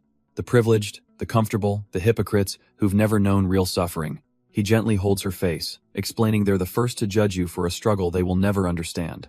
He looks away, lost in his own dark thoughts, muttering that they don't know anything. He scoffs at the injustice of it all, how they get to move on while he's stuck paying for it with a life sentence. His voice drops to a chilling whisper as he wonders if he should just even the score by killing both her and her friend. He asks if she'd beg for her life, imagining what a pathetic sight that would be. But as his hand closes around her throat, her mind is calm. She doesn't believe things happen for a grand reason. She knows it's all just the outcome of actions, theirs and others, not some cosmic plan.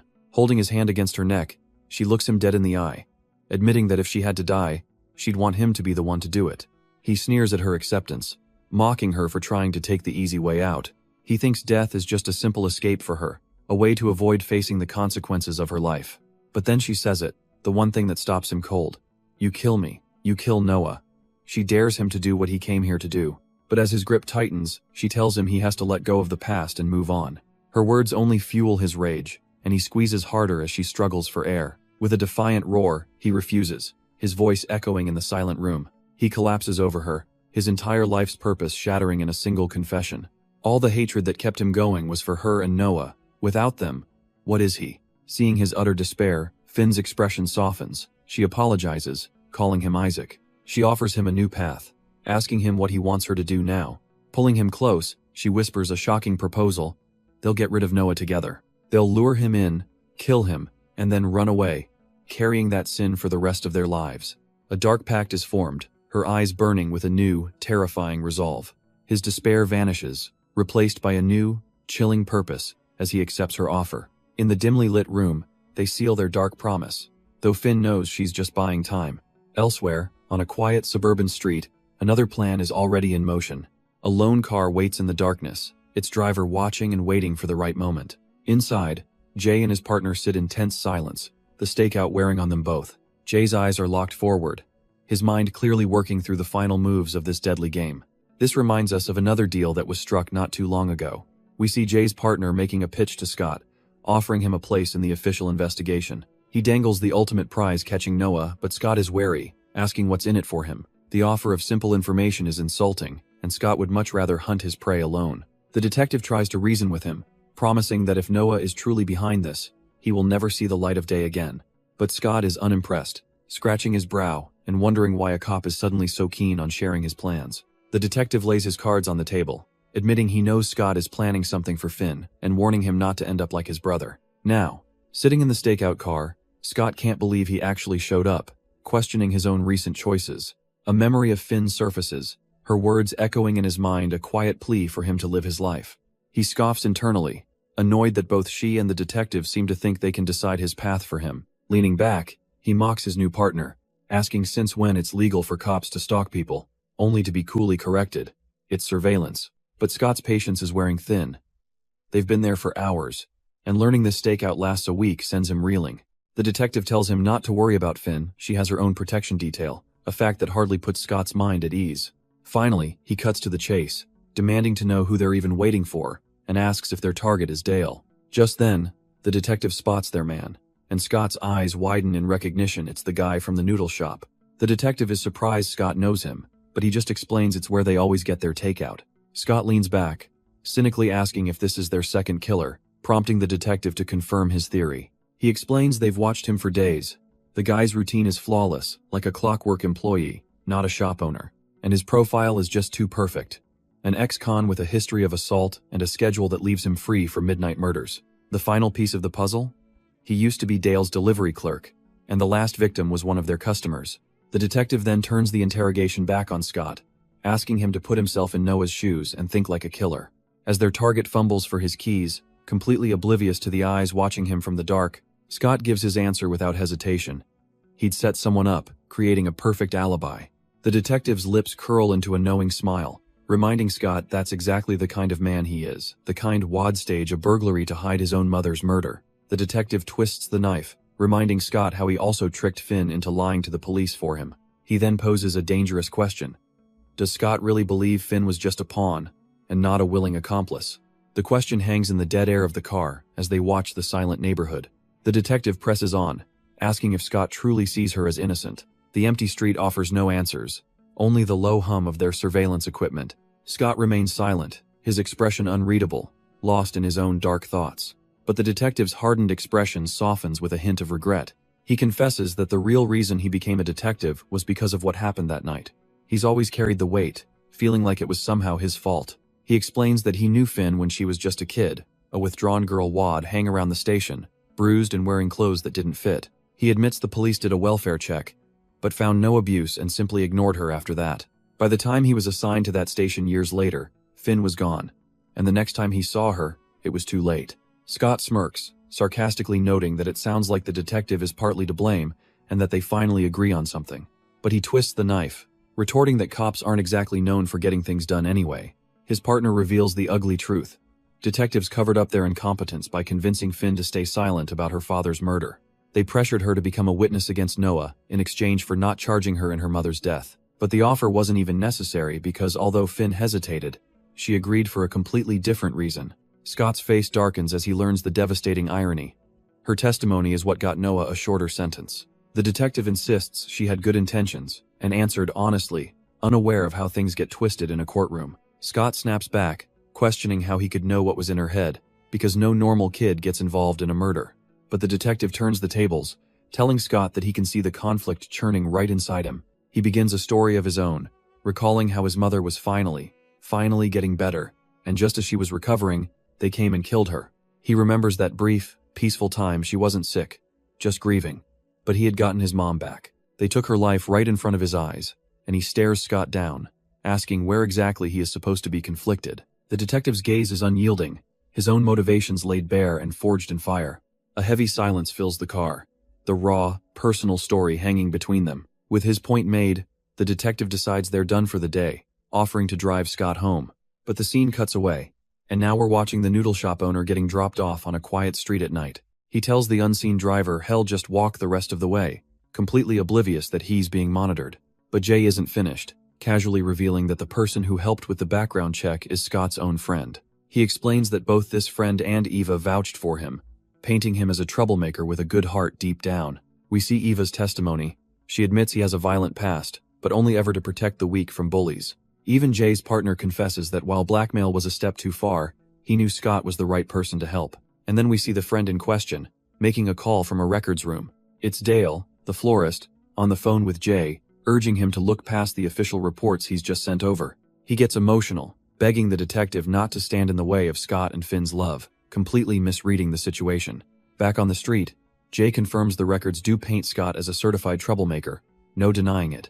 He recalls a time Scott thrashed a guy for disrespecting his own mother, calling it a clear vigilante streak. Scott demands he get to the point, and Jay lays it all out.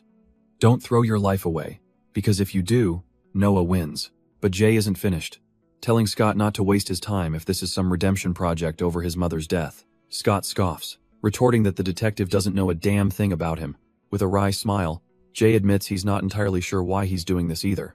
But he knows one thing for sure. Finn chose Scott all those years ago. And as Scott walks away, Jay knows she is choosing him again right now. He trusts her judgment more than his own, and with that, he lets Scott go. As Scott enters the apartment, Jay's final words echo, telling Isaac has not meant to destroy. The sound of sizzling eggs greets him, a simple, peaceful moment. Finn turns from the stove with a gentle smile, happy to see he's back. And as he looks at her, he finally understands what Jay meant. He's meant to protect the ones he cares about. She tells him he's finally home, reminding him not to lose sight of this feeling. And for the first time in a long time, Scott agrees he's home. Sometime later, amidst moving boxes, Finn is chatting with a friend. She complains that Scott only got her involved to keep an eye on her, but quickly pivots to the serial killer case. It's Jay, helping her unpack, and he asks if Scott has shared any new leads. Finn admits they haven't talked much, but she has a theory of her own. There are 2 suspects, possibly 2 killers. Jay's eyes sharpen, and he asks if one of them happens to be a florist. Hez surprised to learn she's already met Dale, and a little annoyed she didn't mention it. But Finn had to be sure, and now she reveals her terrifying suspicion.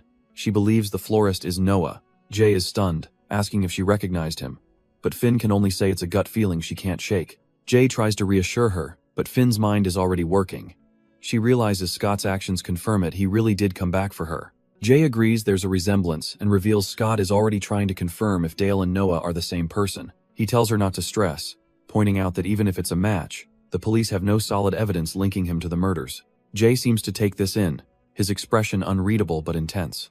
Then, a dark, almost unhinged laugh breaks the tension in the room. Finn simply watches him, her own face a mask as the mood completely shifts. He leans back, laughing about how messed up they both are, casually planning to kill someone. His smile turns sharp as he points out that she's not even fazed, maybe even a little enthusiastic.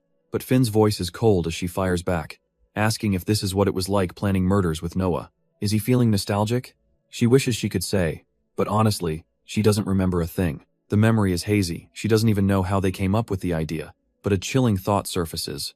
What if it was her? She looks away, lost in the past. But Jay dismisses it, telling her not to worry, that it doesn't matter anymore. But his eyes are deadly serious. He tells her that if she truly wants this, she has to commit to the plan completely. She looks at him, a cold realization dawning on her. Isaac is slowly descending into madness every single day. Her mind flashes back to that room, her father's body on the floor. Noah had never killed before that, and she gave him the opportunity. They always say the first kill is what awakens a serial killer's thirst. He warns her that she must be absolutely sure, because if she hesitates, everything will fall apart. She wonders if letting Isaac kill Noah would just send him down the same dark path, but he has a question of his own. He sits before her, taking her hand, his gaze intense as he asks her what, exactly, Noah was to her. His grip is firm, demanding an answer to the question that has haunted their entire relationship. Finn hesitates, struggling to define the ghost from her past that Isaac is so obsessed with. Her eyes glaze over, lost in a memory that feels both distant and painfully close. Finally, the words escape her lips. Noah was her hero. The scene shifts to later, as Finn's friends spot Jay waiting for her outside the office building. They gossip among themselves, wondering if this new handsome stranger is her ride home now. Finn explains that it's a temporary arrangement, one that lasts only until Scott says it's over. Her blonde friend can't believe it. Finn knows a detective, and has cops for friends, like a VIP in a drama. But her other friend isn't so easily impressed. Sensing that something is seriously wrong, she cuts straight to the point, asking the one question that matters. Is Finn in danger? Putting on a brave face, Finn lies with a smile, brushing it off as guys just being overprotective. Her friends suggest grabbing food at a noodle shop, one Finn admits she's been to a few times. But her other friend's expression darkens. She warns Finn to avoid that place, especially alone. Finn stammers, unable to find the right words to explain the danger without revealing everything.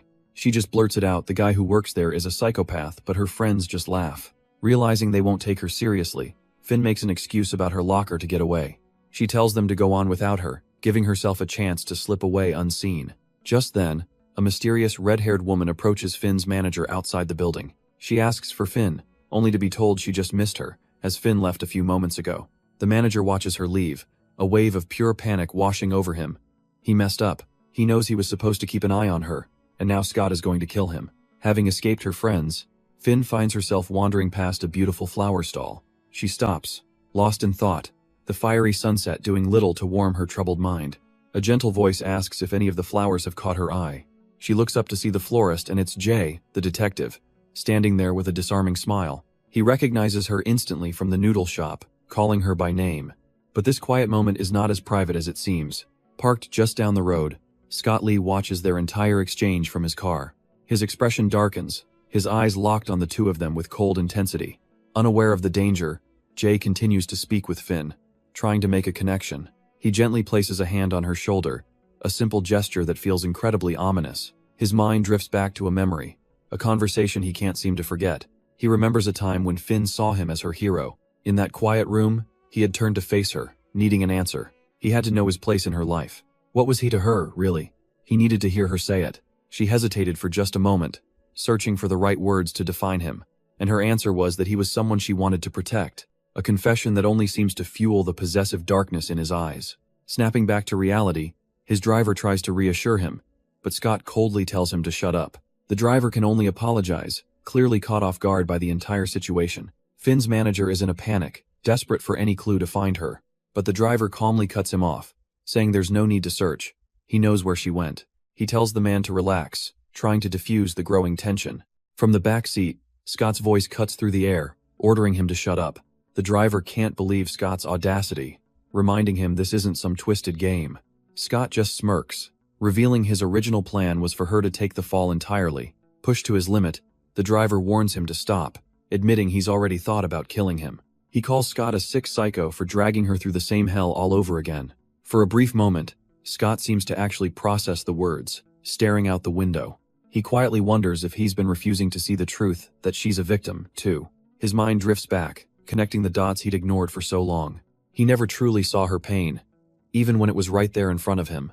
Scott replays their history, finally understanding the depth of her trauma. He'd only ever focused on her searing hatred, her wish for him to suffer. But he never considered the terror fueling it, her fear of being hurt by him again. Looking at her now, his perception shifts, and he calls out her name. He can see it clearly. Her whole body is trembling from the memories. It finally clicks, she's fighting through the exact same pain from that night. His mind flashes to a desperate phone call, a friend's voice choked with panic. She was screaming that Finn had been caught, that she'd sacrificed herself so another could escape. A crushing weight of guilt hits Scott as he listens, realizing this is all his fault. On the other end of the line, Eva is a wreck, apologizing for not understanding what Finn went through. She's sobbing, knowing Finn is trapped in that nightmare again, all to protect her. Her voice breaks as she begs him to please get to Finn and save her. Her words strike a chord in Scott, reminding him how he always hated being seen as the villain. He remembers Finn's desperate warning from that night, her plea that if he killed someone, they would take him away, and then they would take her away too. In the present, Finn's expression hardens with a grim understanding. She used to think the world was the problem, but now she feels she's become just like them. A quiet resolve forms in her mind as she decides what she has to do. A memory of Finn surfaces, her past self pleading with him to find happiness. It intertwines with another memory, a vow made to a young girl he desperately wanted to protect. Back in the present, the quiet of the apartment is heavy with unspoken history. Scott sits vigil, watching over Finn as she sleeps fitfully on the couch. But her rest is anything but peaceful, as whimpers escape her lips. Tears stream down her face, a clear sign of the nightmares holding her captive. He turns, his expression hardening, as he witnesses the pain she's enduring. Unable to just watch, he reaches out a hand, gently caressing her face. With a soft touch, he wipes away a tear, a silent act of comfort and protection. Later, driving through the night, his mind is made up. He knows exactly what comes next. His associate's voice echoes in his mind, thinking of Finn's own words that any goodness she once had is long gone. The driver broods, lost in his own dark past, convinced that Noah ruined him and now he's just stopped giving a damn. But Scott just smirks, telling his partner not to get ahead of himself. He never said the guy was a good person. The associate shrugs it off. It doesn't matter. It seems Finn is finally going through with it, which means Scott got what he wanted. Still, he can't shake the feeling that Finn, despite her hatred for Noah, has a strange connection to him. The scene shifts to Finn, her expression troubled. She acts tough, but her emotions are always just under the surface. Scott listens quietly, his partner certain that no matter her plan, it's all for the sake of the people she cares about. Because contrary to what she thinks, she's not the protector here. She's the one who truly needs saving. Scott finally breaks the silence, cutting straight to business. So, what's the plan? The two men sit in tense silence, arms crossed.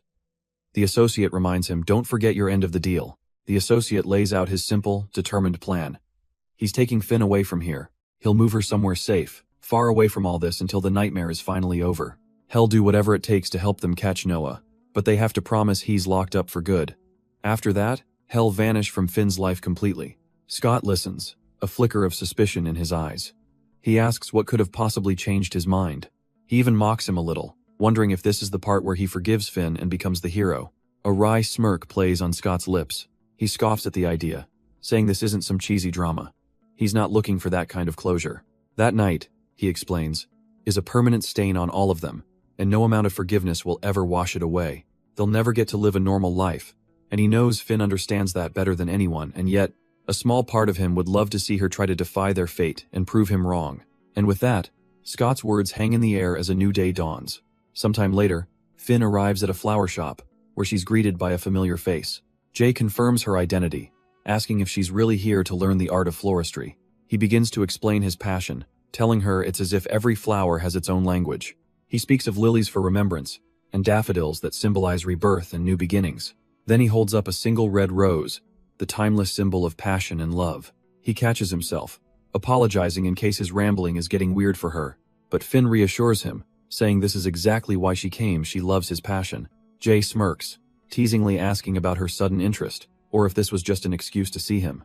She looks down, fidgeting as she admits it just reminds her of someone else who loved flowers, too. Trying to keep the mood light, Finn asks why there aren't any tulips on display. Jay seems impressed that she noticed, explaining they take a few months to grow. She playfully asks if he's just got them growing in his backyard. With a sly smile, he reveals he has a whole greenhouse where he cultivates most of them himself. He then casually offers to take her there sometime, and in that instant, her world stops. The invitation, the gentle tone, it's classic Noah. Her mind is dragged back into a memory of this dangerous boy and his surprising fascination with flowers.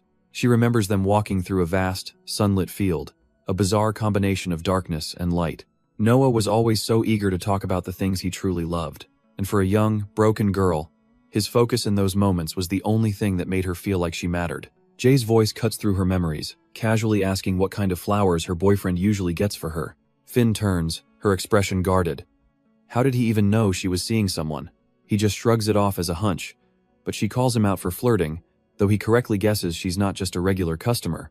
The air crackles with their banter, a back and forth about how good looks can let someone get away with being a creep. He apologizes if he came on too strong, admitting he was just trying to figure out if she was available. But Finn shuts that down immediately, claiming her personal life isn't worth talking about. Undeterred, he asks what she is interested in, and she warns him her tastes are unconventional. His eyes lock onto hers as she leans into the darkness she knows so well. With a cold confidence, she mentions one of her interests is murder, for instance. Jay doesn't even flinch, a small smile appearing as he clarifies he's not talking about some simple thrill killer, he's listening. He continues, explaining it's the feeling that drives someone to do it, the thing that pushes them over the line. Or perhaps, he wonders, the reasons are just fancy justifications we tell ourselves in the end. Finn, caught off guard, apologizes for being so strange, admitting she came here because she felt he might truly understand. Just as she finishes, he calls her way of thinking perfect. Her eyes widen, a flicker of disbelief and vulnerability washing over her. He's suddenly closer, his voice low as he leans in and repeats himself, his gaze intense. He tells her she gets it how it's not just the act, but what it represents that pulls you in. She's completely still, listening as he speaks of the layers, the purpose, and the dark beauty of it all. He assures her that she isn't crazy or weird for seeing things in a way others can't. He turns away slightly, admitting he knows that same itch in the back of the mind, those questions that just won't leave you alone. He admits he's had those same thoughts, that he even acted on them once or maybe twice. It's hard to keep count, he whispers, when the thrill is so all-consuming that you just lose yourself. It was never about the number, but about the forbidden knowledge it offered, a sight he couldn't stop craving. His eyes glint with a dangerous light as he tells her they're the same, special people who see the truth. But a cold clarity cuts through Finn's fascination. A firm, internal voice declares they are not the same at all. Her hand clenches, a desperate command to herself not to let him get inside her head. This isn't a confession, she realizes. It's a trap he's testing her, waiting for her to slip. Suddenly, Jay leans back, the intensity vanishing as he laughs it off, saying he just got carried away. He apologizes if his prank went too far, acting as if he hadn't just laid his soul bare. He finishes with a smirk, saying it's too bad, but is no murderer, so he can't satisfy her curiosity. But Jay's demeanor shifts, reminiscing about someone who once supported his passion for floristry. He even claims he wouldn't have this life if it weren't for that person's belief in him. Finn's mind churns. Is he blaming someone else for his darkness? Yet she keeps her cool, extending her offer to talk. He deflects with an invitation to his greenhouse, joking that he won't encourage any homicidal tendencies. Finn agrees without missing a beat, calling it a fun date while keeping her true thoughts hidden. She mentions wanting to see the tulips he's growing, and his intense expression softens just a little. The air is suddenly filled with the scent of flowers as they move deeper into the shop. He starts to lead her through the vibrant arrangements, the strange tension momentarily forgotten, but they're interrupted by the other florist, Dale, who recognizes Finn from her last visit, Hez holding a small black cat, explaining that Hez just returning Jay's little escape artist. And then Dale drops the other shoe. He's also here to pick up his girlfriend. The scene shifts, and soon Finn is walking with him under the cold moonlight. An uneasy quiet settles between them as they walk down the empty street. But inside Dale's head, who we now see is actually Scott Lee, thoughts are racing about how calm Jay seemed. He knows just how much hatred Jay holds for him, and that composure was unexpected. Back in the shop, Scott's declaration hangs in the air amidst the vibrant flowers. Jay's reaction was a quiet, almost bored, "Oh," his true feelings masked. Finn, caught in the middle, could only play along, remarking on what a small world it is. Their goodbye was a dance of veiled warnings, with Jay hoping Finn's talkativeness hadn't tired Scott out. As he hands the cat to Scott, Jay teases that he seems to like Finn, but she cuts in, coolly replying that someone already owns him. With Jay gone, Scott turns his full, unnerving attention back to Finn. He softly asks if she's ready to go home, and her expression tightens at the loaded question. He offers his hand, a gentle gesture that feels anything but. She can only marvel at how Jay managed to keep his composure. Left with no other choice, she takes his hand, their fingers interlocking in a chillingly fake display of intimacy. As they walk, Finn's mind races. Hez gotten so good at hiding his true feelings, and she knows this monster is definitely planning something. Hez fully committed to this Isaac persona, refusing to drop the act even when they're completely alone. She knows for sure now he's just playing with them when he suddenly suggests they should get a new bed. The one they have now, he muses, is just too small for the two of them. He then escalates, proposing they move entirely, get all new things for a fresh start. He even wants to take a day off and move by the weekend, leaving Finn to wonder why is he in such a rush. Scott casually announces a change of plans, telling her to just forget everything they'd discussed. Finn is floored. What does he mean? Are they not going to stop Noah anymore? He says they'll just let the cops handle it, telling her to have more faith in Jace's investigation. But she can't shake the feeling this is a trap, that Noah is just luring them out for his own sick amusement. It's exactly what he's always done, a twisted game he plays over and over. Scott's solution is simple. The best way to win is to keep their distance, and he orders Finn to stay away from Noah. She stares at him, completely baffled by his sudden and unpredictable reversal. What was the point of running away together? What was the point of any of this? Why did he go through all this trouble, only to abandon her when he could have just left for a normal life? The sudden shift is too much. The confusion twists into a sharp pain, and she can't think straight anymore. She asks him if he's given up on revenge. Then why not just leave and live a normal life? But Scott coldly brushes her off, saying they're moving soon to start over, telling her not to worry. Finn's frustration boils over. He's not even listening to what she's saying. She pleads with him to stop, insisting he can never move on as long as he's with her, torturing himself. Voice trembling, she begs him to let her go because she knows he must hate her more than anyone. His expression darkens as he finally confesses. Of course he hates her for her part in his mother's murder. He explains that if he had stayed near Noah for even a few more seconds, he can't say what he would have done. His fist clenches as he admits his only impulse was to snap the man's neck right then and there. The only thing that stopped him was his refusal to become the very monster he despises, because that's what Noah has always wanted.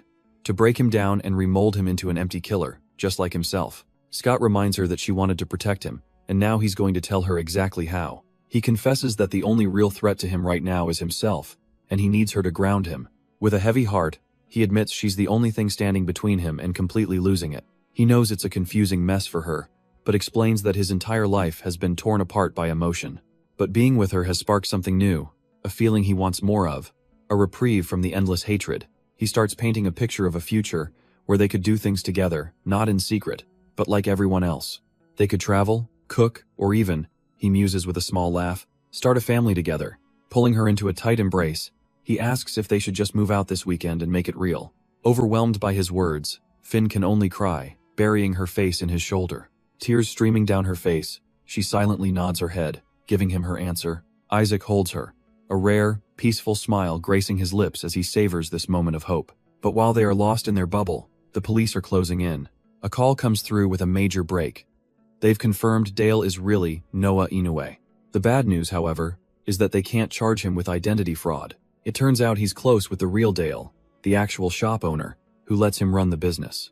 But Jay has another angle. They can detain him for violating Finn's restraining order. He contemplates the move. 2 months detention, no warrant required. The only question is when to strike. Unaware of the investigation, a week passes, and the couple moves into their new apartment. It's a fresh start, and Finn finds herself thinking about how nice the bed Isaac chose is. She rests peacefully in the afternoon sun, completely oblivious to the storm about to break over them. The bed is so comfortable that getting up feels like a crime. But as Finn lies there, she realizes it's more than just a good mattress. For the first time in what feels like forever, she feels a profound sense of peace. This new apartment feels different, like a place designed for building a future. She finds herself imagining it: family dinners, laughter echoing through the halls. A place where dreams, long since buried, might actually come true. It gives her something she'd thought was lost for good, a reason to be hopeful. She gently touches the flowers, a small, grounding gesture in her new reality. Lost in this quiet contentment, she begins to prepare a meal, the rhythmic chopping filling the silence. In this peaceful bubble, the dangers of the outside world feel a million miles away. And across town, Isaac is having a similar realization while cooking, that this feeling of home has nothing to do with the place itself. A soft gaze is on him, and he turns to see Finn watching, a quiet warmth between them. He asks if she's still meeting with Scott later, but assures her there's plenty of time for him to make her something first. She tells him she slept fine, though she's stuck on work leave for security, unable to even leave the apartment. It gets lonely, she admits, especially since he's gone so much of the time. Hearing that vulnerability, a sly, playful look crosses his face. He's got an idea. She asks what they could possibly do, trapped in here with so few options. He scoffs at her innocence, closing the distance and pulling her into a sudden, firm embrace. She protests, flustered, reminding him he'll be late, but he just whispers that this is worth it, the cooking can wait. But the playful moment fades as she looks up at him, her voice laced with genuine fear for the danger he's putting himself in. He tries to soothe her worries, promising he's just watching from a distance, nothing more. But her only concern is him. She pleads for him to be careful and come home in one piece. His gaze intensifies, asking only that she promise to be here waiting when he returns. She holds him tighter, wishing he could just stay, just for today. He whispers back that it's the one thing he wants more than anything in the world. The unspoken feelings finally overflow into a deep, meaningful kiss. It's a familiar feeling, yet somehow this time it feels like the very first. All the fear and uncertainty of the outside world melts away in their embrace. His touch feels different now, warmer, softer, more desperate. And without another word, she helps him pull his shirt away, choosing this moment. He pulls her close, whispering that they don't have much time. The kitchen counter becomes their entire world, a stolen moment of fierce passion. But the story cuts away, shifting to a quiet, unassuming apartment building. Inside one of the units, a sink overflowing with grime tells a story of neglect. And we meet its resident, a young man with eyes that have seen far too much. He glances at the chaos of his home, sighing that he'll deal with it later. With a heavy sense of resignation, he grabs his bag and heads for the door. He walks down the empty corridor, lost in his own bleak thoughts. Just another lonely figure moving through the mundane backdrop of the city. But he's not as alone as he thinks from across the way. A man in a green hoodie is watching him intently. A voice cuts through an earpiece. The coast is clear. The target is gone. Scott Lee, shrouded in a dark hoodie, confirms the signal and prepares to move. He slips silently through the unlocked balcony door, a ghost entering the lion's den. Inside, he immediately gets on the phone with Jay, confirming he's in, just as they planned. Surveying the absolute filth of the apartment, Scott can't help but crack a joke about the mess. But Jay's voice comes back sharp and serious. This isn't playtime, and there is zero room for error. From his own location, Jay reminds him that this whole dangerous operation was his idea. Scott then lays out the theory they've been working on. The target is trying to get caught on purpose. Jay agrees, realizing a small charge is the perfect way for the suspect to get an alibi, while his accomplice, the real second killer, commits another murder, making their primary suspect look innocent. And this is how that plan was born, with Scott insisting they couldn't just arrest Noah. They had to get proof against his accomplice, Cole, and catch them both. But the lead detective isn't having it, turning to Jay to ask why a civilian like Scott is even in the room, talking about we. Jay remains silent, letting her challenge hang in the air as she stares him down, demanding an explanation. She can only conclude that he must be getting truly desperate to involve an outsider in an official investigation. The case files prove her point. Their hands are legally tied. They can question Noah, but without hard evidence, they can't make an arrest. To get a warrant for Cole's apartment, she explains, they need solid proof, something they are nowhere near having. But Jay, ever the pragmatist, cuts through the red tape with a simple, dangerous suggestion. Then let's get it illegally. Scott smirks, seeing his opening and volunteering to take a little tour inside Cole's apartment himself. The detective is horrified, immediately shutting him down. He's talking about trespassing, a serious crime. She insists he can't be involved, but Scott just listens, knowing the decision had already been made the moment Jay said the word illegally. Scott calmly explains the grim reality: the killer's typical cooldown period is over, and a new victim is due any day. With the changing MO, he warns, the next target could be anyone, even Finn. The detective immediately sees through it, accusing Jay of letting his personal connection to Finn cloud his judgment. She reminds him they're running on pure theory, with zero hard evidence to confirm Noah is the mastermind.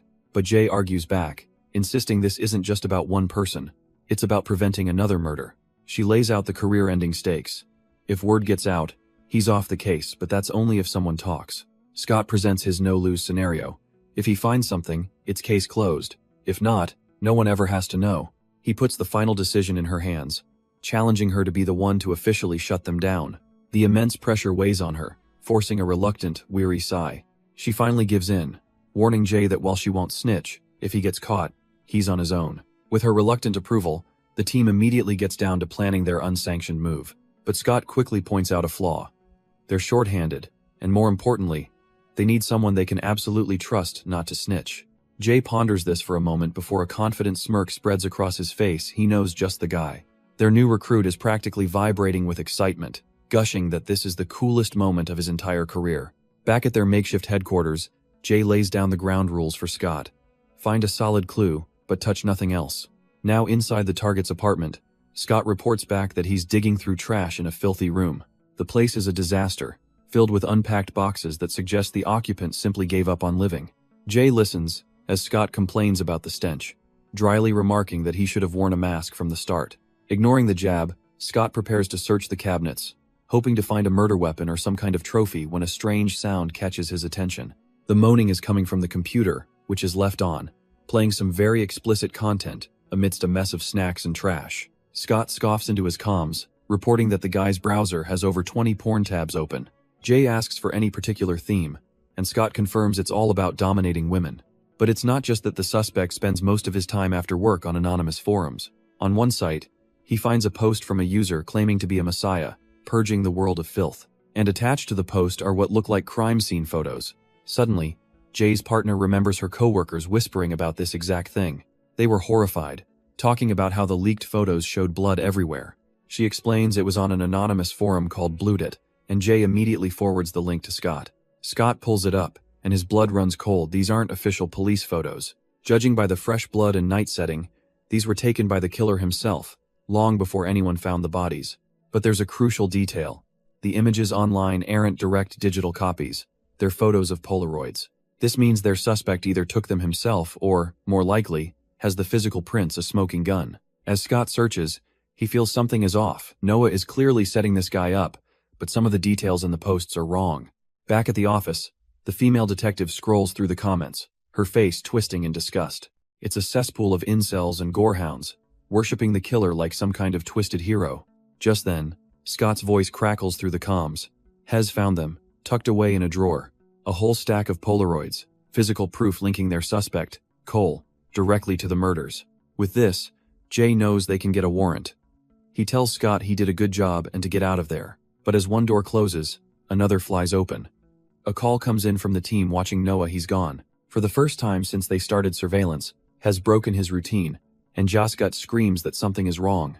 The detective's voice is firm over the comms. Noah's unpredictable move means it's time to act. Jay doesn't hesitate, immediately reassigning his team and ordering Scott to get to Finn. Scott's face hardens with understanding.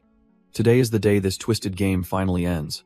With a roar of the engine, he speeds off, racing against a clock he can't even see. He immediately calls Finn, trying to sound calm as he asks if she's all right. The urgency bleeds through his voice as he tells her not to move, that he's on his way home. He can't explain the full danger, just pleads with her to trust him and wait inside.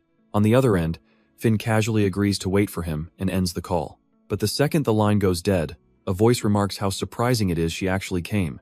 And standing right there is Jay, a smug grin on his face, asking if her boyfriend would mind this little meeting. And as Jay taunts her, her mind flashes back to another time, another place, a field of white lilies. It was where she first met him, a boy with reddish hair, who approached her battered, younger self. He'd simply asked for her name, then cheerfully declared that they should be friends. The very concept was so foreign to her. He introduced himself as Noah, guessing he was 10, maybe 11.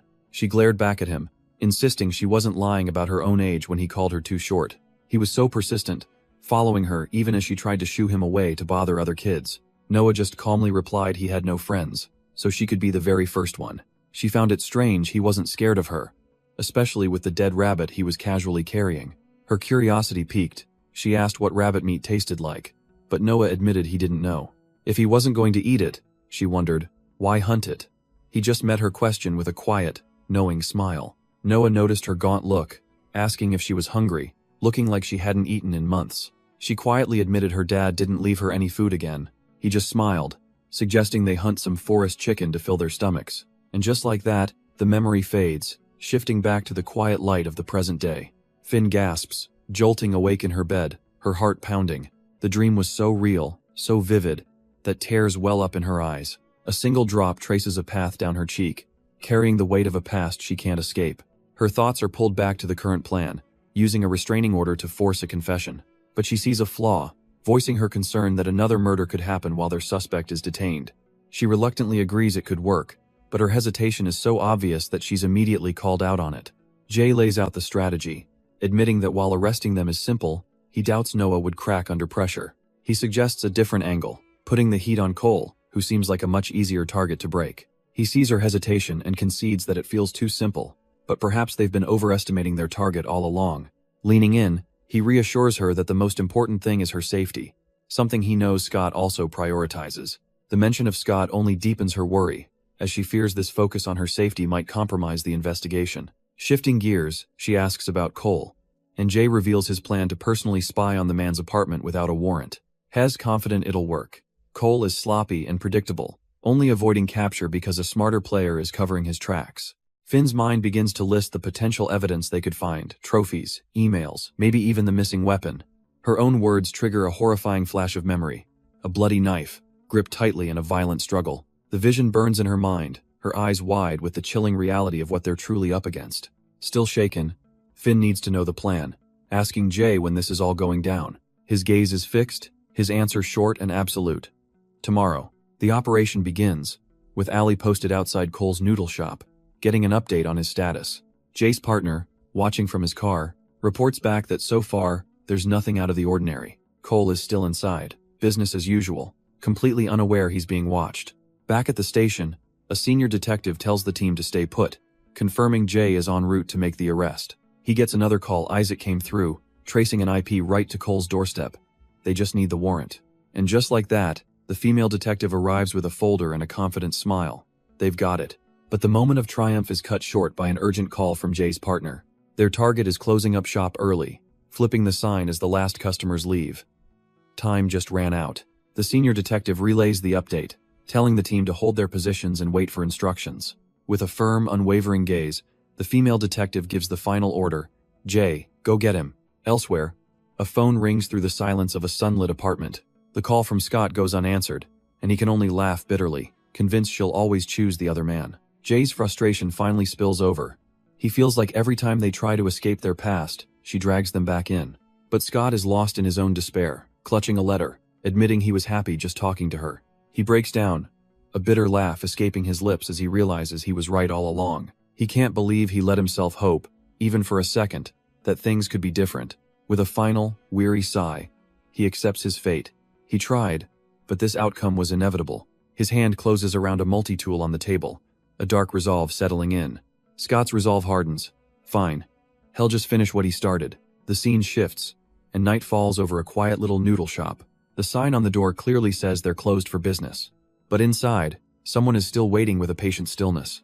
It's Ali, sitting alone amongst the empty tables, looking perfectly composed. After waiting for a full hour, she finally approaches the owner, Cole.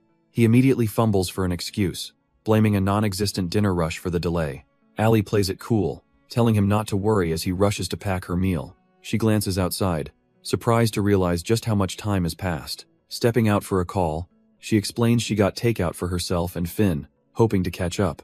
On the other end of the line, Finn can't hear Cole's inner monologue getting darker. He muses on how strange it is, leaving just one light on as his thoughts drift to women. Ali confirms it herself, telling Finn that the owner is definitely weird, working all alone. But Cole doesn't care.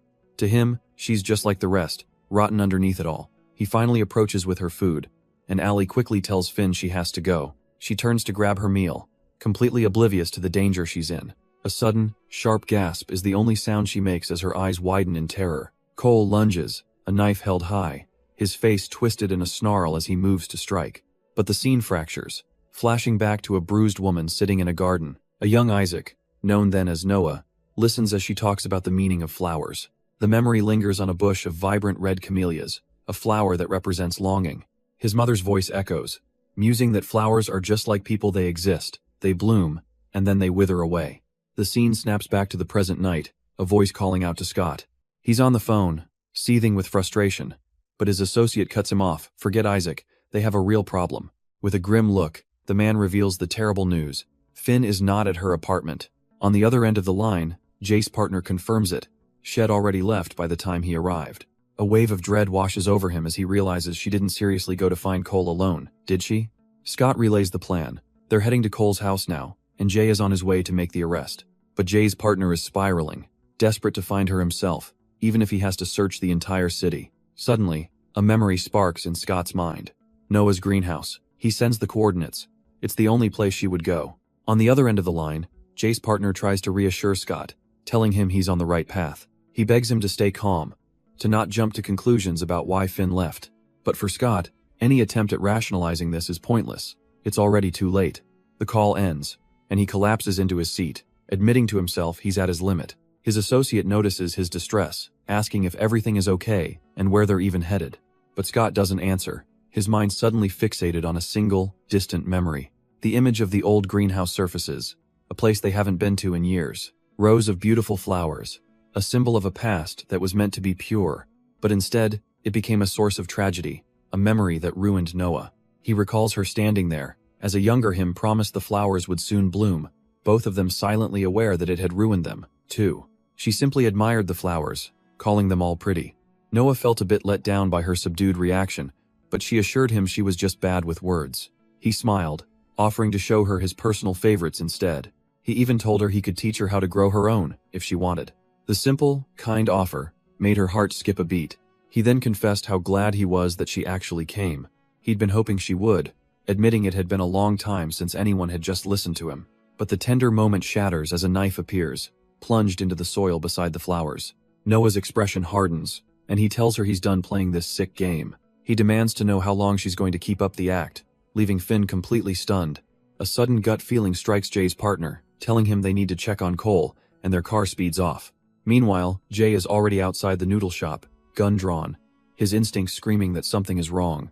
The place is closed, dark, and eerily silent, and he tells his team he's just waiting for the go-ahead. From her car, the female detective gives him the all-clear, trusting his judgment and promising backup is en route.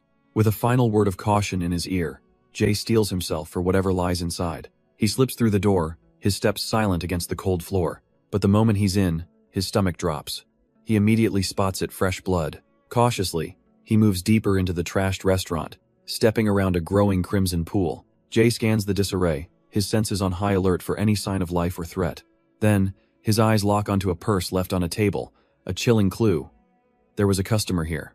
Jay follows the grim trail of blood, realizing it leads straight to the kitchen. He bursts in, but another detective is already there, shouting at a man to stay put. His partner has his gun trained on a suspect, splattered in blood, ordering his hands up. But Jay's eyes widen, a gasp catching in his throat as he sees what's on the floor. A single, blood-soaked, high-heeled shoe lies discarded. His heart sinks he's too late. It's Allie, lifeless on the ground. His partner officially places the killer, Cole, under arrest. The scene shifts, as if the brutal present is dredging up the past. We're now with Finn, staring down the man she knows as Noah. She demands he stop the lies, but he just calmly asks what he's ever lied to her about. He casually introduces himself as Dale, before trying to steer the conversation back to the flowers around them. Finn can only stare, stunned by his audacity. She can't believe it. Is he really just going to pretend their entire past never happened? But he just smirks, leaning in and challenging her to tell him what she really remembers from that night. He reminds her how in court, she conveniently couldn't recall a single thing. Gathering her nerve, Finn accuses him of killing 2 people that night, her hands trembling. A chilling grin spreads across his face as he asks if she's sure he acted alone. He plants a seed of doubt, suggesting her memories are a lie fed to her by a town desperate to hide its own sins. Or perhaps, he muses, it's a lie she tells herself to escape the guilt of wanting her own father gone. She recoils, shouting that he's wrong, that someone like him could never understand what she went through. Finn admits that while her memory is flawed, the crushing guilt from that night has never once faded. He holds her gently, trying to soothe her, insisting she doesn't have to carry that burden alone because they both wanted it. Her father deserved his fate. Pulling away, he casually dismisses the past, saying he's done his time and even forgiven her. So why can't they talk like old times? But she sees right through him, calling him a liar and reminding him of his promise from all those years ago, the promise that he would kill her. She accuses him of twisting their shared past, making her believe it was something special when he was just manipulating her all along. He scoffs at her pain, brushing it off as childish nonsense he barely remembers. If that's true, she demands to know why he's here now, and he plays the victim, claiming it's just a coincidence. He even adds that if he'd known she was here, he wouldn't have come after all. Legally, he isn't allowed near her. With feigned concern, he tells her she looks tired and confused, suggesting she should just go home. But his gaslighting finally pushes her over the edge. She grabs a nearby knife, her voice cold as she tells him to stop messing with her head. She knows he killed all those girls. Dale feigns a flicker of understanding, asking if she's talking about the serial killing victims. But Finn connects the dots for him, explaining the victim's resemblance to her was no coincidence, it was all planned to torment her. She points out the isolated location and his gloves, but he just scoffs, asking why she came willingly and what she plans to do with that knife. He offers a condescending olive branch, slowly pulling off his gloves as if to prove he'd never dream of hurting her. Holding the glove, he lectures her, expressing his disappointment that she's not the girl he used to know. Finn's face hardens with resolve. She tells him things will never be the same because he took innocent lives for his senseless games. His mask finally drops, replaced by a chillingly serene, almost bored expression. He asks why any of it matters, innocent or not. Everyone dies eventually, So what's one or two less people? His twisted logic continues, questioning what makes their lives worth more than his or even hers. And then, with a slight turn of his head, he twists the knife, asking if their lives were worth more than her father's. Finn processes his words, thinking about the nature of sin and innocence he's challenging. Dale continues his nihilistic sermon, claiming that everyone is capable of ruining each other, so in the end, nothing truly matters. But death, he muses with a chilling intensity, is a line we're all taught to never cross. Her hand tightens around the knife, the very potential for violence that Dale claims everyone possesses. He then describes the killers, those who dare to cross that line, as people who witness a profound beauty they can't help but chase. He paints a grotesque picture of the act, watching the life drain from a body, feeling the final convulsions. Leaning closer, he reveals the ultimate temptation. For that brief moment, you hold everything, you become a god. He then cruelly pulls back, refusing to confirm if he killed those women, denying her the peace of a simple answer. Dale leaves her with a final taunt, confident that she'll figure out the truth soon enough. But as he walks away, a slow, deliberate smirk spreads across Finn's face. She's not intimidated, she's learning. A manic, triumphant laugh suddenly fills the night air. It's Finn, mocking him with his real name, Noah, as Dale scoffs that she can't seem to shut up. He smirks, thinking her chatter just bought him the time he needed, remarking that she hasn't changed. But she just smiles back, telling him he's the one who's so damn predictable. Dale is unimpressed, asking what's so funny and if she's finally lost her mind. She wasn't just rambling, she explains.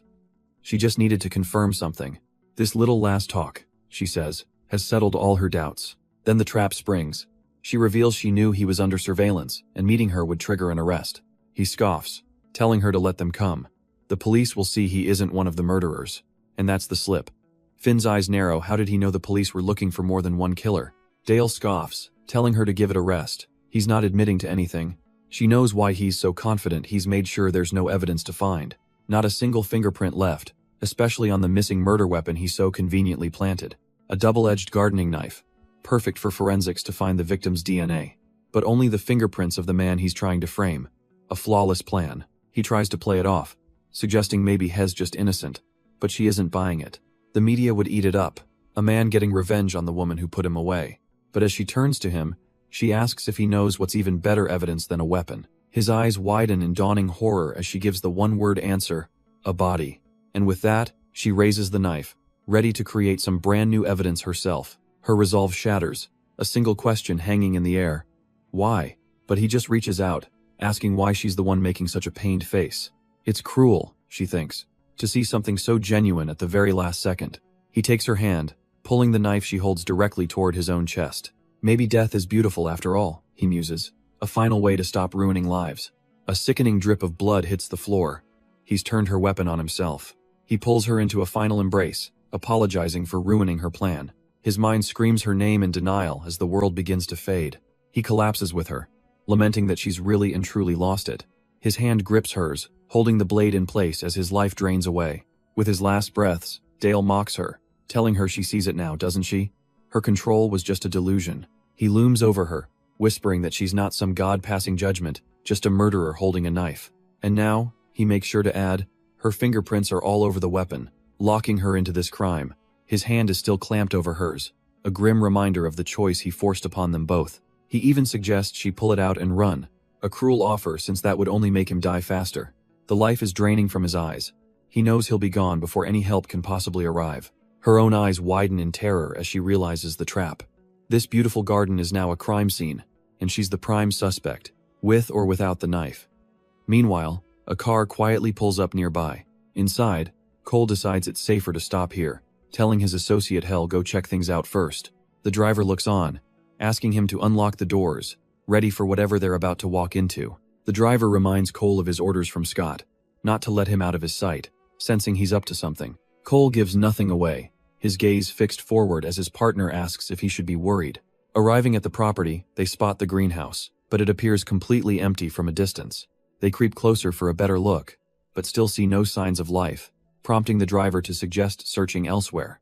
Cole isn't convinced. If Scott had found them, he would have called by now. Something is wrong. He scans the interior one last time, and his eyes lock onto a dark trail staining the path between the flowers. A sudden, sharp intake of breath, he knows exactly what that is. It's a trail of blood, a grim path leading deeper into the glass house. They hurry inside, the driver cautiously advising him not to jump to conclusions. But Cole freezes, staring down at a discarded piece of clothing lying in a fresh pool of blood as his phone starts to ring. Gasping for breath, Cole answers the call, confirming to Scott that they've arrived at the greenhouse. He forces himself to report that Dale is there with him or what's left of him, the image of his bloody ribbon searing into his mind. The full, brutal reality of the scene finally crashes down on him. As Scott promises to hurry over, Cole's eyes land on another body, the influencer, bound and lifeless. The sight is too much. His strength gives out and he collapses to his knees amidst the flowers. His associate rushes to his side, calling out his real name, Isaac, trying to snap him out of his shock. But Cole is lost, clutching his chest, his mind fractured by the carnage. The driver grabs him, shaking him back to reality, telling him Scott just called again with an update. The news is a bombshell. Finn's been taken to the hospital and Noah has just surrendered.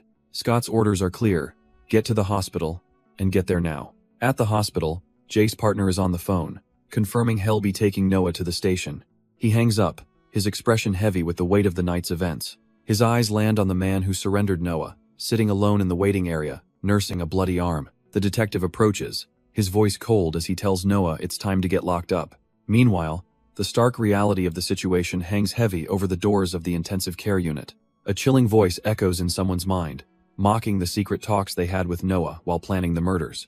The taunt is aimed at Scott, who stands in a vision of the hospital room, asked if he's feeling nostalgic yet. His gaze falls on Finn, lying unconscious and fragile in her hospital bed. A phantom memory flashes his hands resting on her, a moment from a different lifetime. The mysterious woman's voice cuts through again, questioning why he never stopped him when he had every chance. The voice twists the knife, asking if he was really going to snitch on the one who saved him from his father. It accuses him of taking the easy way out, leaving her to deal with the fallout so he could live. In his mind, he can only hold her hand, his face a mask of regret as the monitor beeps steadily. He presses a gentle, desperate kiss to her fingers, a silent apology for everything. Meanwhile, in the real hospital hallway, word spreads that Finn is finally stable. Jay's partner watches Scott sitting alone, noting that he's refusing to speak to anyone. Frustrated, he admits that not only is Scott completely uncooperative, but the weapon is still missing. Still, he reasons, the case should be simple now. Finn was the next target and she was with Noah. With another suspect already in custody, it seems like all the loose ends are tied up. But then, his partner's tone shifts. There's a problem, and Scott's head snaps up at the words. The problem, he explains, is that the other suspect, Cole, claimed one last victim before he was apprehended. And when they caught him, the man was a bloody, unhinged mess, mockingly confessing to every single murder. So while they're holding Scott, they can't figure out the connection between the two men. Jay's partner reminds Scott of their deal, to make sure the real killer never sees the light of day again. With a chilling calm, Scott makes a promise of his own.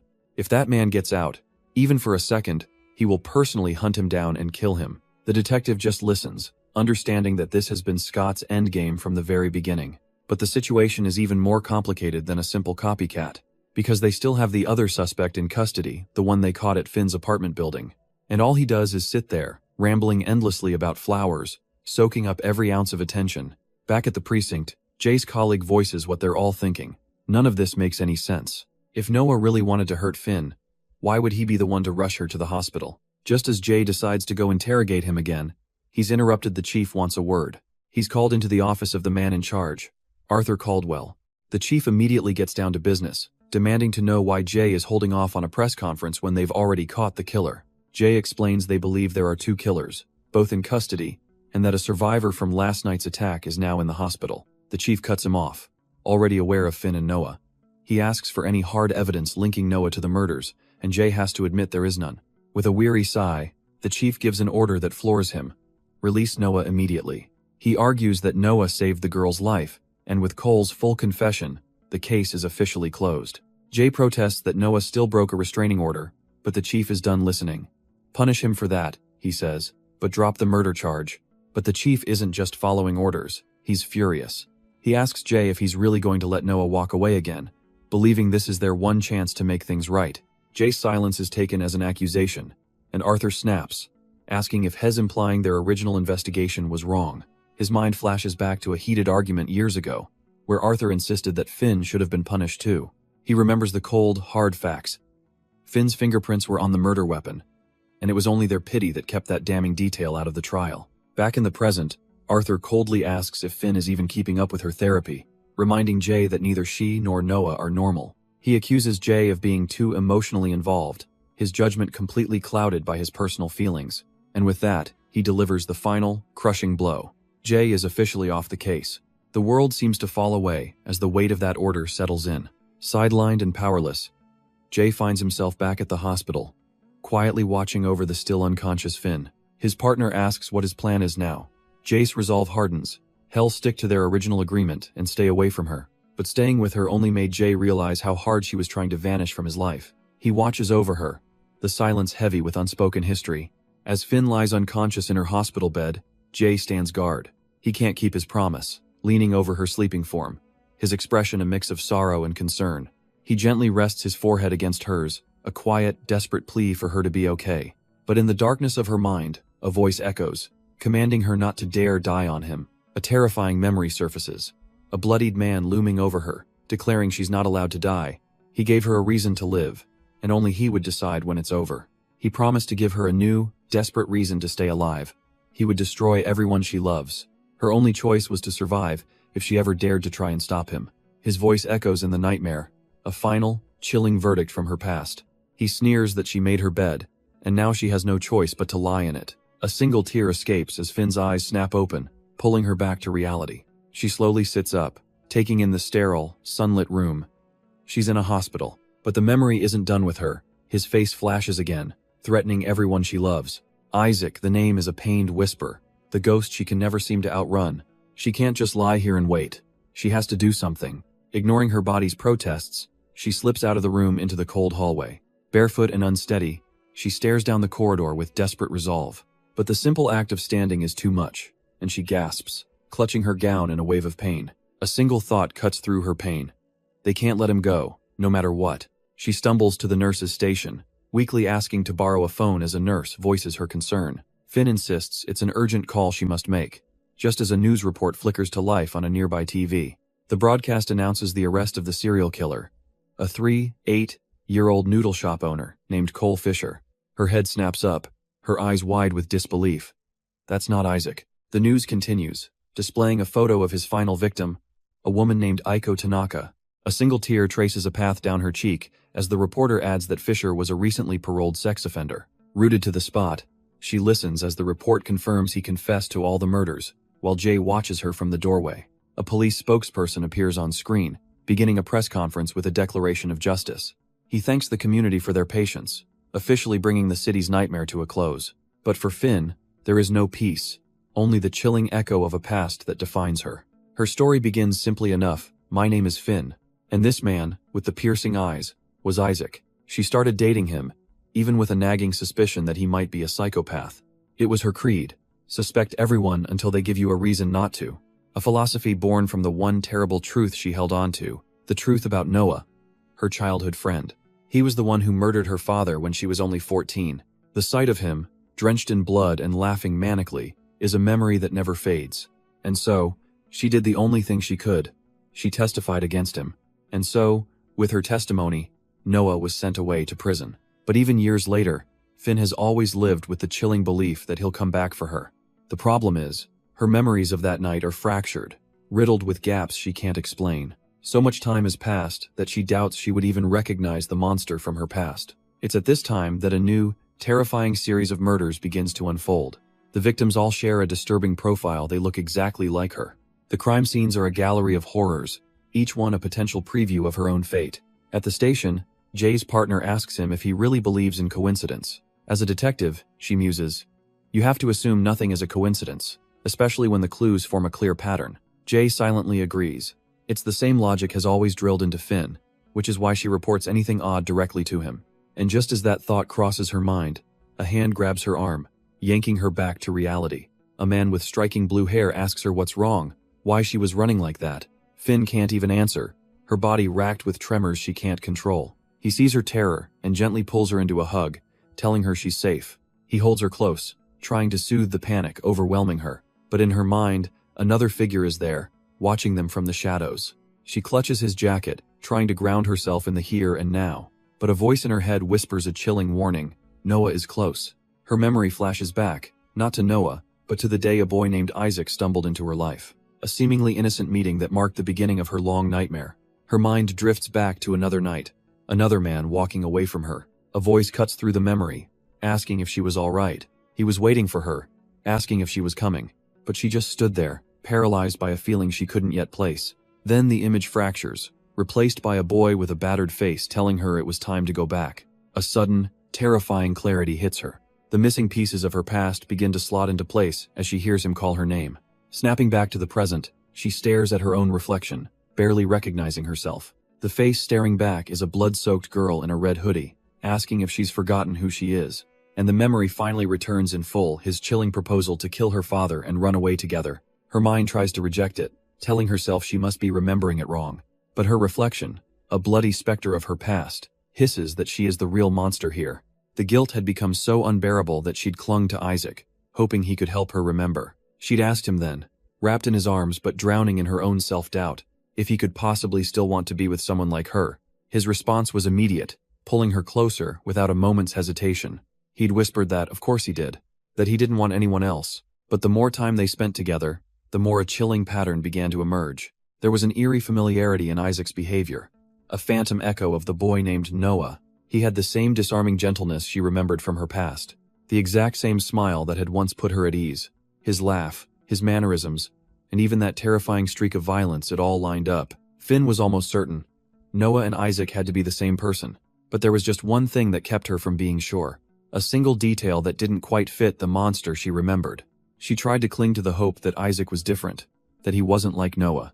A belief that, unfortunately, didn't take long to prove completely wrong. Because eventually, the facade cracked, and Noah finally showed himself. And to her horror, she recognized him the very moment he appeared. The truth of his past was darker than she could have ever conceived. Because Noah hadn't just taken her father's life. He had also murdered the mother of the boy she knew as Isaac. This whole time, Isaac had been hunting his other self, plotting his revenge on Noah. He would stand before the mirror, demanding the monster inside him finally show itself. And while his dangerous game had even used her, Finn refused to see him as evil. She saw past the violence, remembering the side of him no one else did. She remembered the quiet, heartbroken boy she once knew. A boy who had been completely shattered by a grief too heavy to bear. To her, he wasn't a monster, just a lost and broken soul. She knew his path had been one of violence, forged by his own bloody hands. A future shaped by the choices he and Noah had made on that fateful night. And no matter how much he tried to convince himself he was a monster, lashing out in pain, telling her to stop her crying, screaming for her to just shut up, it wasn't his anger that broke her heart. It was his suffering. A sorrow so deep she could only whisper that she was sorry. Because Finn knew that deep down, he could never truly bring himself to hurt her. She remembered asking why he suddenly changed his mind about stopping Noah himself. He had admitted that killing Noah would mean becoming the very monster Noah always wanted him to be. He had promised to explain everything, asking her to just trust him and do exactly what he said. And though her heart was heavy with doubt, Finn agreed, telling him she would wait. When he finally arrived, he seemed almost amused that she actually came. He sauntered closer, mockingly asking if her boyfriend would be mad about their little meeting. With a condescending smirk, he remarked that she hadn't changed one bit, but she was ready for him, coolly retorting that he was the one who was so damn predictable. This was the core of his twisted philosophy. He saw no difference between the innocent and the guilty. He mused aloud, questioning what made anyone else's life more valuable than their own. Then he twisted the knife, casually throwing her own father's life into his nihilistic equation. He challenged her definition of innocence, but she held on to her own truth. We all sin, just not in the same way. He continued his twisted lecture, claiming everyone eventually makes someone else miserable. But death, he mused, is a line even the worst people are taught never to cross. And in that moment, she realized with chilling clarity, he didn't want her dead. He grabbed her hand, his voice low and possessive, commanding her not to dare die on him. He loomed over her bleeding form, declaring that he had created her reason to live, and only he would decide when it was over. He then laid out his cruel trap. If she died, he would hunt down and break everyone she ever loved. Her only way to protect them was to stay alive, just as he wanted. With a sinister glint in his eyes, he told her she'd made her bed and now she had to lie in it. Back in the present, an officer reveals that the Dale they interviewed was an imposter. Meanwhile, another investigator looks into the name Noah Inoue, but finds the records are practically empty. The investigation hits another wall. Their suspect went off the grid after his parole, a model citizen on paper. But a new lead emerges, a florist who sent flowers to Finn, and he already has a story prepared. The investigator asks if he's some kind of admirer, but the florist coolly explains it was just compensation for a screw-up. He blames a clumsy former employee, recalling a time the poor guy was berated by a customer for a simple mistake. The investigator asks if he fired him, and the florist smirks, saying it was an easy choice since the kid was also a thief.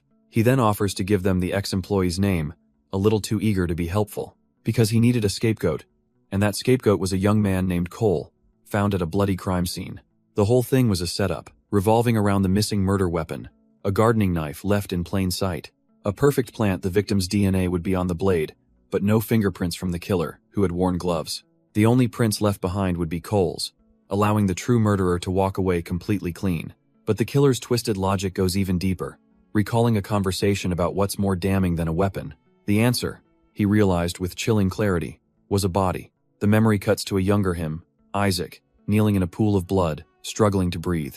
He's completely shell-shocked, lost in the immediate, horrific aftermath of his actions. His hand clenches, a desperate grip on a reality that's slipping away. Someone shakes him from his trance with terrible news. Finn is in the hospital. To control the situation, his other alias, Noah, decided to turn himself in. It was a strategic surrender, ensuring he'd only face a minor charge for a restraining order violation. Back in the present, Officer J gets a harsh reality check from his superior. Hez told his personal connection is a liability, and just like that, Hez off the case. Despite being off the case, Jay confronts Scott, reminding him of a deal to keep a certain killer locked away. But Scott's eyes are cold as he makes his own vow. If that man gets out, he'll kill him himself. Jay knows the stakes. This is their last real chance to stop the bloodshed for good. Meanwhile, the news reports that a copycat killer, Cole Fisher, has finally been apprehended. A young woman watches the broadcast from her home, her expression troubled. The news identifies the final victim as 35-year-old Aiko Tanaka. A police spokesperson takes the podium, expressing relief and praising the force's tireless efforts. He confidently tells the public they can rest easy now that justice has been served. But the woman watching knows better. A shadow of fear crosses her face, unconvinced by the official story. The scene then cuts away, focusing on a Polaroid camera as a memory begins to surface. In an interrogation room, the captured copycat, Cole, reminisces about a camera his mom bought him. He explains he wasn't an artist, just a kid who took pictures of everything and kept all the prints. The blonde investigator feigns interest, asking if photography is a hobby of his, to which he nervously agrees. She then reveals they searched his apartment, and indeed, they found a stack of photos right where he said, but her tone shifts, a smirk playing on her lips. The one thing they didn't find was the camera itself. Caught in a lie, Cole stammers, suggesting he must have misplaced it, or maybe someone stole it. The investigator slides the Polaroid across the table, leaning forward with a simple request. She challenges him to prove his passion, asking him to show her how to use the device. Tapping her fingers on the camera, she presses him, her patience clearly wearing thin. Meanwhile, in another room, a man in a suit watches the interrogation feed as he's told not to be nervous. She watches him struggle, mockingly asking if he needs help turning the power on first. With a cold glare, she challenges him to go ahead and prove it, just take one photo. Cole sweats bullets, stammering that he just doesn't feel like it right now. Her eyes narrow at the pathetic excuse. Is it that he doesn't feel like it, or that he can't? The sweat drips down his chin as she leans in, ready to lay out her theory. She's certain he isn't the one who took the photos, because he has no idea how the camera works. If he wants to keep lying, fine. But she warns him he'll take the fall for everything. Her voice softens, appealing to him directly. They both know he wasn't the only one involved. All she needs from him is the answer to one simple question. Who is it? She stands, insisting that it's not fair for him to be the only one taking the blame. She casually mentions how serial killers are treated in prison, a chilling little warning.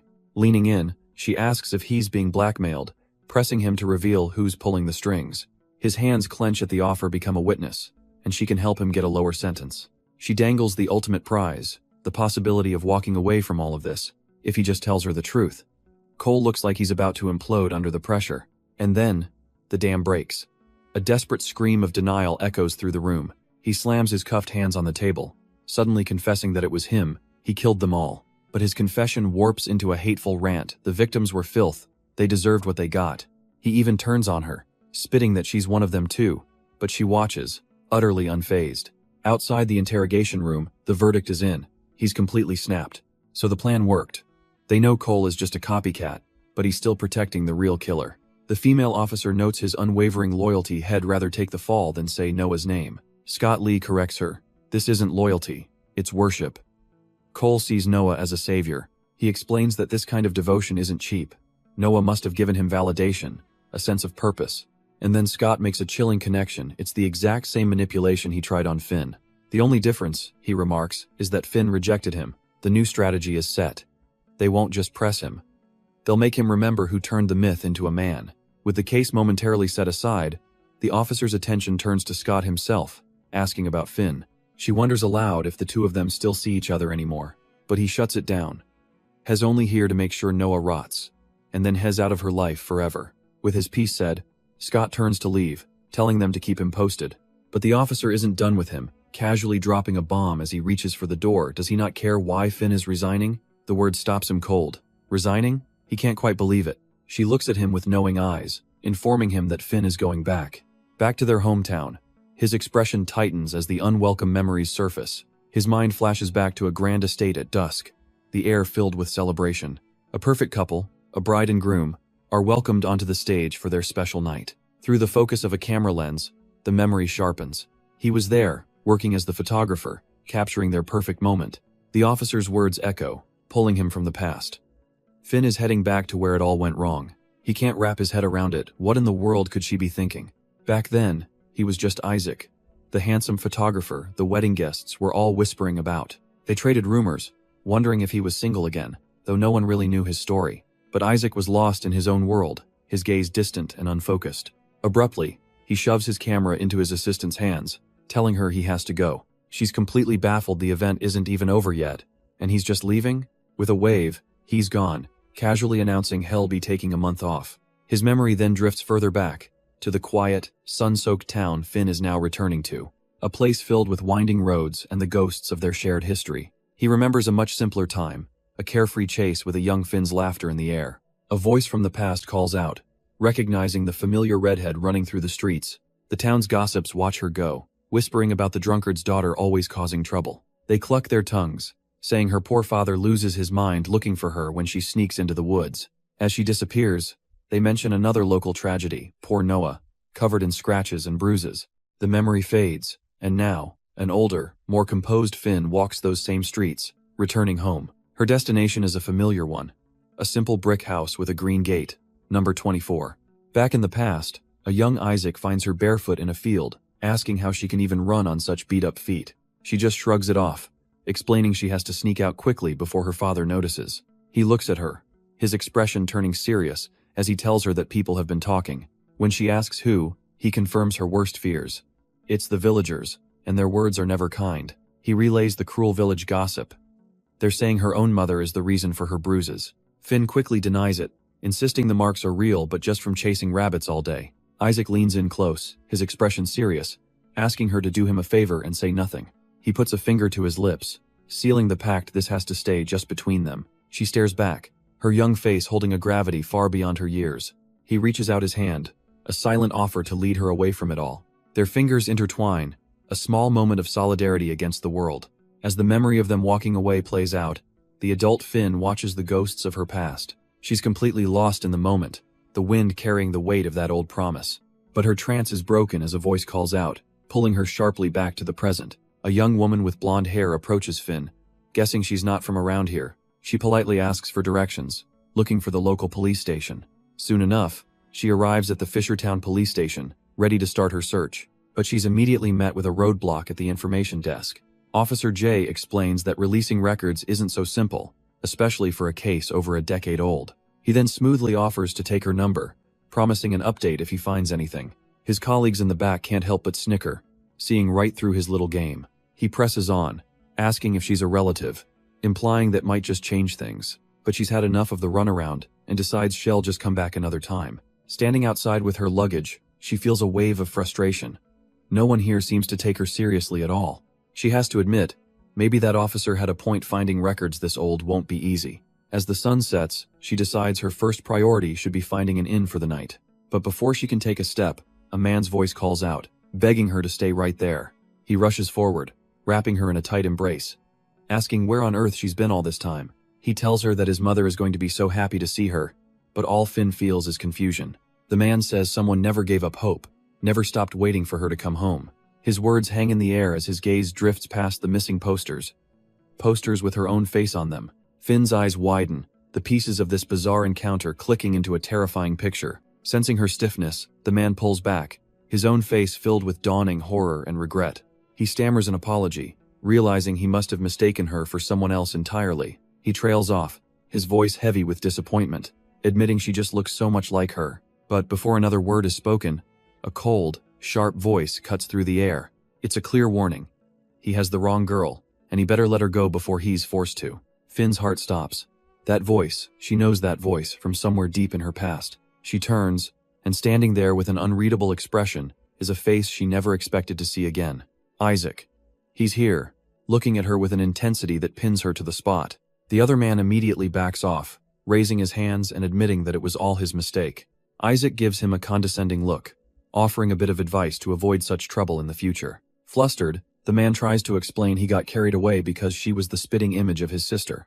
A sister who disappeared years ago, leaving him to apologize for his brief moment of desperate hope before turning away. But Finn stops him, her eyes fixed on a nearby bulletin board covered in missing person flyers. She points out that his sister must be one of them, and he confirms it, asking if she sees the resemblance. He explains bitterly that the police were no help, leaving his family to plaster posters that nobody seems to notice. But then, a calm voice cuts in Isaac, offering to help, suggesting he might be able to find her. He tells the man he'd like to hear more about the disappearance and proposes they meet up on the weekend. The man eagerly agrees, and Isaac smoothly offers his phone to take down his contact information. As the sun dips below the horizon, a strange new alliance has been formed on the quiet streets. The alleyways empty out, the golden light of dusk washing over the neighborhood. And then we see Finn, walking with purpose, the clacking sound of a rolling suitcase behind her. She's not alone. Either Isaac is right there beside her, matching her pace into an uncertain future. Isaac breaks the silence, noting she's been in town for days now. He glances at her suitcase, asking why she's still dragging it everywhere like a vagrant. He presses the point, asking where she's even staying, and Finn finally stops. She turns to face him, her expression unreadable in the fading light. Isaac explains that after that night, he woke up in the hospital and she was just gone. He gently asks if she wants to talk about what happened, offering an olive branch, but she brushes it off, saying it was just the lack of contact, before questioning why he's really here. Isaac's expression hardens as he confirms he came all this way just for her, his tone shifting to pure concern. He scolds her for being out alone, reminding her that she nearly died and is barely even healed. Her actions weren't brave. He tells her bluntly they were reckless and stupid. Finn snaps back, asking if he really came all this way just to scold her, but Isaac scoffs at her idea of self-care. She accuses him of hypocrisy. He can't just vanish for months and then show up pretending to care. Flustered, she tries to backtrack, but he presses her, telling her to just be straight with him for once. With a heavy heart, she suggests they were better off living separate lives and should just leave it at that. Her words land like a blow, and for a moment, Isaac just looks down, absorbing the rejection. But then, he wordlessly reaches down and takes hold of her suitcase handle. Before she can react, he starts walking away with her luggage, ignoring her completely. She calls out, telling him he isn't listening, but he just urges her to hurry up and follow. He glances back over his shoulder, making one thing crystal clear. He is not leaving here without her. If she doesn't want to talk or even be near him, fine, but he's not about to let her go through this alone. He promises that whenever she's ready to talk, he'll be there to listen. Finn quietly takes in his words, her own feelings still a complicated storm. Their journey leads them to a dingy, forgotten guest house in the middle of nowhere. The fluorescent lights above buzz and flicker, casting an unsettling glow on the grimy walls. Isaac takes one look down the filthy corridor and immediately thinks, what the hell is this place? He turns to her, absolutely refusing to let her stay here. They can find a real motel in the next town, but Finn is tired of running, arguing that this is practical, saving them time and money. He grits his teeth, frustrated by her cold logic but unable to argue with it. At the front desk, she tries to set a boundary, asking for 2 separate rooms. But fate, it seems, has other plans. As the owner reveals they only have 1 room left. Seeing his disgust, Finn cuts him off, coolly stating she'll take the room since he doesn't want it anyway. Before he can argue, she snatches the key from the counter, announcing they'll just have to share. Defeated, Scott wordlessly follows her down the hall, dragging his luggage behind him. Later, standing alone in the bathroom, the quiet moment triggers a dark memory. The scene shifts to a hospital, where a younger Officer J is asked if he's Finn's guardian. A doctor explains her condition. She was critical when she arrived, but was incredibly lucky to survive. But she also expresses her suspicion about the man who brought Finn in, saying his story felt off. He claimed the knife just slipped, a story that felt impossible given the deep, bloody wound. Jay remembers the man's unsettling calm, a detail that screamed something was wrong. The memory fades, leaving only the cold, sterile silence of an empty hospital corridor. Back in the present, Jay steps into a police interrogation room, and sitting there, cuffed and smug, is the copycat killer, Cole, who sarcastically greets him. As Jay enters, Cole correctly assumes he's still under suspicion, musing that it's a nice break from the boredom. He even taunts the officer, saying these frequent visits are starting to make him feel special. Jay just stares back, his arms crossed, completely unimpressed by the mind games. He makes it clear he doesn't enjoy this and just wants to get it over with. Finally taking a seat, Jay gets straight to the point, demanding to know where the knife is, calling him Noah. The prisoner, now identified as Noah, plays dumb, suggesting it probably just fell somewhere on the way to the hospital. He claims he was too busy with a girl who just stabbed herself to track a weapon, but Jay retorts that he knows he got rid of it. Noah just smirks, insisting Finn set him up, and questions why Jay is so desperate to find a knife that would only prove her guilt.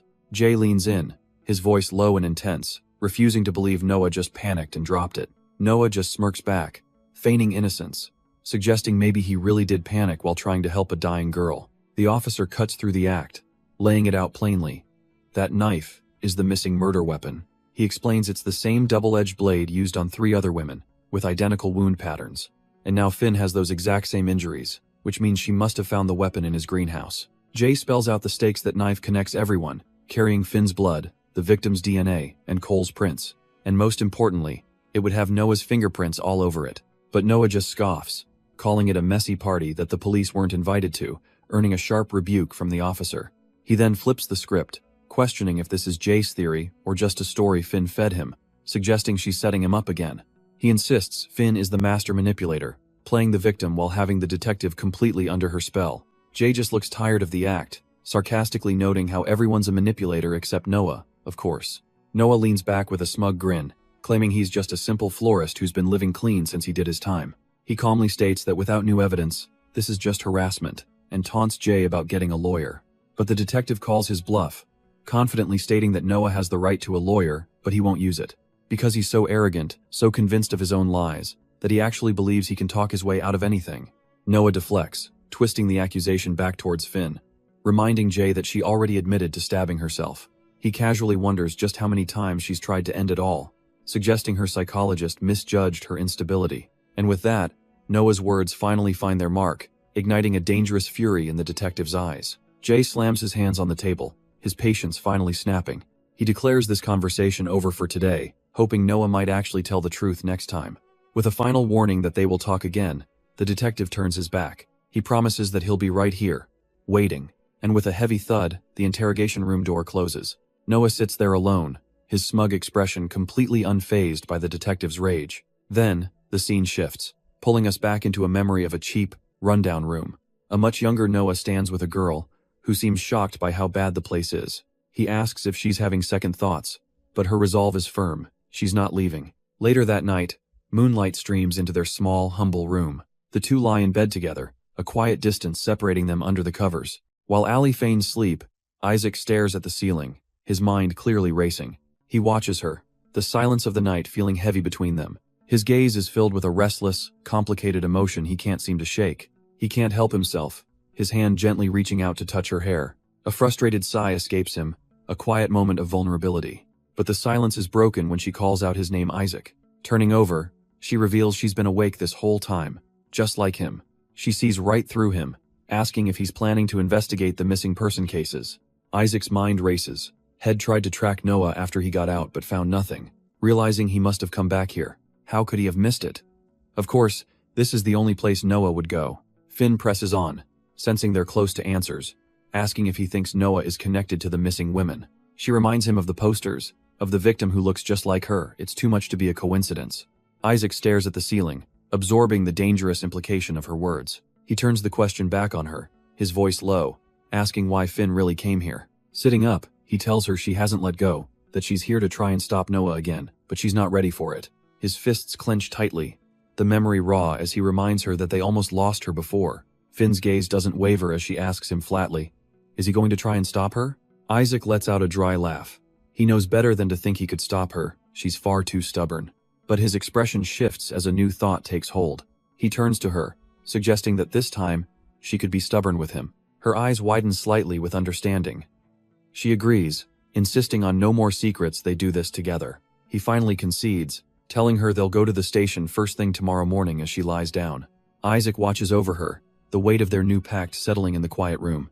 With their truce established, she finally settles in to rest, whispering good night. The moon shines through the window, a silent promise for the difficult day ahead.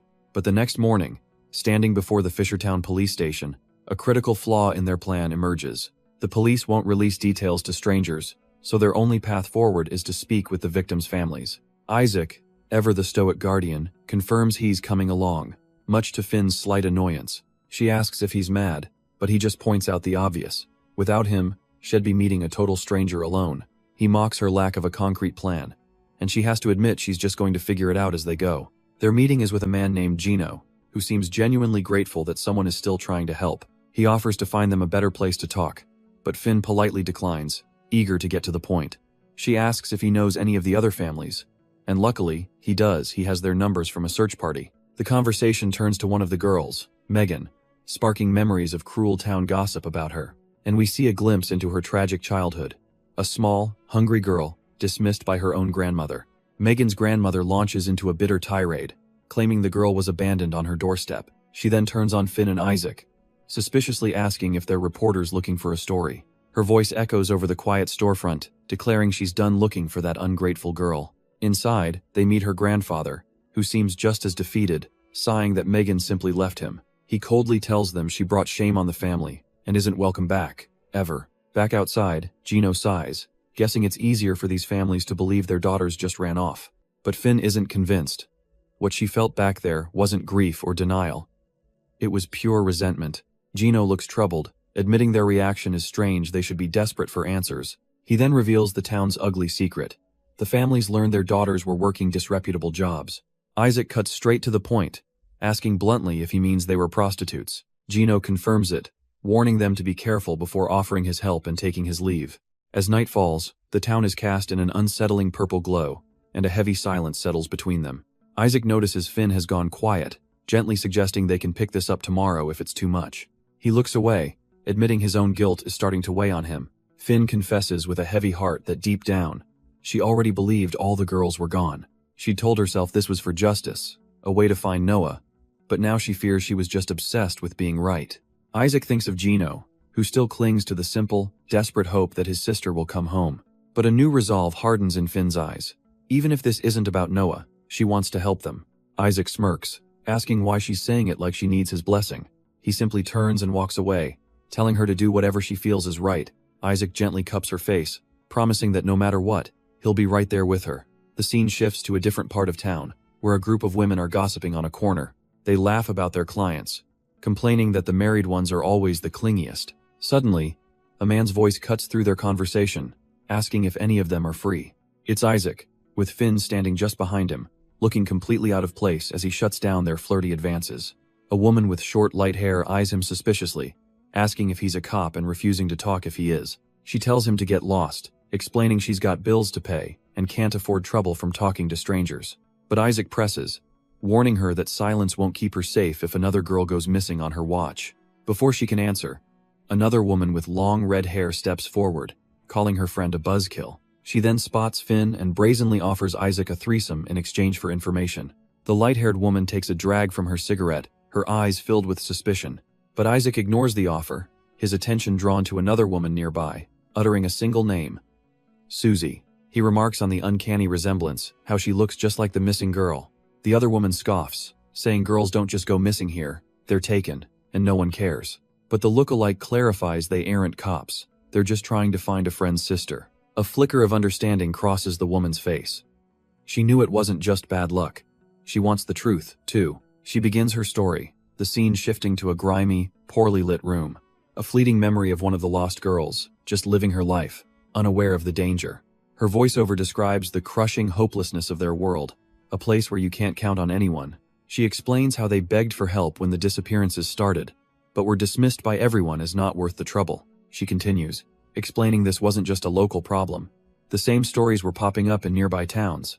They were all living in fear, wondering who would be next, but starving was just as deadly a threat.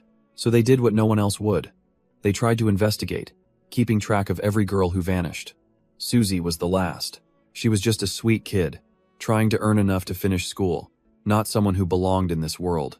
Back in the present, the girl recalls how after that, the disappearances just stopped, bringing a false sense of peace. Just then, Scott enters the room, his voice tense as he reminds her to always lock the door. He secures it himself, deciding then and there that she's not staying in this dangerous place another night.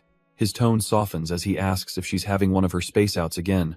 Concerned for her mental state, she seems distant, snapping out of a daze and brushing off his worry, insisting that she's fine. But he knows better, gently reminding her how she'd just started sobbing uncontrollably a little while ago. To break the heavy silence, Scott teases her, claiming she tried to kiss him earlier. She's mortified, denying it, and he admits it was just a joke. But the lighthearted act fades as his expression turns serious.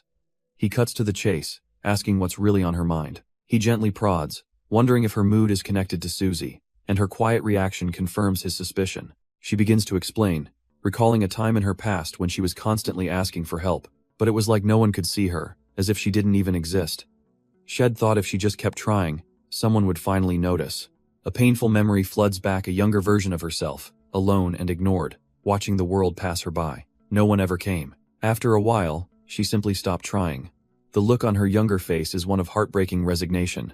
Back in the present, she notes with a heavy heart that nothing has changed. No one cared what happened behind closed doors back then. Scott listens intently, giving her the space to finally voice the pain she's held onto for so long. And it's still the same now. Some things, she concludes, just never change. But as she sits there, a different thought cuts through the melancholy. She looks at Scott and it hits her. She actually knows nothing about him at all. He's this quiet, intense presence. But what about the things he never talks about? A part of her desperately wants to ask, to finally understand him. But she hesitates, feeling like she doesn't have the right to cross that line. A heavy silence settles between them, a space filled with unspoken questions. They both avert their gazes, a moment of awkwardness hanging in the air. Then, Scott's voice cuts in, explaining how it's always the most vulnerable who become targets. Their line of work puts them at risk, and when they vanish, no one notices right away. She looks down at the files, her heart sinking. He's right, and so many cases likely go unreported. Scott's voice is low and serious. He knows it's a desperate hope, but they have to believe the victims are still out there. He suggests a new, grim strategy, cross-referencing their missing girls with cold cases of unidentified bodies. Finn agrees it's a good idea, but points out Scott is off the case and being watched. He just smirks. It won't be me. Elsewhere, a determined investigator takes a call, confirming the missing girls fit the killer's profile, and one of them looks just like Finn. The scene shifts to Finn and a mysterious man named Isaac, crammed in a phone booth, explaining their poor reception to a friend on the line. The investigator on the other end instructs Finn not to tell Scott about this new lead just yet, promising to see them the next day. True to her word, she arrives with supplies, finding them at a small-town inn where they've been laying low. She's relieved to see Finn isn't alone, feeling much better knowing Isaac is by her side. A teasing smile crosses her face when she hears they're sharing a room, much to Finn's flustered surprise. The mood sobers as Finn confirms the investigator's fears. Scott has been sidelined, buried in minor assignments to keep him away from the real case. The investigator agrees, explaining that Scott is too reckless to be brought in until they're absolutely sure. But Isaac sees a deeper motive, noting the chief isn't just rushing the case, he's actively pushing Scott out of it. She has to concede he's right. There's something more sinister going on behind the scenes. He then turns to Finn, asking if she ever wondered why Noah was never convicted for her father's murder. It was all because of one person, he reveals, the same person who handled his own mother's murder case. The man who covered it all up is now the central chief of police. The scene shifts back in time, to a bleak, dimly lit room from their past. The younger chief, then just an officer, is questioned about a child abuse report for a young girl. He remembers her, how she used to hang around the station, but they all just brushed her off. He just saw a lonely, creepy kid, completely oblivious to the silent screams for help from a young Finn. He couldn't understand it. How could this child sit there so calmly, so detached from the horror of what happened? This was supposed to be his last case before a transfer, and it had spiraled into this utter mess. He and his partner sit down with the girl, telling her to just start from the beginning. But the young, bruised Finn just stares into the distance, lost in a world of trauma. In the present, Scott gently prompts her, asking if she remembers what they said to her that day. Finn recalls their instructions perfectly. She was to claim total ignorance of Noah's actions. They wanted her to act like a simple, trusting kid who could be bought with a kind word or a bit of food. Back in the past, the officers feed her the lines, telling her she suffered enough and this is all she has to do. The future chief leans in, assuring her she won't be punished, that they'll handle everything from here. And as Finn explains to Scott now, they even made sure she never testified, burying the case completely. Scott connects the final, chilling dot for her. The police couldn't risk her mentioning her father on the stand. For the man who would become chief, that case was the last hurdle before his big promotion. He needed it to stay quiet. Elsewhere, the female officer curses her own carelessness, realizing she let things escalate by not stopping Scott sooner. Finn quickly grasps the danger. If the chief finds out they're digging into this, hell, pull them off the case instantly. But the officer's eyes narrow with a sudden idea. She thinks she knows someone who can get them what they need.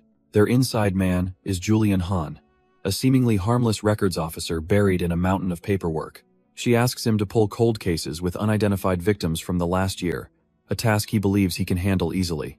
Pleading her case, she asks him to expand the search, emphasizing just how much she needs his help on this. Julian smiles warmly, reminding her they're practically family and that he still owes her for a past kindness. He knows the case sounds messy, but without a moment's hesitation, he tells her he's in. Julian expresses his concern. Are they sure about this? They're just civilians, but the officer has already made up her mind, telling him to pass his findings directly to Finn and Scott. She can't explain everything right now, but she promises to fill him in later. The most important thing is getting those files. Trust me, she insists. They might not look the part, but those two are sharp, and in this for all the right reasons. With a confident smile, Julian assures her she has nothing to worry about. He's got her back, no questions asked. And with that, the unofficial team is formed, as the officer calls Finn and Scott over to exchange contact info outside the station. As Jay departs, he gives them one last warning. Be careful, stay quiet, and call him the second anything comes up. Now, it's a waiting game. Finn turns to Scott, realizing all they can do is wait for Julian's call. Scott gives a silent, determined nod in agreement. With their task set, Finn steals her resolve, ready to head back and prepare for the next move. The scene then cuts to a quiet neighborhood at night, as an unseen voice calls out a familiar, ominous name, Isaac.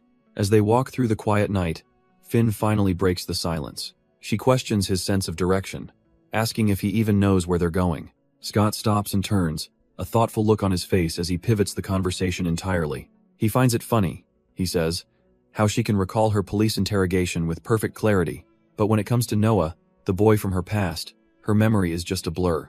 He sees her shock and quickly backpedals, assuring her he's not judging her selective memory. He just realized she came here for a reason, to remember him, and now they can do it together. With a quiet apology, he reveals their destination. This is the path to his old house. They arrive at the gate, the air thick with unspoken history as they stare at the familiar building. But Scott looks over, telling her they don't have to do this now, worried about her fragile state.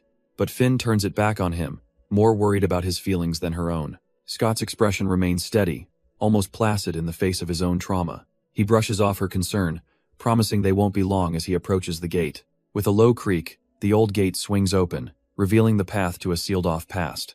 He turns, hand outstretched, a silent invitation to step into the memories with him. Finn hesitates, the gravity of what this place represents hanging heavy in the air. A memory seems to flicker in his mind, his hand dropping slightly. He remembers a younger version of himself, hand bandaged, asking if she was ready back then. Her gaze firms with resolve, a decision made in that fleeting moment. She reaches out and takes his hand, ready to face whatever lies ahead, together. His mind flashes back to a different time, their younger hands held tight. And in the present, that connection remains, a silent source of strength. They walk up to the old house, and a knock from the past echoes in his memory. The world dissolves into a flashback of a cold and relentless downpour. He was just a boy then, Noah, knocking on a door with a shivering Finn beside him. A young woman opened it, her face filled with worry as she chided him for being out so late. But Noah's voice was desperate, pleading with her to please help them. Her stern demeanor melted away, replaced by a look of pity and concern for the two children. The memory shifts inside, to a dark room where the ceiling light above them sputters and fails. Then with a sudden click, light floods the space, a brief sanctuary from the storm outside. The woman apologizes for the dim lighting, promising to get it fixed as soon as the rain lets up. The memory flashes to a teenage Isaac, recalling how their frantic knocking had woken him up. Without his glasses, the scene was just a fuzzy blur of shapes in the dark hallway. He was thirsty anyway, so he shuffled off toward the kitchen, deciding to linger for a bit. Back in the present, Finn takes a deep breath, thinking of how patient Scott has been with her. She knows it's her turn now. She has to force herself to remember. Scott senses her hesitation, asking if she's all right, but she urges him to continue. Finn is determined to recall the face of the woman who took them and Isaac's mother. A memory surfaces, a gentle hand reaching toward her younger self, brushing her hair, and then a kind, worried voice asking if her father was the one responsible for her injuries. The woman sighs, realizing Finn's father had been getting away with his abuse for far too long. The memory sharpens her gentle hand cups young Finn's bruised face. She promises the little girl that she's safe now. He will never hurt her again. Turning, she orders Noah to grab the first aid kit, as young Finn thinks to herself how kind Isaac's mother is. Isaac just stands there, watching the scene unfold with a blank expression.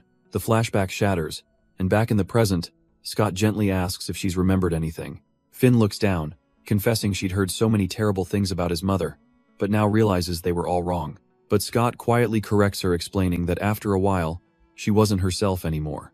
After his father died, she married Noah's dad, but he wasn't in their lives for very long either. And his mother was never the same after losing him, too. Scott continues, explaining that losing another husband simply broke something inside his mother. She was never the same person after that. And young Noah's rebellious behavior certainly didn't help. He just kept pushing her. But Scott is adamant she would never hurt her children, instead bottling everything up to cry in secret.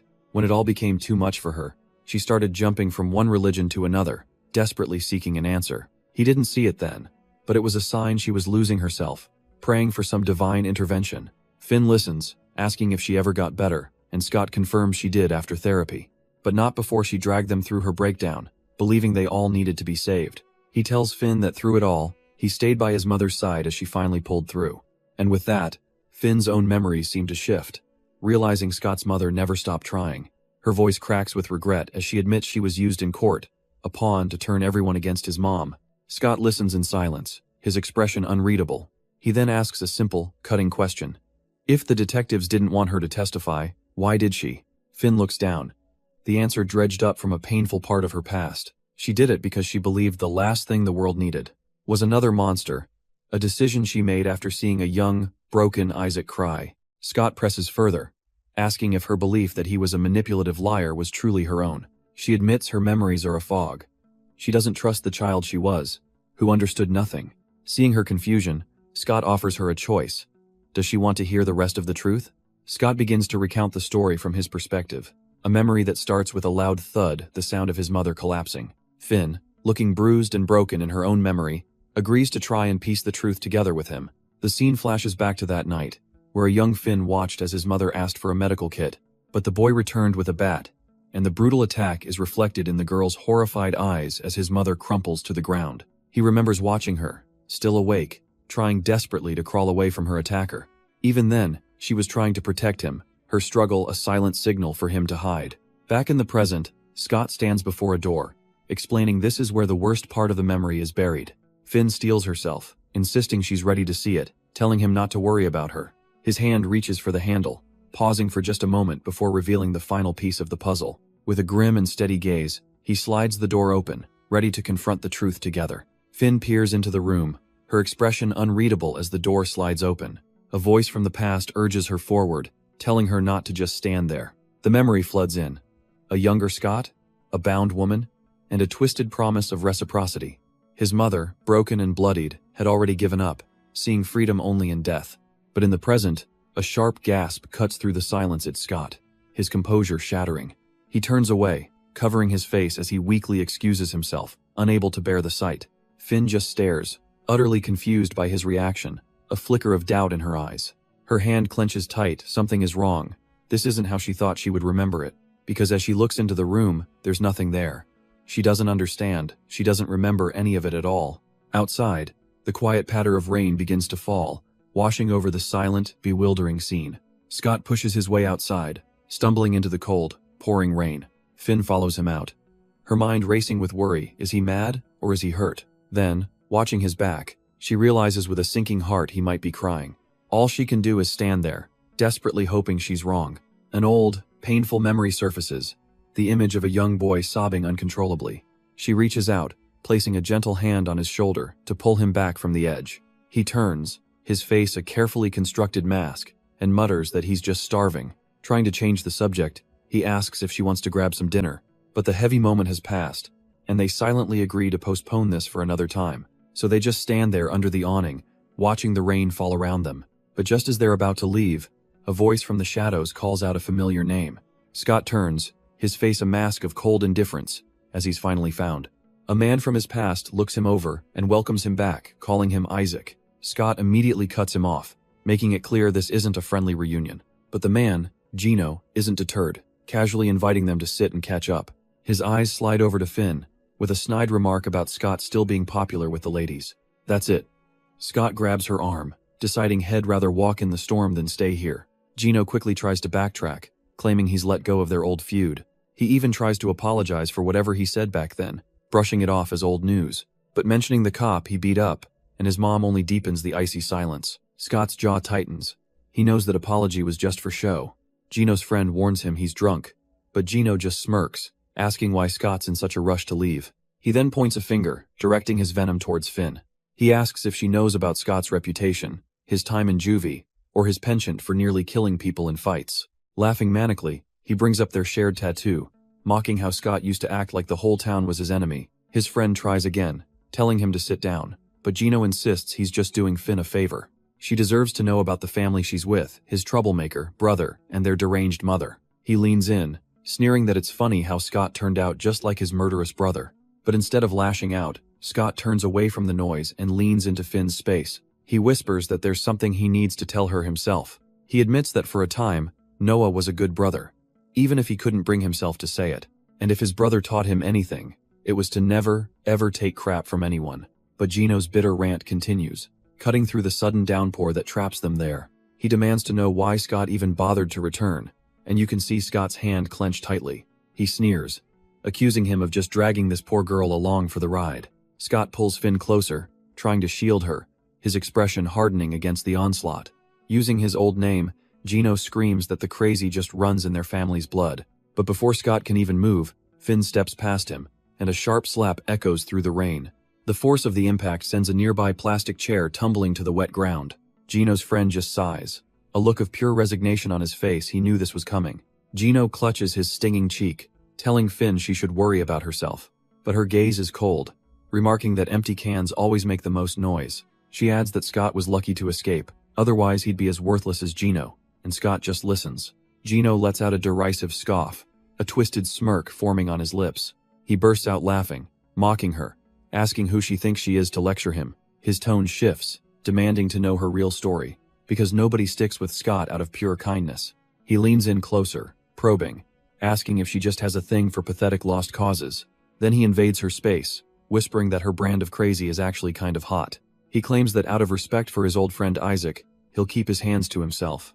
But the threat is clear as he grins, saying if Scott wasn't there, he would have already had his way with her. Before Gino can even finish his threat, a hand flashes out, grabbing him by the throat. Scott lifts the man clean off the ground, his casual strength on full display. Finn stares in shock, trying to tell him to let go, but the words catch in her throat.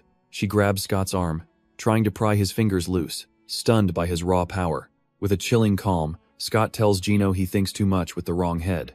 Finn desperately pleads with Isaac to stop, but her words are lost in the tense air. Gino gags and chokes, his taunts turning to desperate gurgles as the grip tightens. She screams that he can't breathe, but Scott just tells her to shut up. He doesn't even look at her, his cold gaze fixed as he orders her to move. His command, sharp and absolute, freezes Finn right where she stands. Suddenly, one of Gino's buddies has had enough, grabbing a bottle and grumbling about his parole. Finn screams a warning, but it's too late as the bottle shatters across Scott's head. Blood drips down Scott's face, but his expression remains unnervingly calm as the man stammers an apology. An apology Scott has no interest in hearing, as he grabs the guy and delivers a brutal headbutt. But Gino, back on his feet and brandishing a knife, is absolutely ecstatic. This is the hometown brawler he remembers. He welcomes back the old Isaac, and Scott is more than happy to reintroduce himself with a devastating blow. The knife clatters uselessly to the pavement. Scott scoffs internally. Gino still can't fight fair. Finn can only watch in horror, the sounds of the brawl echoing as she whispers his name. He grabs Gino again, a flicker of self-blame in his eyes. He knows this escalation is on him. Before delivering a vicious kick that sends the other thug flying, and Finn realizes with dawning terror this isn't him. She can only watch, frozen in disbelief as Scott just keeps going. Finally, snapping into action, she runs towards him, screaming his name, begging him to stop. She throws her arms around him, pleading with him to see that it's over, that he's already won.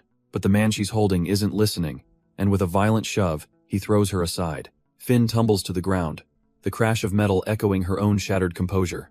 From the pavement, a bloodied Gino can only curse, stammering that Scott is out of his damn mind. Scott's response is swift and brutal, a sharp kick to shut him up for good. He grinds his heel into Gino's hand with a sickening twist, breaking his fingers and his spirit. Leaning in close, he reminds him that he's never won before, and today wasn't going to be the day that changed.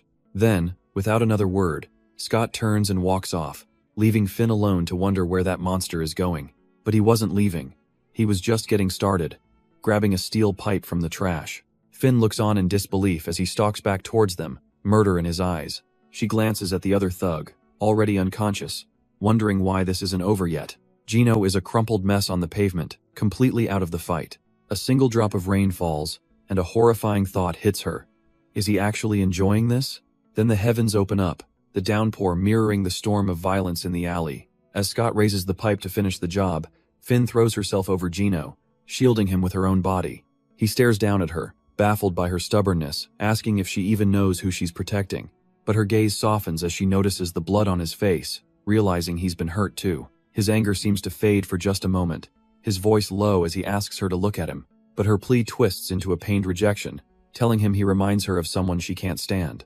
She begs him not to be this person, her voice trembling in the cold rain. Her words finally seem to land, and Scott freezes, the violent energy draining from his body. Suddenly, a nearby door slides open, a shopkeeper shouting about the commotion scaring away his customers. He yells for them to leave immediately, threatening to call the police and end this chaos. The scene shifts to later that night, a simple bowl catching the steady drip of rainwater. We find Finn back at her apartment, quietly dealing with the leaks from the storm. But her thoughts are elsewhere as she grabs a first aid kit and walks towards Scott's door. With a soft creak, she pushes it open, stepping into the quiet darkness of his room. Inside, he sits alone on his bed, a towel over his head, looking completely defeated. He doesn't even look up, the violent energy from before completely gone. Finn holds out the first aid kit, a silent offer to mend more than just his wounds. She gestures for him to come here, her own cheek already patched up from the chaos. If he won't go to the hospital, she insists, then at least let her treat his head. She kneels down, opening the kit on the floor between them. To her surprise, he quietly moves to sit in front of her, still refusing to meet her eyes. She gently takes his face in her hands, tilting his head to see the cut. Warning him that it might sting, she carefully begins to clean the gash on his forehead. It doesn't look too deep, she murmurs. A little ointment should be enough. After she's finished, he remains silent, lost in thought under her lingering touch. Her voice is a whisper as she admits that she's missed him. He meets her gaze, confessing it's taking everything he has not to kiss her right now. It's a strange feeling, he admits.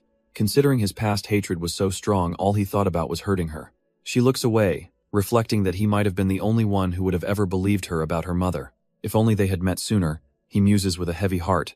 Maybe they could have saved each other. She then confesses her own moment of truth.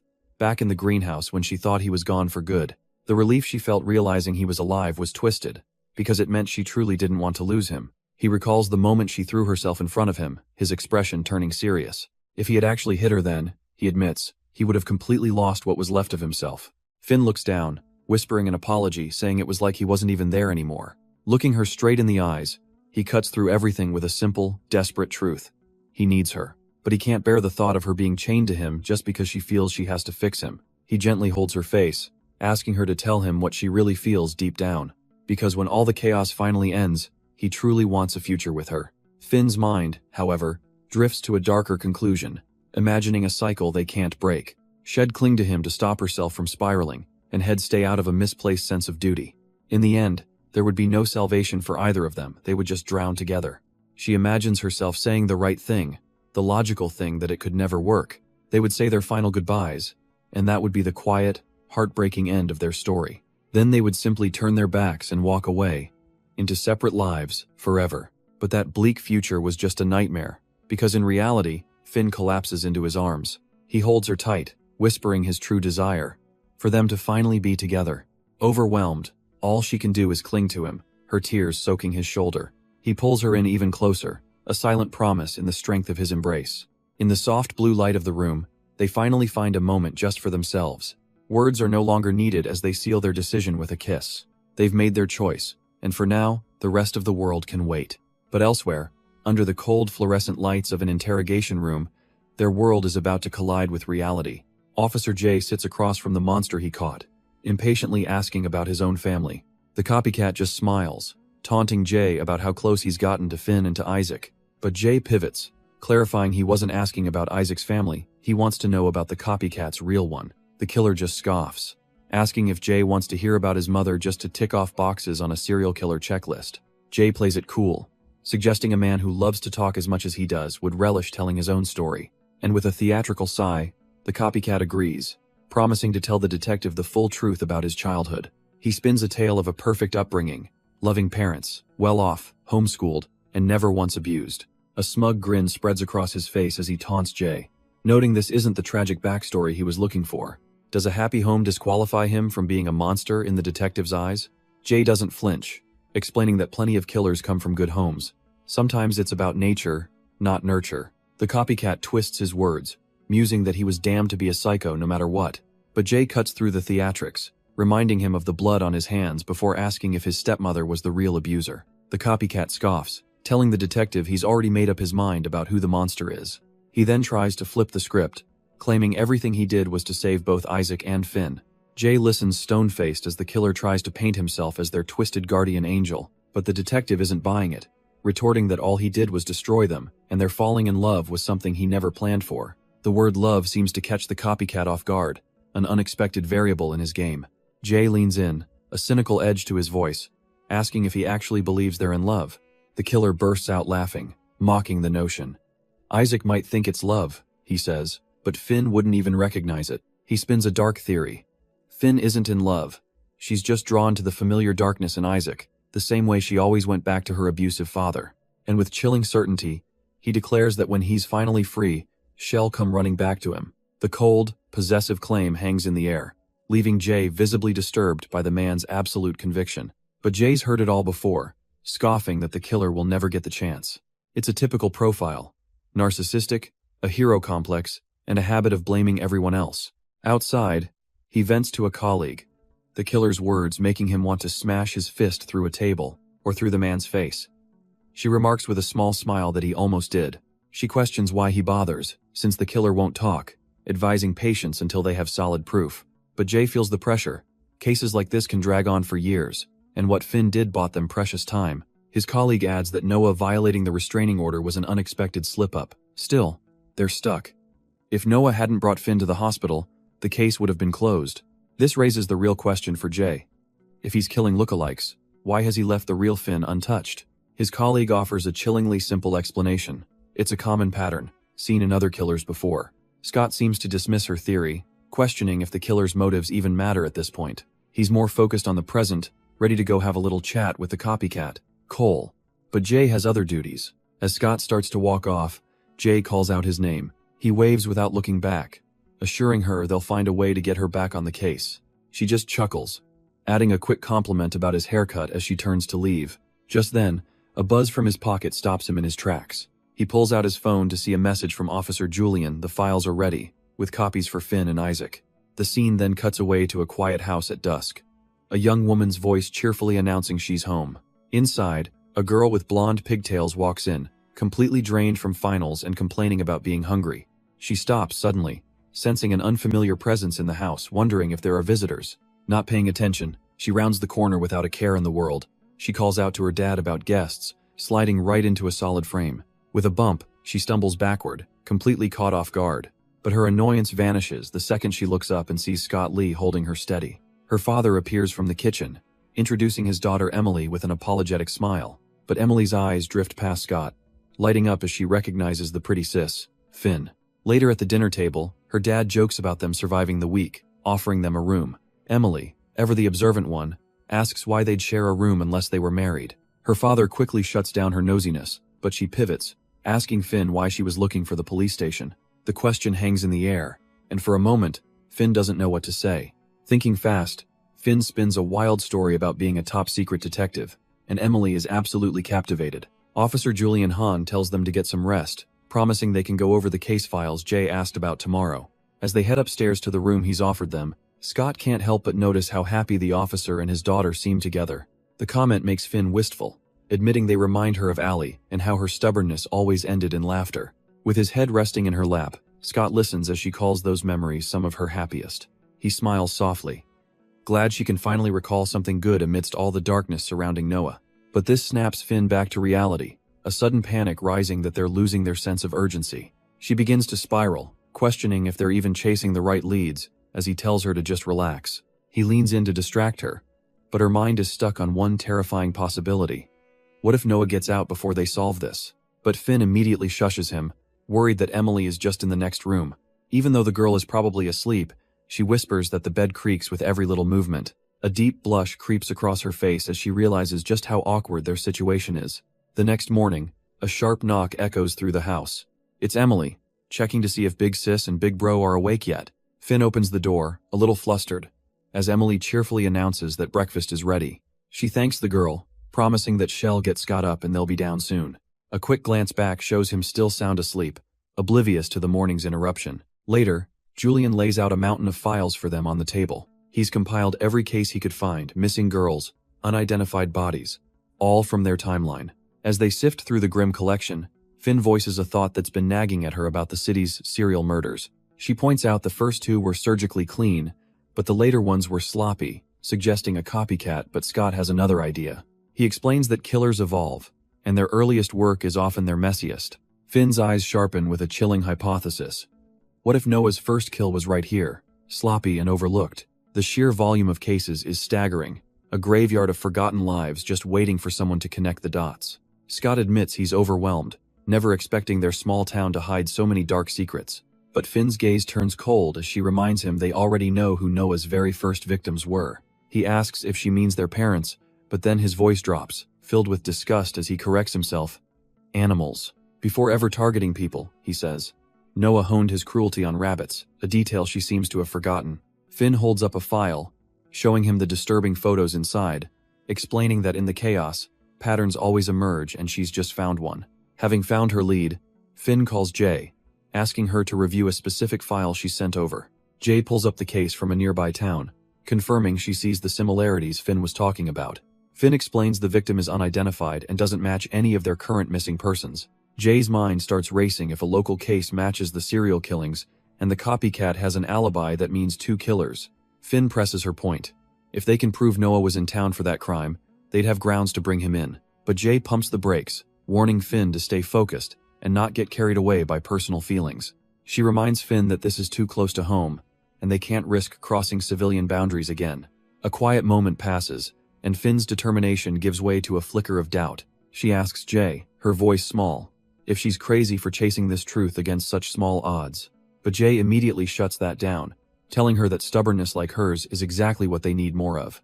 Before hanging up, Finn has one more thing to add, a little more personal this time. She happily confesses to Jay that she and Scott are back together, and she just had to share the news.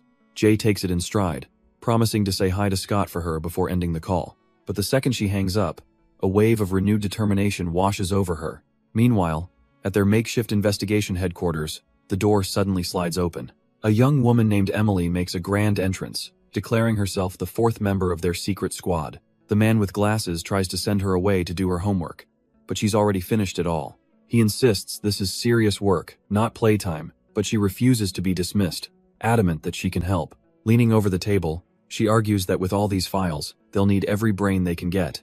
But before her fingers can touch a single document, a hand slams down, blocking her with finality. Scott calmly advises Emily to listen to her father. This isn't a game for kids. Her face falls as her dad agrees, telling her she has no business looking at these files. With a firm gaze, Scott tells her it's time to go to bed. Frustrated, Emily stomps away, muttering about how much they all suck. Finn gently chides her not to run, getting an indignant "I'm not a kid" in response. Her father apologizes for the outburst, but Finn just smiles, saying it's normal for her age. With the interruption handled, he asks for an update, and Scott confirms they've found something. Their goal is to connect the missing local girls to a string of unsolved murders Jay is investigating. He's taken aback. A case from the city reaching all the way out here? How could they possibly know? Finn admits they can't be certain yet, but the methods are too similar to ignore. Finn presents the grim file, showing him the disturbing photos of the victims. The officer looks over the case, his expression darkening as he understands the gravity of the situation. She explains they have 2 suspects in custody, but the chief is narrowing it down to just 1 man. Scott cuts in, asking if he could pull the suspect's record for them, but notes the police file seems suspiciously incomplete. The officer offers a convenient excuse: a fire at the station might have destroyed some files. Still, he promises to dig up whatever he can, and Scott gratefully acknowledges his help. He just needs one thing before he starts: the name of their prime suspect. Later, riding a bus through the countryside, Finn worries they might be asking too much of him. Scott reassures her, stroking her hair as she leans against him. He explains the officer is just repaying a debt to Jay. She settles into his touch, content for a moment, before asking him what he's been staring at so intently. Scott reveals he just took photos of the files, which they'll have to keep from the detective. Still, Finn worries, asking if he thinks their target will actually tell them anything useful. With a grim look, Scott admits it's highly unlikely. As the bus rolls on, they realize they need a good cover story, and Finn suggests they pose as family of a missing woman. Their journey ends as they arrive at a quiet suburban home, knocking on the front door. The door cracks open, and an annoyed man demands to know what they want. He looks them over, clearly irritated by the interruption on his day off, until his eyes land on Finn. A flicker of recognition crosses his face as he calls her Pipsqueak. Finn stares back, stunned, having no idea who this man is, or how he knows that name. Meanwhile, back at the station, the officer pulls the file, confirming the prime suspect's identity: Noah Inoue. The file confirms their worst fears. Noah murdered Finn's father and is deemed extremely dangerous. Despite his high-risk classification, the parole officer notes he's cooperative, making sure he stays locked up for now. The scene flashes back to a bruised, younger Finn being callously asked if she has any family left.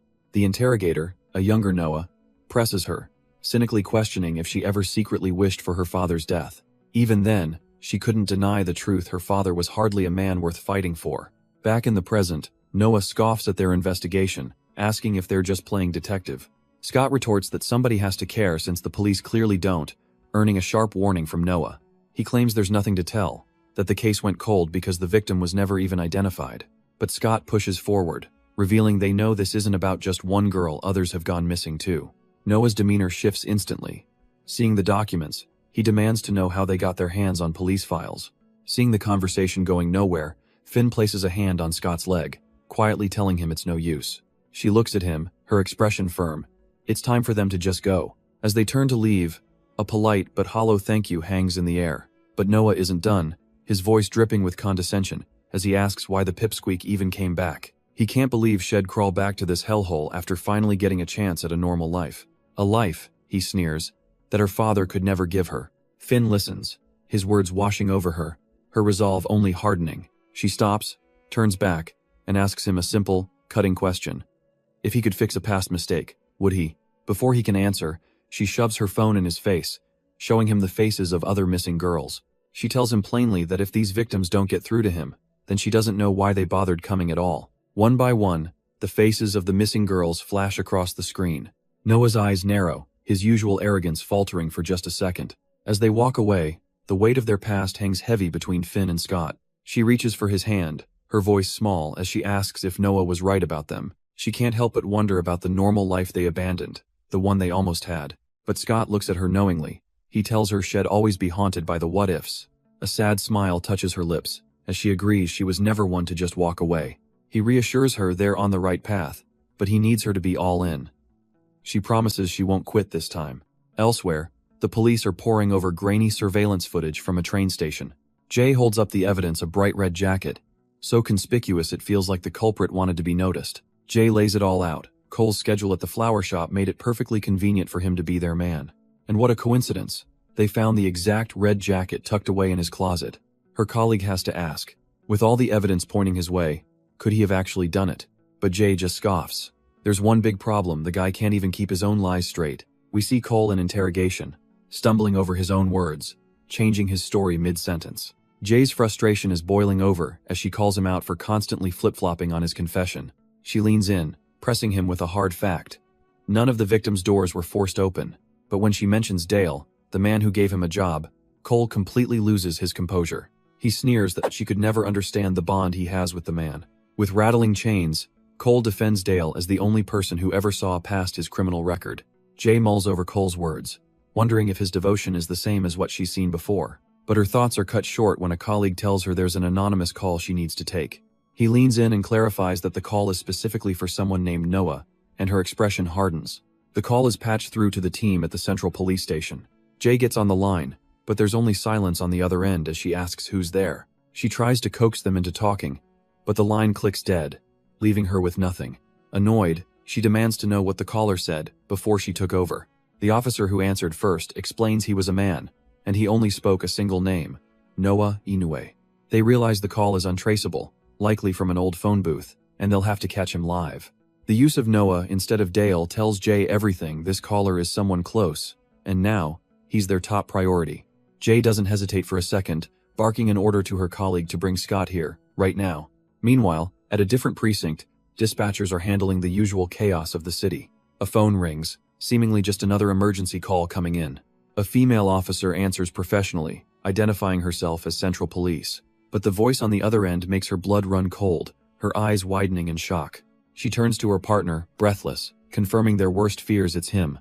The call is immediately rerouted, patching the audio directly to Jay's team. The line connects, monitored, bridging the gap between the police and their target. And there, in an interrogation room, Scott picks up the phone, a small smirk on his face as he reintroduces himself as Noah. Back at the station, Jay's superior leans into the mic, demanding the person on the other end to speak.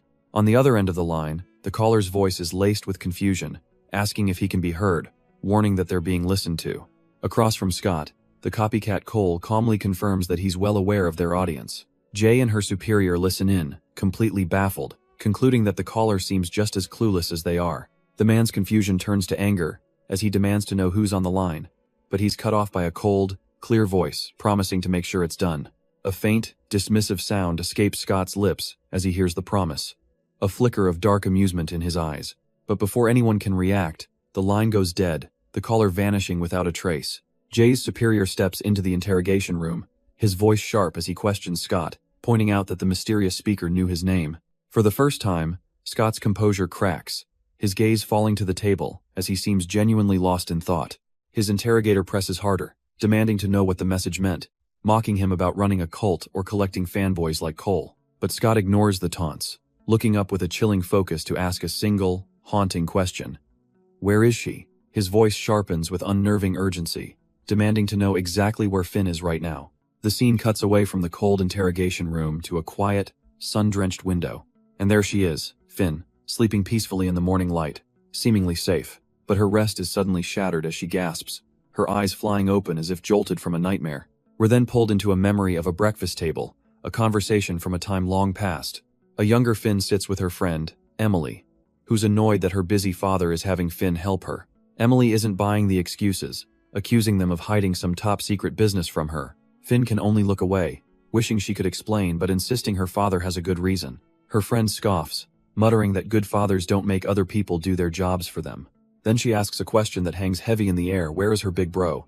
She's never seen Finn without him. Finn explains her brother is just out with a friend, but Emily teases that's what everyone says. The conversation takes a sharp turn as Emily leans in, asking for Finn's secrets. She wants to know how Finn makes men so devoted, they'd die if she told them to. Finn tries to shut her down, saying Isaac isn't like that and Emily is too young for this kind of talk. Frustrated at being treated like a child, Emily declares Finn is no fun, and gets up to leave for school. But as she turns, a small box slips unnoticed from her school bag. It lands silently on the wooden floor between them. The playful mood evaporates as Finn begs her friend, pleading not to tell her father. All of Emily's bravado is gone, replaced by a desperate, quiet plea. She picks up the box of cigarettes, asking if she can please just keep this one secret.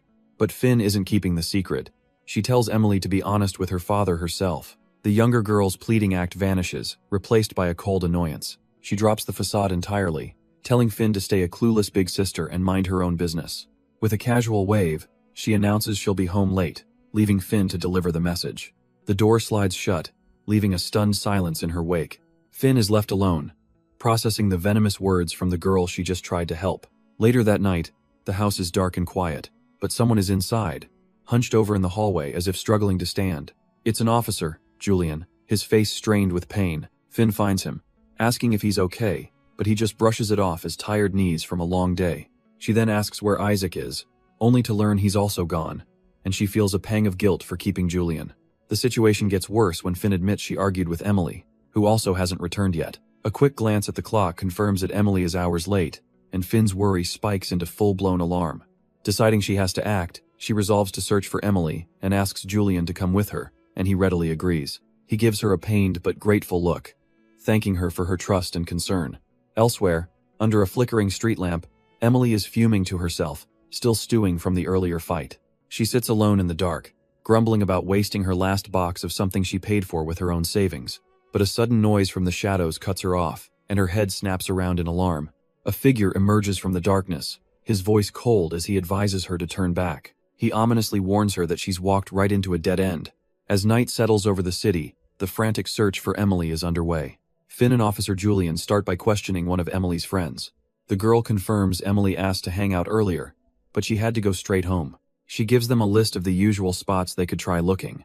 They check with a local shopkeeper, only to learn Emily was there hours ago and wanted to be alone. Another lead turns cold, and Julian stares up the empty stairs, his hope dimming. Finn apologizes, blaming herself for Emily running off, but Julian immediately shuts her down.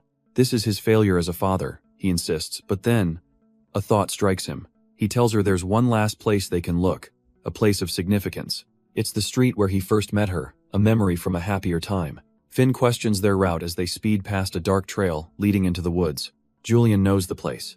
He's hoping it's a spot Emily frequents, a desperate last guess. The quiet drive gives Finn a moment to reflect, admitting she barely knows Emily at all. With a heavy heart, Julian reveals that Emily's mother passed away when she was very young. He confesses how hard it was raising her alone, his job as an officer always pulling him away. Head promised his wife, He'd make sure their daughter never felt lonely. But in this dark moment, he feels like he's done nothing but fail her. Finn's reply is a quiet, painful confession. She wishes her own father had cared that much. Hearing his regret, all she can think is that she would have killed for even half of that love. Struck by her words, Julian reaches over, taking her hand in a silent apology for a pain he now understands. Finn thinks to herself that she could never imagine laying a hand on her own child. The car's headlights pierce the gloom as Julian announces they've arrived at the secluded spot.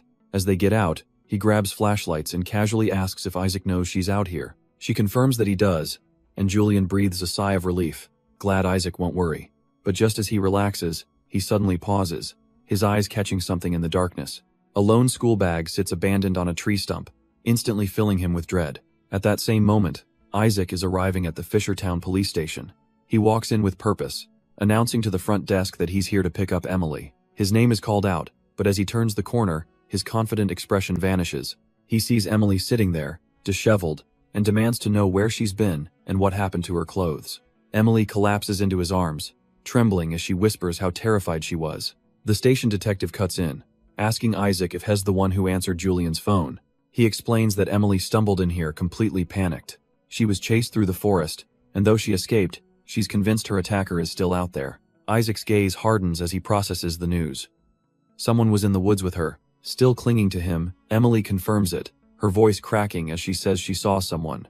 Meanwhile, deep in that very forest, Julian and Finn search under the pale moonlight. Finn suggests they split up to cover more ground, but Julian immediately dismisses the idea as too risky. She just smiles, assuring him she knows this place like the back of her hand and will be back in an hour. Reluctantly, he agrees, watching with a worried expression as she disappears into the trees. A sudden rustle in the undergrowth makes Finn call out, hoping it's Emily. She sweeps her light through the trees, telling the girl her father is worried sick. But the mention of a father sends her own mind spiraling back into a dark, buried memory. She recalls a gentle hand holding hers and a quiet promise to be nothing like him. The memory jars her. She never told Isaac about her father's abuse, so how could he have known? The past rushes in with a gasp, her younger self's voice pleading not to be sent back home. She remembers sobbing, explaining how her father's gaze had changed into something that made her skin crawl. The physical violence had stopped, but his new gentle touches felt so much worse.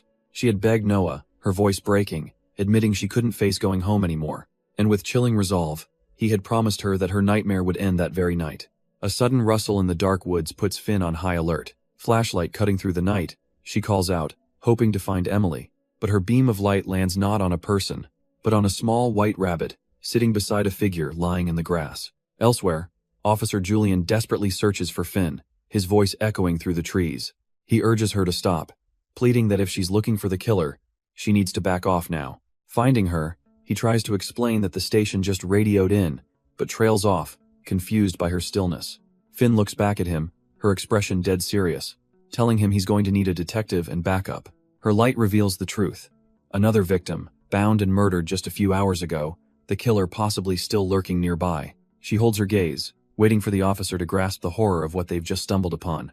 Officer Julian stares, completely rattled by the scene, and asks Finn if she's okay. The grim discovery sends them racing back to the Fishertown police station. Julian bursts through the doors, his voice cracking as he calls out his daughter's name.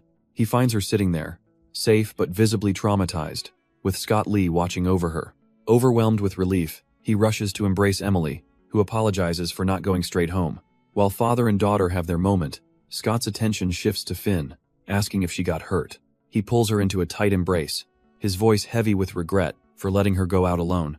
But Finn pulls away, her own voice trembling as she tells him it's happening again. She explains that the victim's injuries match the old murders perfectly, the same gruesome M.O. Scott processes the horrible news, wondering if this means their connection to Noah was a dead end. But Finn's gut tells her this new killer isn't the one they've been hunting, and she knows this victim won't be the last. Suddenly, a memory clicks into place. She recognizes the dead girl's face. It was Allie, one of the women they'd met before. The connection is undeniable and terrifying. Scott tries to calm her, urging her not to jump to conclusions until they can confirm it. He turns his attention to Emily, gently suggesting it's time for her to go home and rest. But Emily stops her father, telling him he really needs to be more careful with his things. She then reveals a pair of broken glasses, the lenses shattered and smeared with blood. Julian freezes, his face paling as he stammers, asking where she could have possibly found them. She quietly tells him it doesn't matter, promising that she won't tell anyone what she knows. Sensing the overwhelming tension, Scott pulls Finn back into a tight, protective embrace. Later, a phone rings, and it's Jay on the other end, asking if Finn is okay. She plays it off as a simple check-in, claiming she was just worried. But Scott isn't buying it, his suspicion piqued by her unusually persistent tone. He reassures her that Finn is fine but presses her, knowing something else is wrong. The timing is too perfect, and Scott calls her out, forcing Jay to admit she wasn't being honest. She finally caves, explaining they received a strange, untraceable call at the station for someone named Noah. And in a flashback, we see the aftermath, the copycat, Cole, demanding to know where Finn is. Jay's superior interrogates him, wanting to know why he's suddenly so interested in her. Cole plays dumb, taunting the investigator that it's his job to figure it out, not his. But the superior isn't fooled, pointing out how Cole reacted to the name and his immediate questions about Finn. Cole smirks, finally admitting he might have a hint, but if they want his cooperation, he expects something in return. The superior listens, stone-faced, as Cole reveals he knows Finn is out there, doing her own investigation. The prisoner then lays out his audacious demand: either bring her to him, or tell him exactly where she is. Back in the present, Scott can't believe it, scoffing into the phone about the nerve of that prisoner trying to negotiate. But Jay's tone is dead serious, asking him if maybe, just maybe, Cole actually has the leverage to make these demands. The question hangs in the air, Scott's expression hardening as Jay presses him, asking what happened back then. As the tense phone call continues, he silently moves through the quiet apartment. He opens a door to find Finn, completely vulnerable and fast asleep in her bed. Scott watches over her for a moment, a storm of concern brewing beneath his calm exterior. His gaze is fixed and serious as Jay's voice cuts through the silence, asking if he thinks Finn is in danger. Jay's voice explains the grim pattern. The disappearances and murders stopped a year ago, but the moment Finn is back on their radar, it all starts again, as if someone's been watching her. She warns Scott that if they don't find the truth soon, this will become another Cole situation. He can hardly believe it, asking if she seriously wants him to negotiate with that monster. Jay insists this is too big for her to decide alone. They need his help and can't rule out the bargain just yet. Suddenly, a soft voice calls out his old name, Isaac, pulling him from his thoughts. Finn stirs awake, rubbing her eyes and explaining she's been so tired lately she just passed out. She asks about the call, wanting to know if there are any developments on Noah or the case. But Scott deflects, his expression serious as he tells her there's something he needs to ask first. He gently takes her hand, asking if she would hate him for wanting her to come back home to the city. But Finn's gaze is sharp, cutting through the moonlight. She knows exactly what he's thinking. She reminds him that he was the one who made a promise that they would face whatever comes next together. She asks him pointedly if he's trying to send her away, and Scott immediately backs down, apologizing for even suggesting it. He swears he'll never bring it up again. As he pulls her close, Finn's true fear spills out. She doesn't want to go back. He holds her tight, a silent promise to keep her safe right here. She begs him, please, don't make her return to that place. But elsewhere, the darkness they're fighting against claims another life, the second victim this week. At the grim scene, Jay connects the dots. Tied limbs, a body in the woods. It's just like a case from last year, and she's already been digging. Her colleague confirms her worst fears. There were others. Cases closed with no answers. The grim conclusion is unavoidable. This town has finally birthed a serial killer. The crime scene photo is just one more piece of a puzzle someone tried to bury.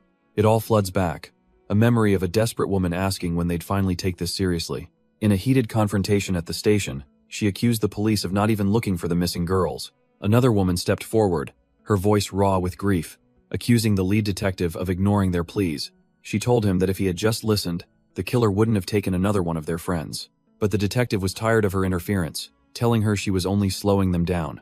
He dismissed her condescendingly, telling her and her friends to just try and stay careful. As she walked away, she muttered a final, bitter hope that they would catch the monster before they end up disappearing too. The detective just scoffs, clearly annoyed by their persistence. He retreats into his office, grumbling about those women and their naive ideas.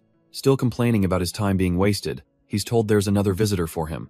A calm voice cuts through his rant, telling him that's no way to treat concerned civilians. He turns to find Jay, who introduces herself as a detective from the central police station. He immediately gets defensive, demanding to know why she's on his case without authorization. She explains she's investigating a serial killer in the city with a very similar pattern. Her case has 4 victims and 2 suspects already in custody, with more bodies being uncovered. The detective wonders if they caught the wrong guy, but Jay suggests a darker possibility, a copycat. The detective tries to regain control, offering to explain everything if she'll just cooperate. He starts with a demand. How did she learn about his cases so fast? And who is her source? He even accuses her of being the one giving Finn and that guy access behind his back. Jay just looks at him, asking if he truly doesn't recognize the man he's talking about. She drops the bombshell.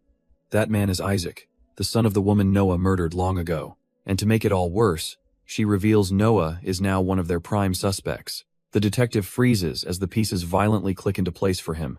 Jay sees it too, the MO. The resemblance, it all makes a terrifying kind of sense now. Finally, on the same page, they agree to end this, with Jay adding she has debts to settle with those two. Meanwhile, at Emily's home, her mother confirms to a guest that the girl needs therapy and time off from school. Just as things seem to settle, a buzz at the door announces an unexpected visitor. And look who it is, Officer Jay, arriving with a confident smile and a clipboard in hand. She greets Finn, Scott, and even Julian, remarking how they have so much to catch up on. But Scott just stares back, his expression cold and untrusting as he utters her name. Cutting through the tension, Jay asks Julian to step outside so they can speak privately. He hesitantly agrees, and the paper door slides shut, sealing the 3 of them inside. Left in the hallway, Julian can only wonder what's so important that he had to be excluded. From outside, we hear Jay's serious warning. For now, they can't trust anyone. She explains this is for Julian's safety too, before asking them to list everyone they've told. Finn admits they've spoken to locals all over town, and the grim reality sinks in. The killer could be anyone. Jay cuts straight to the bad news. Another body turned up this morning. Scott immediately asks if she's been identified, but Jay reveals they only know she was a prostitute. Noticing Finn's troubled expression, Jay tries to comfort her, insisting none of this is her fault. But there's a silver lining. Jay believes this new murder is just what they need to keep Noah behind bars. She then reveals something Scott hadn't told Finn. A mysterious phone call came in for Noah just after the first body was found. The timing, she explains, is far too suspicious to be a coincidence, making this whole case even more complicated. Scott listens, stone-faced, as Jay declares this is enough to reopen the investigation and suggests there's a second suspect. This new killer knows everything about Noah, copying his methods to either frame him or simply to mess with them. But then Jay drops a bombshell. She thinks this killer is an amateur, reckless and sloppy. She reminds them of Noah's meticulous planning. He would wait months between kills, unlike this new, frantic copycat. Jay lays out the killer's predictable pattern, but Finn has a far more direct idea. She fits the victim profile, so she'll be the bait. Before she can even finish, Scott and Jay shout in unison, absolutely refusing her reckless plan. Jay pleads with her to stop throwing herself on the line, pointing out that even Noah never wanted her dead. A wry smile crosses Finn's face. She knows they're right, but the guilt still eats at her. Meanwhile, in an interrogation room, a detective storms back in, his patience completely worn thin by the suspect's games. He glares at Cole, the copycat killer, who just sits there with a smug, infuriating smirk. The detective slams the table, demanding to know who Cole is working with, screaming that they are out of time. Leaning in close, he finally reveals the devastating news. Finn is missing. And just like that, Cole's arrogant facade crumbles, his eyes widening in what looks like genuine, gut-wrenching shock. The detective's desperate accusation hangs in the air. If Cole doesn't talk, Finn is as good as dead. Across the station, Jay's partner flies into a panic, yelling that they need to get up and find Finn right now. But as he lunges for the door, Jay calmly blocks his path, telling him he's not going anywhere just yet. She advises him to hold on to that desperate expression. It'll be useful when he's face to face with Noah. He stares back, bewildered, as she drops the bombshell. Finn isn't missing. It was all a setup, she explains, and it was Finn's idea from the start. To prove her point, she slides several chilling Polaroids across the desk photos of other possible victims. The case, she admits, is far bigger and more complicated than they ever realized. Her partner's shock turns to cold fury. She knew all this and still let Finn go in alone? Jay defends her choice, arguing they needed more evidence to connect Noah to these older serial murders. But he's heard enough, accusing her of repeating the very mistake they swore would never happen again, leaving her with nothing to say but a quiet, pained apology. Jay insists they can still turn this around. The call, the killings, they can use it all to make him crack. The scene flashes back to Finn, who explains it was her plan all along, born from a chilling certainty that Noah would never let her die. Her partner is still reeling, questioning how she could possibly be so sure he'd take the bait, but Jay's eyes narrow with grim determination. They don't need him to believe it, just to show one flicker of panic. Her voice echoes as we see Cole in his prison jumpsuit, telling her partner that once he sees it, he'll know exactly how to move. A slow, knowing smirk spreads across her partner's face. He gets it now. That arrogant look on Cole's face, it's all an act. He bursts into the interrogation room, slamming his fist on the table, demanding answers about Finn's disappearance right after Cole's call. But Cole just scoffs, playing dumb and pointing out that if Finn were truly missing, they wouldn't be wasting their time here. The detective isn't fazed, pulling out the victim photos and laying out the timeline. The murder started right after the call, right where Finn was staying. He slaps the pictures down on the table, right in front of Cole's cuffed hands, forcing him to look at the evidence. The detective flips the script, blaming Cole's hesitation for everything that's happened to Finn. Cole fires back, questioning how he could ever trust the police's intentions for her. A slow, condescending smirk spreads across his face as he begins to see the game. He glances up at the camera in the corner, realizing this is all just a show. Seeing his opening, the detective offers a trade, promising to reveal the original killer's secrets. He leans in with a tempting offer. He'll give him the names and all the locations. The detective's eyes narrow as he asks the million-dollar question, just how many were there? Unable to resist the chance to gloat, Cole looks up, a triumphant gleam in his eyes, and states the number, 11. In the observation room, a junior detective turns to Jay, completely stunned by what he just heard. Jay's expression remains cold and focused as she confirms it. That was a full confession, and with that, the trap is sprung. A colleague approaches his superior, the case finally clicking into place. He lays it out with chilling certainty. Noah is their serial killer, just as they'd theorized all along. The chief simply stares back, his face a mask of cold calculation, absorbing the confirmation. But the story shifts, cutting to a quiet, sunlit room where Finn sits alone. Her peaceful moment is interrupted by a voice from the doorway. She has a visitor. Looking up, she sees not one, but two figures standing there, Scott and Isaac. In a flash, she leaps from her seat and throws herself into Isaac's arms, overwhelmed with relief. Scott, however, hangs back, his expression unreadable as he watches their emotional reunion. Isaac holds her tightly, a gentle smile gracing his lips, just glad that she's safe. But Scott quickly shatters the moment, asking Finn to give them some space he needs to talk to Isaac. Isaac's voice rings out, absolutely livid that Scott would entertain the killer's insane proposal. But Scott calmly explains the situation. The man has practically confessed to the murders. Isaac argues back, warning him that the moment he lets this psychopath take control, he loses. Unfazed, Isaac reveals their bargain, one name and one location up front, just to prove he's not bluffing. His main priority, he states, is getting Finn back to the city, far away from Noah. But then he reveals the final, twisted condition of the deal. The killer refuses to confess to anyone else. He wants Finn, and only Finn. Suddenly, a quiet but firm no comes from the doorway. Finn has heard everything. Scott's composure shatters, his hand gripping the table as he reminds Isaac of the promise he made. He makes his own vow. If that man gets anywhere near Finn, Scott will kill him without a second thought. Scott accuses his other self of being weak, of letting the killer turn him into a pawn. But Isaac scoffs, pointing out Scott's own barely contained rage whenever Noah's name is mentioned. He questions how Finn could possibly be any safer around someone so consumed by hatred. That strikes a nerve, and Isaac grabs him, furiously refusing to be compared to that monster. Scott grabs him right back, forcing Isaac to look at what he's become.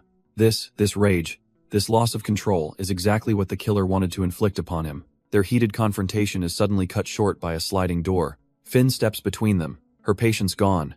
She declares this is her decision to make, and with her choice made, a convoy of police cars begins its journey through the quiet countryside. Inside, Cole the copycat watches the scenery pass, a confident, chilling smile on his face. From the back of the transport, Cole's eyes meet the driver's in the mirror, his voice a mocking whisper.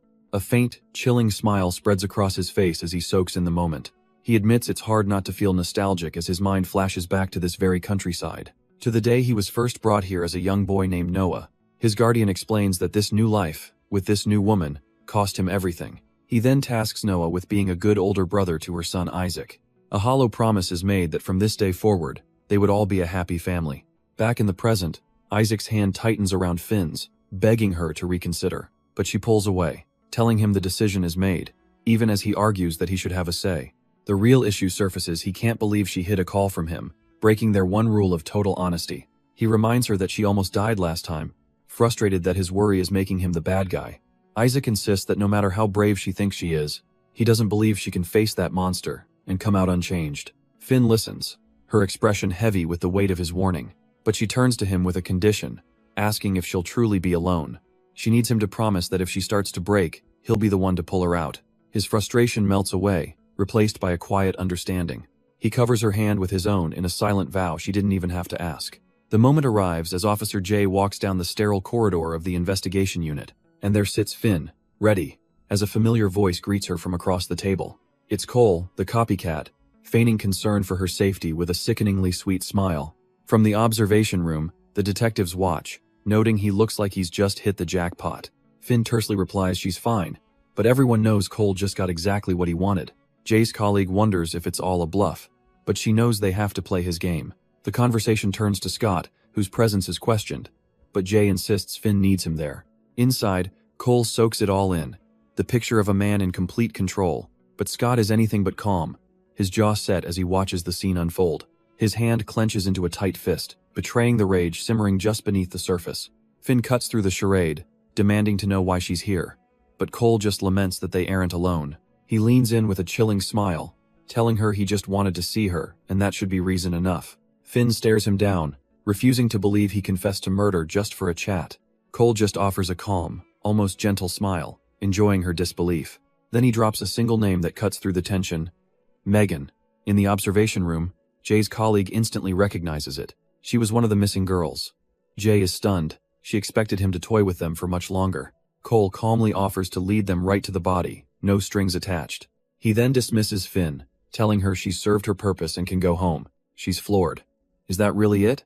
But he simply repeats that he just wanted to see her. Finn demands answers. What about the other 11 victims? What about her? But the shutters come down. Cole turns away, declaring he's done talking, and won't say another word. But just as he turns away, Cole adds a final, chilling condition. And if she wants the other names, she'll be back. In the observation room, the profilers see it for what it is, a blatant display of dominance. The lead detective turns to Scott, his voice urgent. They have to get Finn out of there, right now. Finn's hands tremble beneath the table. She can't let him do this to her again, not after everything. She knows he's making her believe that coming back is her only choice. A detective enters the room to escort her out, and she looks up, the weight of the situation crashing down. As she leaves, Cole watches her with a smug, satisfied smirk. But his eyes and his thoughts are directed elsewhere. He's putting on a show for his little brother. He stares right at the one-way mirror, knowing full well who's on the other side. A direct challenge to Scott, a twisted lesson from a monster who thinks he's a teacher. This, Cole's smirk says to the hidden camera, is precisely why his brother will never measure up. And with that, we're deep in the woods, where police have followed the killer's lead. The area is taped off, a crime scene established on nothing but the word of a monster. After an hour of digging, the lead detective is losing patience, suspecting this is just another one of his games. His eyes land on Cole, standing there with his police escort, and he seethes, hating that they have to trust him at all. The detectives exchange a look of doubt, their skepticism growing with every passing minute. But suddenly, a voice cuts through the quiet woods. A forensics officer is calling out to them. They rush over to find the grim discovery: human remains, confirming they've found a body. A wave of relief washes over the team. The ID still needs to be confirmed, but it's a huge weight off their shoulders. As Cole is led away, the detective watches him go, vowing that this little field trip won't earn him his freedom. But even with the body found, the lead detective feels a pit in his stomach. This was all too easy. Back at the apartment, a sudden phone call cuts through the tense silence. It's the police. Scott listens, confirming the discovery and promising they'll be there soon. He hangs up the phone, the weight of the conversation settling on his shoulders. His expression is grim as he turns, preparing to deliver the awful news. Finn waits, her eyes fixed on him, already dreading the words she knows are coming. And as he tells her, the truth hits her with the force of a physical blow. Her composure crumbles, a wave of shock and grief washing over her. The trauma sends her spiraling back into a memory, to a boy with reddish-brown hair, a vision of Noah, the person at the very heart of all her pain. Her mind flashes back to him, to Noah, waking up in a small, bare room. The morning light spills across the mattress on the floor, his only furniture. Downstairs, a simple meal is waiting for him on the table. He picks at his food, lost in a world of his own thoughts. His mother tells him she's leaving now, reminding him to be home by 6. He watches her go, his expression unreadable, before turning back to his food. Soon, another boy with dark hair and a bandage on his cheek quietly sits down. They eat together in a shared, unspoken silence, neither one looking up. The memory then shifts to a quiet place by a river, surrounded by trees and flowers. And there, standing alone in the dappled sunlight, is Noah, looking somber and distant. A voice cuts through the quiet, telling a small, lone figure that the river is too shallow for what she's planning. The girl turns, revealing a bruised cheek and eyes hollowed out by trauma. The scene snaps to the present, where Jay strategizes in her office, planning to use Noah's name to make Cole crack. On the phone, the lead investigator confirms their two-pronged approach: search the forest and cooperate with their captive. But he's furious with Jay, demanding to know why she would put Finn through facing that monster a second time. Jay's response is cold and pragmatic. It's the fastest way. And more importantly, Finn insisted on doing it herself. The investigator's concern isn't just for Finn. He warns Jay they just got a call from the real killer, and he is not happy. The killer's voice explodes over the line, calling the police incompetent and promising the killing won't stop until they fix their mistake. But this doesn't faze the investigator. A sly smile creeps onto his face. Good. Let him get angry. Let him make a mistake. With Scott standing ready in the room, he ends the call, telling Jay they're moving now. The real hunt has just begun. From the observation room, Scott Lee watches on as he's told that Finn is ready. Inside, the interrogation room is cold and silent, the only sound a flickering overhead light. Finn cuts straight to the point, her voice echoing in the tense air, demanding to know why he did it. Cole feigns ignorance, forcing her to specify the murders, those poor women. But he dismisses her question entirely, saying the police can handle that. It's not why he's here. He just wanted to see her again, promising to cooperate if she'll just keep coming back. Finn tries to press him, but he masterfully deflects, turning the tables with a simple question. How are you, Finn? He leans in closer, his voice dropping as he asks how she's been since that night. Cole then scoffs at her predictable answer, musing how easy her life must have been, before mentioning the name of her friend, Allie. The lead investigator listens in, his expression hardening as Cole casually remarks what a good woman Allie was. He twists the knife, reminding Finn how Allie sent her to therapy, convinced something was wrong with her. Finn quietly admits it helped her handle her feelings, but Cole scoffs at the very idea. He mocks the whole system, calling it a place where idiots just echo your own thoughts back at you. All the easy answers society offers, therapy, prayer, medication, are just different flavors of the same lie. He claims it's all just a system to make people dependent, profiting from those who can't stand their own thoughts. From the observation room, the investigator listens in, a grim understanding dawning. So this is what Finn endured as a child. Cole continues, insisting they were never broken, just different from a world that couldn't understand them. He tries to pull her back in, painting them as a special pair who don't think like the herd, asking if she misses it. Finn forces herself to play along, knowing she has to keep humoring him to get to the truth. But just as she tries to steer him back on topic, the scene cuts away to a ringing phone at a quiet, suburban home. Scott hangs up the phone, confirming he's found who they were looking for and promising to tell Finn. He finds her sitting quietly in her room, a heavy silence hanging in the air as he asks if she's ready to go. Finn seems to shrink, questioning if her presence is really necessary, but he gently insists the family asked for her. He understands her nerves, but assures her they just want to express their gratitude for what she did. They arrive with Gino at a stark, institutional building, where they're about to meet the victim's older sister. A woman named Glenda opens the door, a baby in her arms, her face lighting up with relief at seeing Finn. Finn tries to downplay her role, but Glenda won't hear it, insisting that without her, the case would have gone cold. She explains that she always knew her sister wouldn't have just run away, not when she had a child to care for. With tears welling in her eyes, Glenda admits that knowing the horrible truth is a strange kind of relief. It's better than the endless torture of not knowing, and she thanks Finn for finally giving their family peace. The fragile domestic moment continues, with Glenda asking her husband to find his socks so they can leave. She then turns to Finn, asking if she could possibly hold the baby for just a moment. Just then, Gino emerges from a back room, announcing their service car has arrived. Surprisingly, Finn holds the baby with a natural ease, admitting she was nervous she'd make her cry. Scott Lee watches from the doorway, noting how much the child seems to like her. A rare, gentle smile touches Finn's face as the baby coos happily in her arms. Scott's gaze remains fixed on her, observing this unexpected softness. But this quiet, tender moment is cut short, as the scene shifts to a cold interrogation room. Finn is now seated across from Cole, the copycat, ready to extract the name of the fourth victim. Behind the glass, two investigators watch, feeling the pressure mount as another murder hangs in the balance. One of the investigators admits Finn is holding up remarkably well, showing real bravery. The other agrees, finding the copycat's textbook narcissism even more repulsive in person. Her colleague feels uneasy, questioning if it's right to let a civilian do their job for them. But Detective Scott is pragmatic. His job is to ensure this killer is locked up for every life he took. He tells his partner he'll get his shot to talk to the suspect, but only after they have the name. His colleague can only sigh, acknowledging the detective's legendary reputation for getting convictions, no matter the cost. Inside the room, the tension breaks. Finn has done it, calmly stating she has the name, Rachel Halls. With the new lead, the team immediately gets to work, pulling up any records they can find.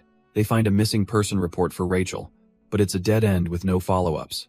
Just then, Scott Lee chimes in, correctly guessing she went missing just a couple of months before the killer's first known victim. Detective Scott is immediately on guard, asking how he could have possibly known that. Scott Lee calmly explains the killer's pattern, a 2 to 3 month gap between each murder. The pieces start to fall into place.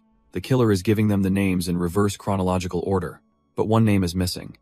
Susie, the final victim, and Scott Lee notes with a grim tone she looks the most like Finn. He then pivots, giving an update on his own case. A plant-based toxin was found in 2 victims. The detectives realize this is a huge lead. Their original killer never used poison, meaning this new killer is physically weak. A killer who knows about plants, the description sounds disturbingly familiar to Scott Lee. Meanwhile, back in the interrogation room, Finn tells Cole their time is up. He scoffs, amused that she's leaving when he hasn't even given them all the names yet. But Finn flips the script, revealing she knows about the other killer, the one demanding Cole's release. Cole lets out a dry chuckle, acting as if he's seen this all before, telling Finn she just had to ask. But Finn isn't playing his game. The new killer is still out there, and even with a curfew, her safety isn't guaranteed. She leans in, her expression hardening, urging him to help them stop this monster. She makes it personal, asking him to do it for her. Then, she shifts gears, posing a strange riddle about how to make flowers believe winter is over. From behind the glass, Scott Lee understands her metaphor instantly. Some flowers can't bloom on their own. Cole listens, his smug facade cracking as Finn explains you have to convince them it's spring. The scene shifts, recalling a past interrogation as Jay's voice echoes in the empty hallway. She had questioned Cole before, forcing him to confirm he acted alone and that Noah wasn't involved. But she had evidence dashcam footage showing him leaving a murder scene, only for a second figure to appear minutes later. She confronted him with the footage, asking why someone else was wearing the red hoodie found in Finn's home. Every lie he told, she warned, was just tightening the noose around Noah's neck. The scene snaps back to the present, as Jay reports over the phone that she finally broke him. His story wasn't enough to convict Noah, she admits, but it revealed a very clear pattern. She relays Cole's past to her team, an ex-con who felt invisible until Noah gave him a chance. In a flashback, we see that moment, Noah hiring him on the spot, no questions asked. Had seen Cole's criminal record but dismissed it entirely, a gesture that left Cole stunned. Sobbing in the interrogation room, Cole confessed it was the first time he'd ever been treated like a human being. That single act of kindness cemented his undying loyalty. He would follow Noah anywhere. So when an angry woman threatened everything Noah built, Cole decided she had to disappear. Cole confesses he followed her, waiting for the perfect opportunity, feeling absolutely no regret. He'd cornered her with a knife, dragging her to a deserted construction site where he thought they were alone. But he was wrong. Noah was there, watching the entire gruesome scene unfold with cold amusement. Terror seized Cole. His life was over. He was sure Noah would turn him in. He tried to downplay it, claiming he only wanted to teach her a lesson. But Noah remained unnervingly calm. Instead of judgment, Noah offered a twisted salvation, telling him he could still be saved and to hand over the knife. From there, Noah took charge, giving Cole ropes and newspapers, promising to make it look like his own work. Cole truly believed they were the same, that Noah understood him, as he watched his savior finish the job. Jay listens as Cole explains how Noah kept him close, but she sees the grim reality. He was being groomed as a scapegoat. She spells it out.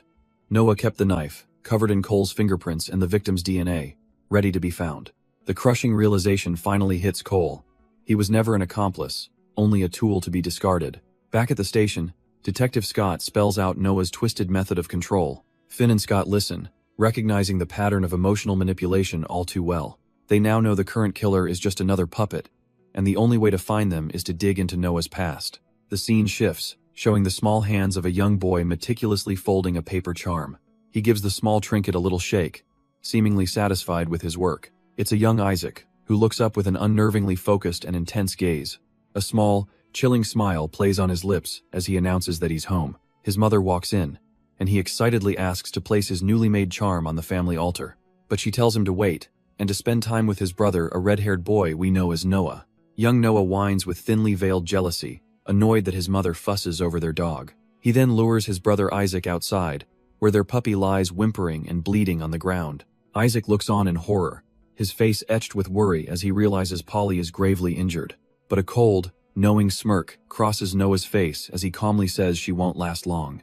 He twists the situation into a dark act of mercy, claiming the dog is in pain and shouldn't suffer. With a knife in hand, he pressures a terrified Isaac, insisting that what he's about to do is the right thing. The memory shifts, blending into another moment where Isaac timidly asks his mother if she's in pain. He looks up with wide, innocent eyes as she confirms that yes, Mama is hurting. With tears welling, she turns to him, confessing the immense pain she's in. A perfect, practiced manipulation. The traumatic memory shatters as an adult. Scott gasps, jolted awake from the nightmare next to Finn.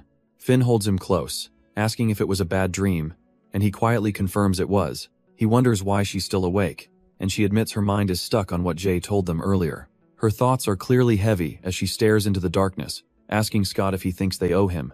But Scott quickly shuts that down, telling her not to let that manipulator get inside her head. She gently touches his face, her expression turning serious as she asks him to promise her something. If things go wrong, if something happens to her, he must not become the monster their enemy wants him to be. He pulls her close, hating this kind of talk, promising her that nothing will happen on his watch. She playfully rubs her foot against his, trying to lighten the mood by teasing him about being good with kids. He leans in for a tender kiss, admitting he never planned on falling for that part of her, but he did. And after everything they've been through, his hand gently rests on her stomach in a silent, protective gesture. She whispers that this is the future she wants to see more of, a quiet moment just for them. But a shadow of doubt crosses her mind as she asks if he truly believes they can get there. He assures her they will, which leads her to wonder if they'd argue over silly things. He pulls her closer, asking what they could possibly fight about, as she imagines trivial debates over groceries or chores. He laughs softly, admitting that maybe they would, but he'd always let her win. As their hands clasp together, the mood shifts, a silent acknowledgement of the one thing standing in their way. And in that quiet darkness, Scott's resolve hardens. He can't wait any longer to end this. The scene then cuts to a bright, warm memory, a mother's voice calling out to her daughter, Emily. A cheerful Emily waves goodbye, playfully dismissing her mother's repeated warnings to be home before dark. Later, her parents sit at the dinner table, relieved she's bounced back so fast, commenting on how she's tougher than she looks. Her mother finds it odd, almost suspicious, how quickly Emily is recovering from her trauma, but her father insists everything is fine, volunteering to pick Emily up himself. The conversation shifts to Scott, with Emily's mother praising him for his work and telling him not to worry about them. The father then turns the tables with a seemingly innocent offer, suggesting Scott could help them out, too. Scott, sensing nothing, readily agrees, promising to do whatever he can to assist. The friendly facade drops in an instant as the father hits him with the real question. Then why didn't you tell us you were Noah's parole officer? In a flashback, Scott's investigation hits a wall. Official records on Noah are almost completely barren. His contact on the inside confirms it, explaining that a convenient fire years ago destroyed many crucial files. Scott presses for the one detail that matters. Noah's parole started before the murders, so who was supervising him? And back in the present, the father stammers out a pathetic excuse, claiming he didn't even recognize Noah at first. The parole officer confesses that Noah was a model case so perfect, in fact, that he became complacent. He just kept filing the same reports, thinking everything was fine, never digging deeper. But now, knowing he was supervising a future serial killer, the guilt is crushing him. He feels responsible. Scott listens patiently, arms crossed, letting the man's regret settle in the air. Then he cuts in, telling the officer there's no need for guilt. This is actually good news. He reframes the situation. This is the man's chance to make things right by sharing every single detail he remembers. With his help, Scott insists, they can finally crack this case wide open. The officer, desperate for a chance at redemption, readily agrees to cooperate fully.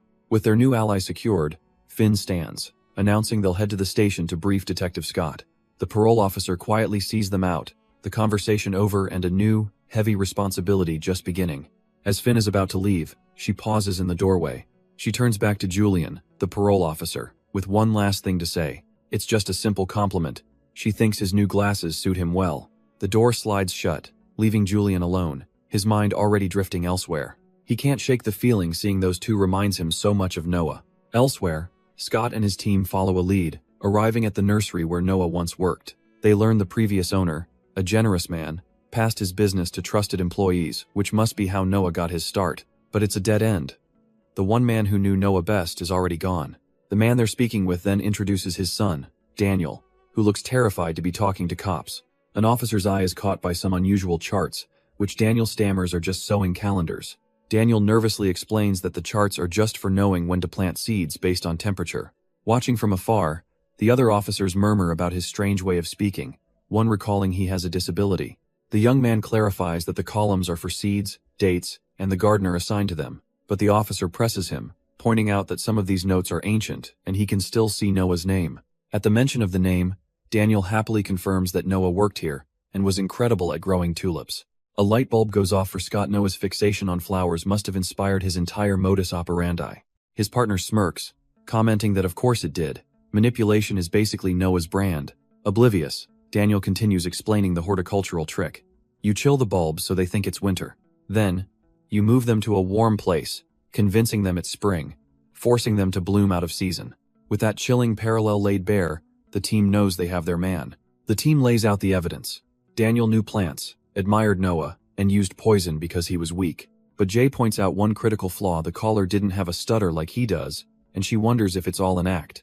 Her colleague is unfazed, deciding the only way to be sure is to put their man under surveillance. A senior detective then suggests a bold move, lifting the citywide curfew. The plan is to lull the killer into a false sense of security, making him believe everything is back to normal. So they watch and wait as Daniel walks the now open streets at night. The theory is simple. Comfort will make him careless, and his true nature will finally slip out. And just as they predicted, he zeroes in on a vulnerable target, a lone woman sitting on a bench.